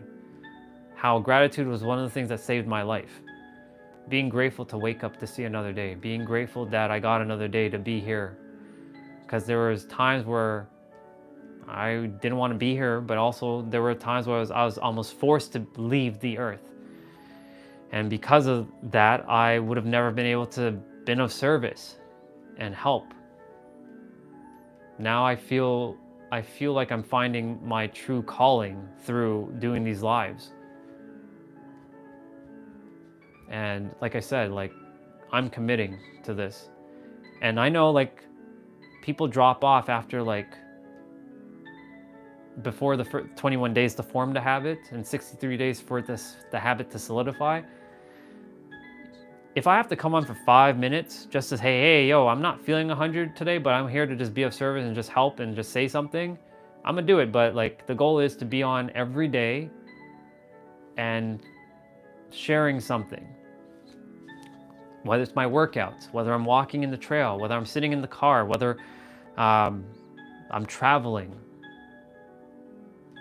whether I'm doing like the podcasty style. But I noticed like when I do the YouTube lives on my Mac, I don't have the same amount of engagement. And it's not that I'm looking for engagement, but it doesn't seem to reach as many people on the computer. It's weird. So I don't know. I may skip doing like Thursday thoughts with the podcast style and just do Thursday's thoughts where I put the tripod right here and I'm just sitting on the sofa and this is in the backspace and that's it. So I may like basically do like this. So like I'll put the tripod like this, I'll be like sitting, obviously I'll lower it and I'll just like sit and then we'll just like have a conversation. And like, of course I'll bring the tripod down, but like, I feel like I might just do that. But like my point is I'm just experimenting with things. And you all are, like I said, coming along for this journey as I experiment and see what works. And also there are certain things like, I'm not letting things stop me if I don't have certain things. Like, sure, the lighting right now is getting pretty bad. It's getting dark. And yes, I can turn on the light, but I'm not going to because I'm going to end the live soon. But like, I don't have like the fancy YouTube setup right now, with the fancy backdrop and the plant and all that. But I'm not letting that stop me. I already have it within. I'm not letting this stop me. I'm just taking uncomfortable action, getting out of my comfort zone, being vulnerable. It takes a lot of courage to do what I'm doing and speaking like this and allowing you all to be on this journey with me. Because this is, again, our channel, your space to feel safe. I forget who said, I think it was Giannis that said, my daily therapist or whatever. I mean, I'm not a therapist, but like, I fully receive the compliment. I really do. Because like, my goal here is to just be of service, to give back, to spread unconditional, not conditional, unconditional love. I see each of you equally. Even if you hate my guts, even if you trolling me in the thing, like, who is this guy? It's okay. I know where you are in your journey. I've been there. I've been there. And I understand. I used to bring people down with me. When I was like super negative, I would always bring people down with me. Bring them down because like I didn't want to see anybody above me because they're doing something cool. So I would like always bring them down because like it made me, I felt inferior to them. And then I was attempting to be superior to them by bringing them down and putting myself above. And the problem is, there is no above and below. Like in terms of us souls, there is no above and below. We're equal. Sure, some seem to give more value to others, and some will argue, well, I'm more valuable than that person. Cool, you do you, but like, my thing is everybody's valuable. We all have value to give. Some will pay for that value that someone gives, and that's why someone who's a billionaire gets paid what they get paid, because the world has seen whatever they have as valuable, right? But I know a lot of you find this valuable, very helpful. And, as this channel grows together, my goal is to see all of you grow as well and just feel a space where you feel connected with someone else. I don't desire you for you to feel alone anymore. I'm done with that. My goal here is to empower you, encourage you, elevate you, inspire you, impact you, ignite your soul. Whew. Okay. I think that's a wrap. It's almost 4 p.m. I'm gonna go have my first meal for the day. So as y'all know, I did a workout. I didn't eat in the morning at all. I just only had water and I'm still fired up. I'm still fucking fired up. I can, like I said, when you're in your passion, when you're in your joy, food and everything else just falls away. Time doesn't even exist. That's when you know that you're doing what you love. I am still here. See, she came back. I'm still here. But I'm dropping off now because it's getting dark. I was supposed to run the errand. I still may run that errand. But it is snowy. It is a little cold. I do have to eat my first meal. And I still have to take my shower. And I have a few things to do. So like, yeah. And my phone battery's at 10% now. I'm so grateful that I did, sister. And you left for a bit, but like I shared with like everyone else, like, you know, I'm here. This channel, this live stream, any live stream really is for any of you to share what you want to share with each other. And I shared with them, like, you're also starting live streaming too. And, you know, they can go check out your channel and see what you have to say. So like, that's one way of giving back. Thank you, I appreciate it. And I fully receive. So yeah, you know, the thing is like, we're here to support one another. Like I said, I never used to care about supporting people. I'd always be, it's about me. No, it's not about me. It's about all of us. When I die, I want to die with a smile on my face. That I did what I did, and I said what I said, and I lived the life that I was meant to live, and with no regrets. And right now, I don't have any regrets. Well, I have one, but that's easily rectifiable. But a lot of the regrets have been, they've been taken care of. But yeah, if I were to, like I said, if I were to drop dead right now, knocking on some wood, if I were to drop dead right now, I'm good. I did my job. Because my channel, my lives, like even though there's only, well now there's like, I think 11 or 12 lives now. Yeah, there's like 12 lives now. They will live on YouTube forever. And I've dropped a lot of things in these lives, even though they're long. I know they're friggin' long. They're like 4 hours, like this one's 4.5 hours. They are long, but there is something when you keep like scrolling through them that it'll resonate. But the thing is, like, I know not everybody's gonna watch a 4-hour video, but the thing is, you know, the live stream is live, like it's real. It's not like a 8-minute video. Like you get to ask a question and I get to engage with you and you can engage with me. That's the beauty of the live. Whereas a 8-minute video to explain something may not be enough because it leaves you asking more questions. It doesn't like, I finally get it. Now I can go and take action. No, with a live, you have somebody who you can ask a question, and I have no problem spending hours on lives because I have the time right now to do it and give back and serve. So yeah. Phone battery's at 9, by the way. I know number 9 is prevalent for you. So my phone battery's at 9. It's 4 p.m. here. It's starting to get dark. As you all can see, the light is you're seeing the transition from it was like brighter. Now it's starting to get a little bit darker. It's gonna get dark in a half an hour. So I'm definitely gonna be done within like 5 minutes or so. But again, I just want to say thank you. Thank you, every single one of you who came on today. I acknowledge you. I respect all of you. I appreciate all of you. I love all of you very, very much. And I'm grateful. I always start these lives.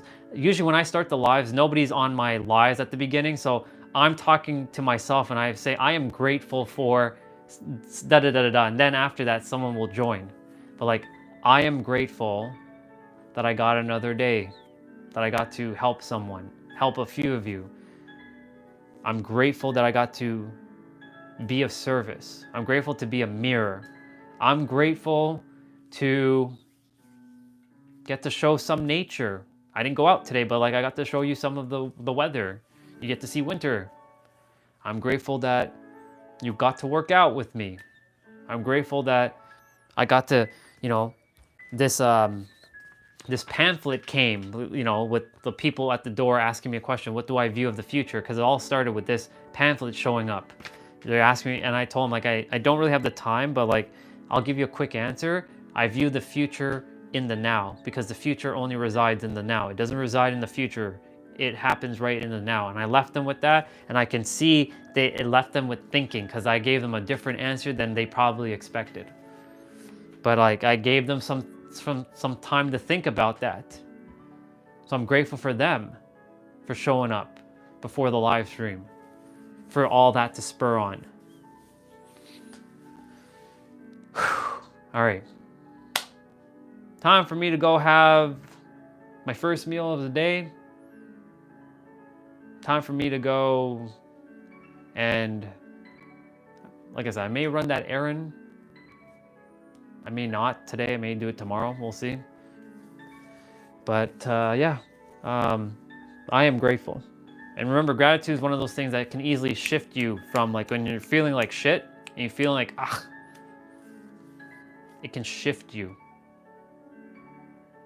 It can shift you in an instant. It can literally change the trajectory. And remember, in every present moment, you are creating your past and your future in that present moment. So it's up to you what you choose to think, ruminate, feel in each present moment. You can keep ruminating on the past. Oh, this person hurt me, blah, blah, blah, blah, blah. And continue to bring it into the present, which is continue to create it in your future. Or you can, like, you know what? That happened. But now in this moment, I'm choosing to shift and change. And sure enough, everything is shifting and changing and growing. And like, now you're in this present moment, and like, now your future is being created. Oh, now it's like endless possibilities, because like I'm shifting. Of course, it takes conscious awareness and practice to do it. But the more you do it, it's like driving a car. You don't know how to drive a car when you first are born, but you go and you learn. You get the information, the practice in, and then sure enough, you first holding the steering wheel like this, and you're holding on to dear life. And like, you're making sure you're looking at all your like windows and mirrors and like shit, like making sure, you know, and like slowly like pressing like the accelerator or like changing signal. But then guess what? Over time, you're like cruising down, baby. And like, you know, changing gear and like, and then like, you know, you're driving with one hand. Sometimes you're driving with no hand.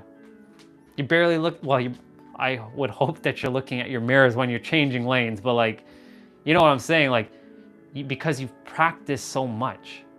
So it's all about practicing. Small steps as well. Remember, you're not looking at the mountain, you're looking at the first little step. Then you take the next step. It's like the book that I showed you. You see the book, you're not reading the entire book right at that moment, you're opening a page. You're doing that first action. The second action is, I'm reading the first word, then the second word, then the third word, then the fourth word, then the line, then the next line, then the next line, then the paragraph, then another paragraph. Look, it's a page. I turned the page, I read the page.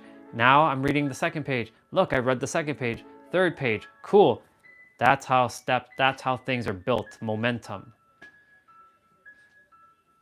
Like a car, except for a Tesla, and maybe like some like sports car, most cars, when you press the accelerator, the car doesn't go vroom right away.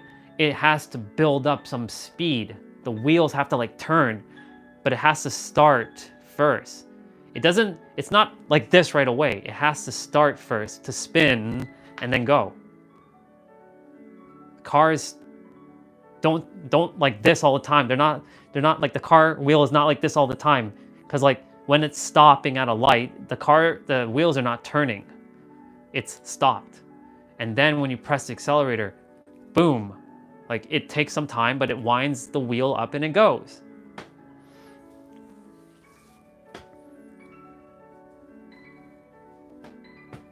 Yep. Okay. I am so grateful for each of you for being on.